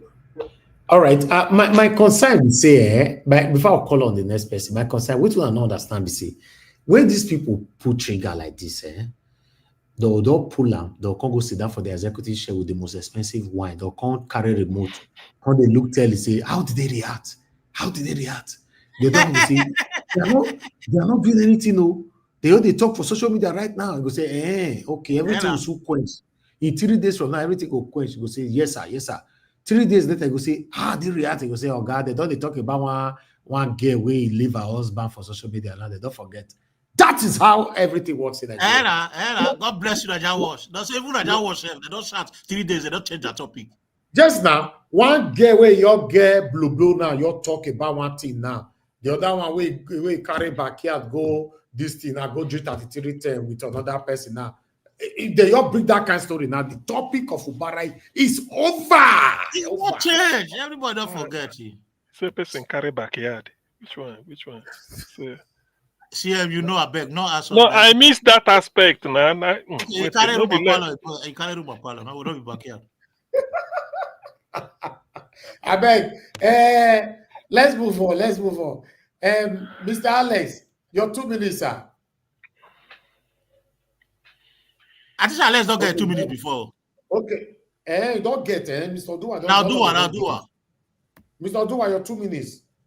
Okay, thank you. God bless everybody that remembered me. Well, one thing is that, let me say, the River State, if you are afraid to die, you will still die. So it's better we die because Nigeria is not existing at all. Nigeria is not living. They just have breath, but they are not existing. So let Tinubu know that he doesn't have that right. Now, another person suggests that they should sue Tinubu, and people will say, well, yes, they have right of suing Tinubu by tranquilizing the democracy, which he occupied position as a democracy, a president, and he is tranquiling it. Because for you to say military should, or either ex-military or military should go and take over another state, you have tranquil democracy. And you claim to be a democracy president. It is not the judge giving order for INEC to send a person to represent. Because who's supposed to occupy position from there? Supposed to be the person from House of Assembly of that state. If the president could not, the state governor could not do things, supposed to be the person from House of Assembly. Now, automatically, Tinubu said House of Assembly should no longer function. Does it make sense for 6 months? It did not make any sense. Even if they say Senate signed the bill, support the bill, that means those Senate, I was not the one, I did not say that military should come and take over. I said for this, Tinubu is calling that military should come and take over his position. Because now he have given order for military, whether ex-military, military, or whatever, it is still military because he have right to wear khaki anytime. Now to take over a state, automatically he the same thing him because his position is not even his. Then he's telling military that military, you people should come and occupy the position anytime you want. If not, it is the person, the third person, whether the speaker of assembly or whoever that is not available will have take over till they said let the issue settle. So when the when the people of Rivers say we are afraid to die, then they will still die. So it's better they say, let's come out, Tinubu, since this is what you need. Let us see it once. My people say heaven not the fall. And heaven not the fall. The only these people have right to throw another knockout on you. When they throw one to air, you run away. Then they will continue throwing. When they throw and they see that you said today is today, heaven not the fall. If rain fall, now ground you go enter.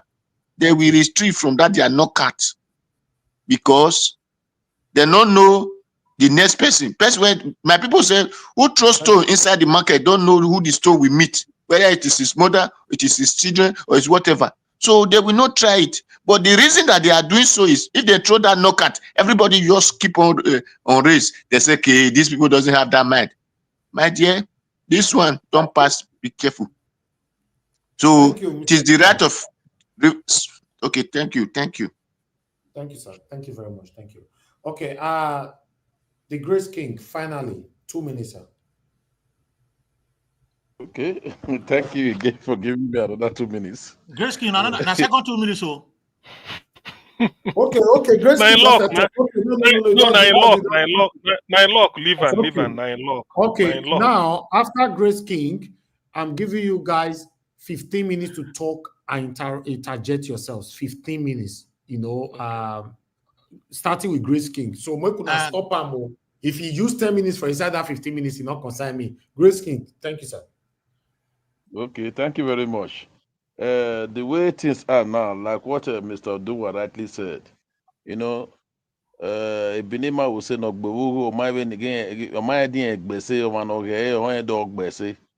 that when you are dancing, you that is dancing will not know whether you are dancing. It's the onlooker that will really know whether you are dancing well. That's the situation we are saying. Somebody rightly said that let us do it, let us see the reactions. Definitely they will see reactions. One thing is certain, they will see reactions. Because an injustice to one is an injustice to all. Every Nigerians, we are aware what is happening in a River State is totally uncalled for. Totally uncalled for. Must you come back 2027? He even said it, he has disqualified himself. He has disqualified himself. There's a broadcast that is going on trending now that if he's unable to give Nigerian electricity and abolishment of prepaid, Nigeria should not vote for him. By so doing, he has disqualified himself. I don't see any reason why he should come back and say he want to consult for 2027. Because it is 2027 fever that is causing all this wahala in Nigeria. That is what is causing wahala in the country. Fubara is a man loved by his people. Allow the man to rule. Allow him. Like I said, an individual will go to court on this matter. When it happens in Ekiti and Plateau, Lagos, it was Lagos State Attorney General that went to court against the federal government. So don't say nothing will happen. Nothing will happen. Something will happen.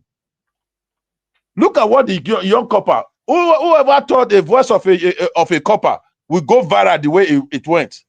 Because people saw that the young lady spoke with pain. She spoke out her mind in pain. As she was talking, millions of Nigerians were with him. He was actually voicing the voice of millions of Nigerians. So what is happening now? People are already crying. Except those that believe in democracy. Some of us, we fought through democracy when we were in the campus. Fighting for this is not the type of democracy we fought for. Looking at what is happening now, this is not the type of democracy. Okay, in a situation, Mr. Grisky, if I should ask you now, what kind of action do you think the Rivera people will take now that will sustain the Fubara government? What do you just say it in two words?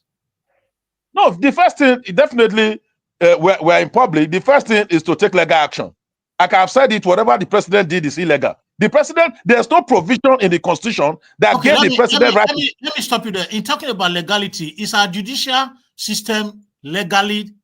Do they display their legality? But at least that is the first thing you need to take. The first thing you need to take is all those people that decamp, they are no longer a member of any party. The party, No, Mr. Automatically. Mr. Odua, that's the way you console. They don't pass there. They don't pass that one. That is the problem they have in the state. So those people that they camp, are they still in PDP? The judiciary don't pass that stage where they talk so. Because the judiciary that said when those people that the camp with another person vote can no longer exist, they will not pass the stage. Then how did they make it? So the judiciary, it was the same judiciary that installed those people back right now. No, then that judiciary have to be sued. If we sue that the judiciary by citing criminality, the question you can sue court. You have right to sue court. You sue them international court by citing criminality. Wait now, Mr. Odua. Now the same thing with the ask now. You see, is it not the same judicial system of Nigeria? The same judicial system of Nigeria they are going to take the same case to. That's what I'm asking. Or is it a different one? No, tell the same judiciary to Africa this thing. You can first sue them in Africa court. Then you can sue them after more than Africa court. Whatever, you sue them.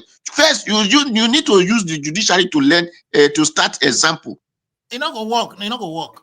Mr. Grace King, I hear you. What it up? Yeah, like I said, in as much as we know that Nigeria judiciary, the way it is now, is questionable, but that does not stop us from still fighting. We'll keep fighting. No, we'll what keep kind fighting. What kind of fight are you not going to fight now? The same judiciary, the Apex court has said this is what you need to do, and you want to carry the same issue to which court now? I don't understand. That is what I want you to clarify. No, that's what I'm saying. You listen to me. Listen to me. Like I said, in fighting a war, we have three ways you fight a war. The first way is dialogue.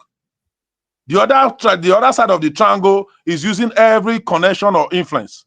When that one fails, when dialogue fails, when the other side fails, the other option left for you is the issue of violence or war. You understand? The issue of violence that would have created a state of anarchy has been truncated by the presidency by saying that the whole system has been suspended. So how would let me conclude what I'm saying, please. So I said the last option is the issue of violence and war, which definitely nobody will want war or violence, because a Benin man will say, "Oh, it's obvious, Messi." In other words, violence does not bring out a good child. You understand? I mean, violence does not bring out a good child. We're only advocating. We're only saying that because whether we like it or not, being a president does not mean you know it all. You understand? They may feel what they are doing is right. A time will come now when they start seeing reactions from Nigerians. Like somebody said, nothing is happening. And I just told you, do you know what it is for 2 pipelines to be blown today? And you are saying nothing is happening? Do you know millions of dollars? I understand what you are saying perfectly. I think the only way, what I'm expecting from us is that in the first place, let us talk about the pipeline that is being blown. 2 pipeline or 3, 4 pipeline has been blown right now. But as at this moment, we cannot come here to advocate for such thing to happen. No, what we can say. Let me quickly land now. You see, I'm coming. Let me learn. Whether the pipeline has been blown or not, right now, the president have spoken and a state of emergency has been declared. Military are taking over everywhere. The military that are supposed to be taking care of insurgency in the north now, they will bring them back to the south, because this is the source of resources that they embezzle every year. This is the source of resources that they steal, that they mismanage. So they have to protect it, because even while we have 150 children kidnapped from school, there was no state of emergency in such a state. When we had 300 and something students kidnapped and was taken, there was no state of emergency where 150 people were by in one day and they were buried in mass grave. There was no state of emergency. That is to tell you that they don't care about the people. They care about the resources that they want to embezzle, and they are protecting these resources in any midst in which they are protecting it. Now, right now, the military are taking over. Who do you think will come out in River State now to come out? The way one use here carry bullets. Just tell me. So the only thing that would have the only thing that I'm listening. Don't worry. Wait and see from tomorrow. Wait and see. The only thing I will listen to now, it to say maybe after election, say okay, right now Praise call is just wait and see from tomorrow, not after election. Just wait and see from tomorrow. Before election, nothing they happen. I mean, what is your way forward? What is a way forward? The way forward, there is no way forward. Let me land. The way forward would have been when Tinubu and this guy Wike doing all this nonsense. People would have waited for 2027 to vote them out. But the electoral system in place is not good enough to vote these people out. So even if you are planning by 2027 you are going to vote them out, it won't work because they are still going to manipulate the electoral system against you. They are still going to manipulate everything against you. So the way forward is for us to prepare for the worst that will happen, not in River State, in the whole Nigeria, in the near future, not now. So let us not think of what this River State is just an experiment of what is going to happen in future. Nigeria has fragmented into pockets of crime, pockets of and that is why you have to tackle it now. That is why you have to tackle it now, not in future. It's not easy, bro. Before it come in future, tackle it now. Because since it started now, tackle it now so that it will not come in future.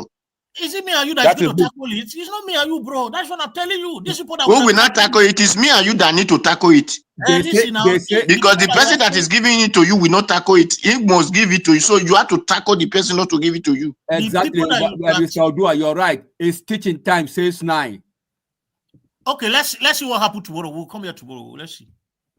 Anyway, gentlemen, you see, you know, it is true that this is taking place in River State, but as far as I know, from what my feelings is telling me, this is like a national calamity because everybody is interested because it's River State. One, secondly, because of the character involved, which is weak, and the way he has been comporting himself. All this land deal in Abuja, do this, talk anyhow, talk that. See, let us put it this way. Even before the state of emergency comes, you know, the people of Ijo, different people, they've been talking about it. Before Edwin Clark died, he was on this matter. He was always telling Tinubu, call Wike to order, do this, do this. You see, the way I look at it, I don't just look at it as happening to Fubara. The Ijo people took it as an insult on themselves. So you can never undermine what will come up. The only thing is you call them to dialogue and reassure them that maybe let's hope that when it gets to National Assembly, they'll quash it, then Fubara goes back. Any attempt to just feel that 6 months go past, Fubara, everything go just the quiet thing. Now lie. Me, I can never place my finger on what will happen. I can never. I don't even know. Even if I know, it's just permutation. I'm not sure. So this type of thing is just very reckless. It's just Tinubu is just being reckless with his presidency. One, you should not have dabbled into this. We can rig the election for you. You have the entire Nigeria to your pocket. Is it not money? What are the structure you are talking about? These people, yeah, bring them, let me give them federal appointment. What do they need? Money. You find money and settle them. Shady thing don't end. Which one be Wike go there, they talk of my structure. I'm from Rivers, my structure. Who are you talking to? You are talking down the governor. Yes, I admit to some extent, Fubara may be the gentleman allowed him to play out in the hope that he doesn't want whatever. He does, by nature, he's not a troublesome person. But Wike will be there talking. Even what Tinubu won't say, Wike is acting. Is it not? Tinubu should have called him and say, look, what is it? Is it not structure? Tinubu is set for settlement. Buy the thing, buy them off. You say, because you've worked for this government, come and take this position. You want to be ambassador to go and help in Argentina or this. You settle them quietly. Then allow Fubara to do what they do. But for you to touch Fubara, you are touching the entire Ijo people. That is the way they see it too. Listen, Mr. C, another thing we did about Nigeria, we don't know. Me, I quickly say this thing. Nigerians, they are betrayers of themselves. Let me tell you what you don't know. You see this state of emergency that has been declared now. As I'm talking to you, from tomorrow, there will be a consolidation committee to go into Riverine area to consolidate these guys. Let me tell you what you don't know. In this very government. He said to consolidate them. What do you mean by consolidate them? Or to buy them or give them? There are still new trap parties in this ground that we are talking about that are going to be used to bring peace in the name of first of all, they are going to preach about having peace in the land so that people can go about their normal business, then they're going to pick those that are not with Fubara or with Wike. There are still a lot of people. Don't forget that Wike and Fubara, they dealt with a lot of Rivers people to bring Fubara in. Some people are still very, very annoyed with these two people. So there are neutral bodies there that are going to do this thing. It's Nigeria. Nigerians, you don't trust Nigerians among themselves. They are betrayers. So once they enter and they pick some of these people and say, okay, yes, neutral people, like people from PDP and Labour Party, they just pick these guys that are not part of this system. They use them to consolidate. It's very easy. This in a politics, not politics. Now, who never Prince Collins, please. I don't really like the usage of your word, Nigerians. Nigerians, we are good people. You understand? Don't be you are a Nigerian, I'm a Nigerian. We all are Nigerians. Nigerians are good people. It's rather unfortunate that we are being governed by people who are heartless. Like what Nigeria will say, it said satanic. You understand? It's rather unfortunate.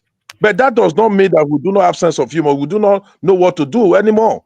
Like what CN rightly says, some of you are undermining that statement. Ijaw Nation, they are everywhere. They are in Edo State. You may put all the military men in River State. Are you going to put the military men in Edo State? Are you going to put the military men? Are you telling me it's all the job people that are with Fubara? Just answer that one. Most of them. You just don't need to be with Fubara. Listen, my brother. You just don't need to be with Fubara. Me, myself, I'm with Fubara. Because what happened to Fubara can happen to my state, can happen to any other state, can happen to any state. I'm not an Ijaw man. But I'm standing for democracy.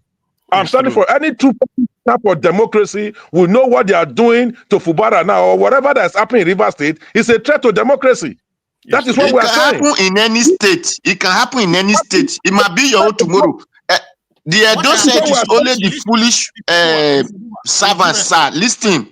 The Edo said it is only foolish servant who will say it is my neighbor, it is my co-servant that they harm. They did not harm me. If they finish harming that your co-servant, they will harm you. When our brother Unadi Kanu we are shouting about this herdsmen, Edo people, foolish Edo people, we are against Unadi Kanu. I told them Unadi Kanu is not fighting because of the East. He's fighting because this team, if they finish harming the people they are harming, they will look for another state. When the whole country we are now on fire, we are there not remembering Unadi Kanu. So my brother, a fight for this thing is a fight for entire Nigeria, not a fight for a Joe or a fight for. Let me ask the two of you. Are you people still, do you people still have hope on this democracy that we are? Can you tell me? I want you. We don't have democracy. Listen, my brother, there is no democracy before, but the little they are managing, But let nobody who said that who came into in the way of managing it want to destroy it from the way that. He was fighting against, because he is inviting the military to come and take over the country, and he said we are fighting for democracy. Tinubu is inviting military to come and take over the country, because if you take over River State, they will take over your state tomorrow, take over another state. The next thing is to overthrow it, make sure that they take over everywhere, because the way military sack people, that is what Tinubu did. So it's only military that have right to sack this way and say go out and another person nominate. It is only military that have that on that, not what they call whether democracy or autocracy, whatever they are practicing in Nigeria. They don't have such rights. The right of every citizen of the River State has been taken away from them. Can I ask you? The right of all Nigerians has been taken away long time ago. The right of all Nigerians has been taken away.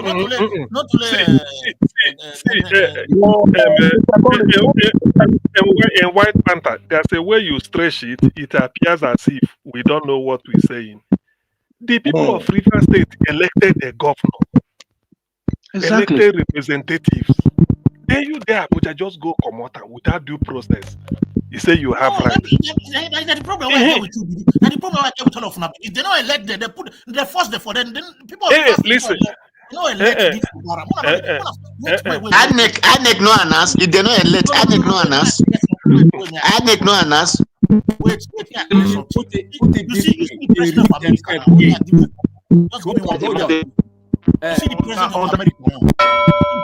Please, themselves in, but they swore an oath and they were sworn in. So that oath they took, They have to uphold it. To who? To who? To those that, to the cabal, not to you, not to me or you, to the cabal. When they get this clear? Now the cabal they fight them, so we don't vote for them. My brother, ANEC no announce whether cabal no cabal. ANEC no announce. Well, I don't know if you talk this in more of this. Anyway, as far as I know, for the next 1 week, this thing will be in the news for at least the next 1 week. People will be going to discuss them. So we'll be having update. What thing they happen? We go have update. Hopefully, anyway. All I know is that the battle line has been drawn. This will not go away like that. It's true. Yeah, of course, I agree too. I agree. You see, this might give way to pockets of whatever is happening in the Rivers State, it's not just a Rivers problem. Don't look at it as a Rivers problem. It's a major Nigerian problem. It's a major Nigerian problem. It's a threat. In as much as you are saying there's no democracy, I understand the content with which you are saying there's no democracy. You understand? What you are directly saying is that there's no true democracy in Nigeria. But that does not mean it should be truncated in entirety, rubbing it in our face at every given opportunity. You understand? That's exactly what is happening. So are you saying we should just fold our hands? We should just fold our hands and let them continue? All right.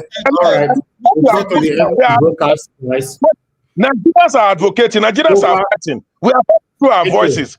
You know, international community, they are listening to us. I know one day, very soon, things will come around. You understand? Let's not give up. We don't close, my people. Thank you. Oga, please call us. Go and sleep, sir. It's time to sleep. Thank you, Mr. Najawon. The only thing I will talk, just 1 second. Honorable Sam, they say we will not get light for Bini. Go to bed, sir. It's time to sleep. He said, if we not get light, make we not vote for them. So that word, wait. As me, they thought to so no light for Lagos. Light not there. Not there.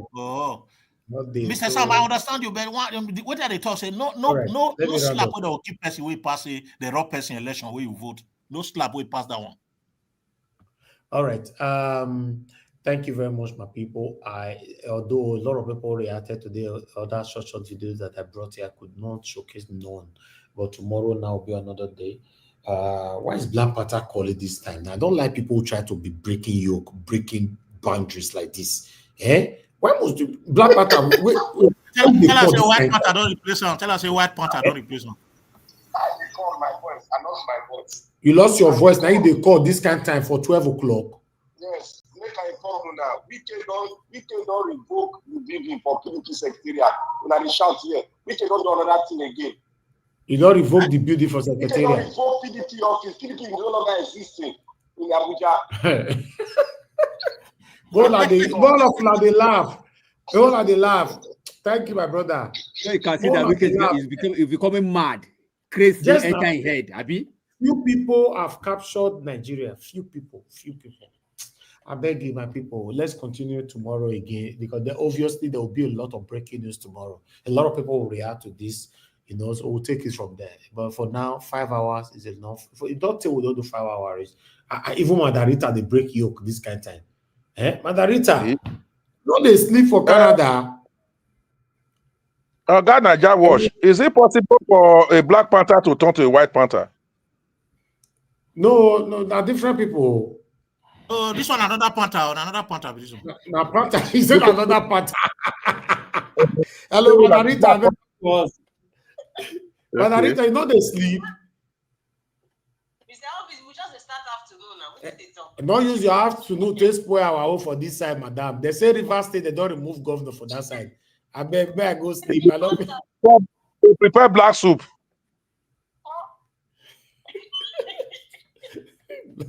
Mr. Elvis, since you picked Black Panther's call, that's what I'm calling. I just want to say, Prince Collins, thank you so much for educating people. I think a lot of people, are not just being realistic. Mr. Sam, there's some things that you said that was true. Like at the end of the day, no matter the courts that they go through or the court processes, when you get to the Supreme Court, what are we talking about here? It's like Peter Obi's situation has not made people see the light.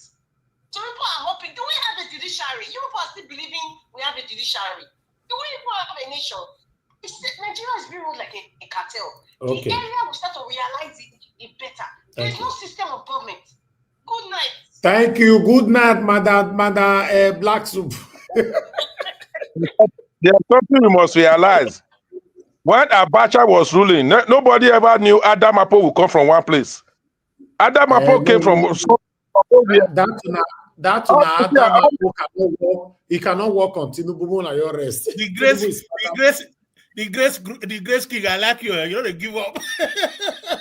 No, Tinubu is smarter than Abacha, but I don't worry. He don't go reach where he did.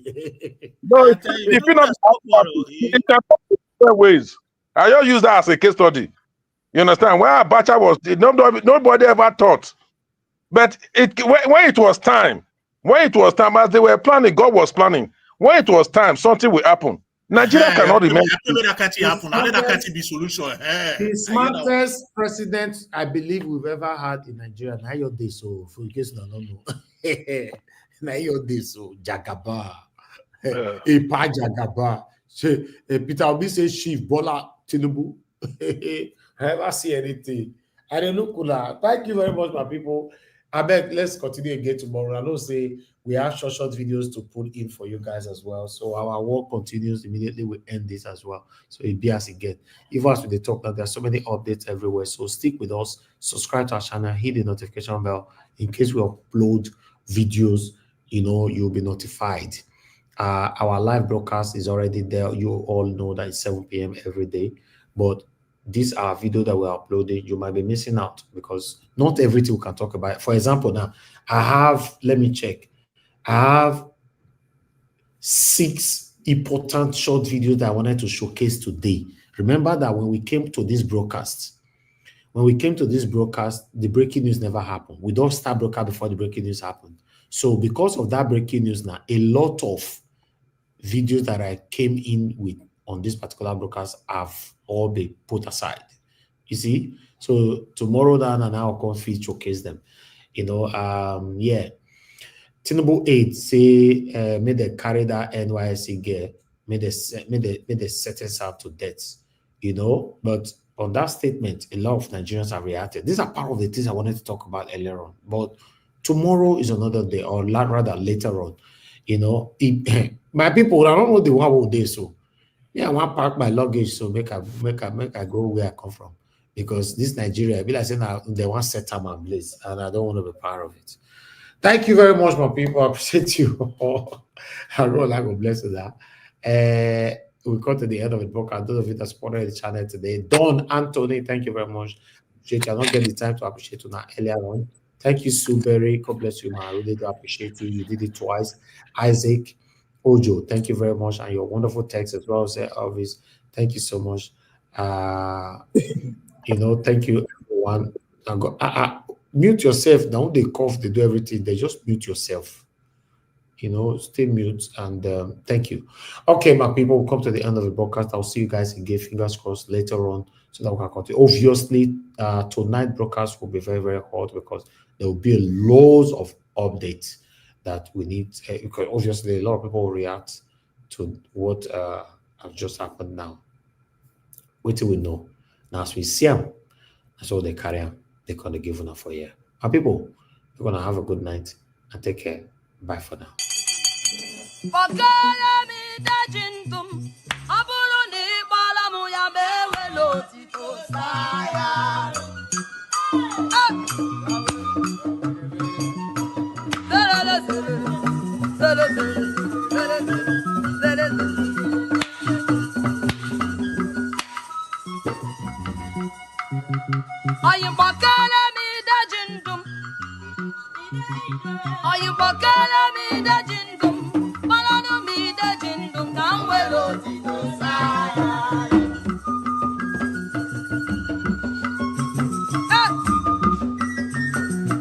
Mama.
nihu. Wada we bien seo. Aboka mina tiwadio. Eva never yeveo. Eva ni maso gege aetina. Eva ni maru tefi gwawa. Adagawu. Amwe firiwa. And I can't get no gato bago. O sana genera. And I can't get nagari usina. Dano yeve. Ea jevena. O sagu mento bago. Iwe fu ibie de. Ia kwero ya uge. Ege na mi ukata my money de. Imie bago me. O senina. O bebe jevago. I'm in my Gagi, Pupu, Chris, I did know then. Oh, piano, Nagi, oh, no, Nagi, Igu, Sebu, Mujua. Akonana, do that fair. Iva, Sefe, Aji. Una tia, Benabon, Akonana, to Egbe. Iteveni pia, iteveni ku. Waga we bien seo, no buka mina tiwajo. Oh, osaku me ware, ni mio matien. No ma mio matien, agite ojo. Oh, osaku me ware, ni mio matien. No mami obadie, oh, agite ojo, oh, iteveni pia, ke viteveni ku, wae yalare o, waki madosi ona, owe kyo amega mwe o, weno yo hana. Iluwe managi we biojo, agi sede yunuke katona. Ebi na uyo buhao, buhaya ba obanagi, uda abagba ebe agijebe ibiedume. Ama fanoko, agi ebi noruwe, ama nagi lawa, agi zede na boye. O piano meigo, agi jigo baka.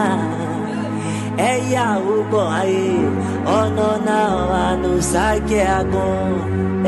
O sagu beyo ti o me gbigo, kumeri o ti o me bobo. O sanu kumeri o ti o, me buto me na ti o ti u. O sagu me ware, ni mi o ba ti e. Me gbigo me bomo no ma mi o ba ti e, me buto me agi ti o jo. O sagu me ware, me gbigo ni ware ni mi o ba ti e, me bomo no ma mi o ba ti e, me buto me agi ti o jo. O sagu me ware, me gbigo ni ware ni mi o ba ti e, oh ma mi o ba ti e, agi ti o jo.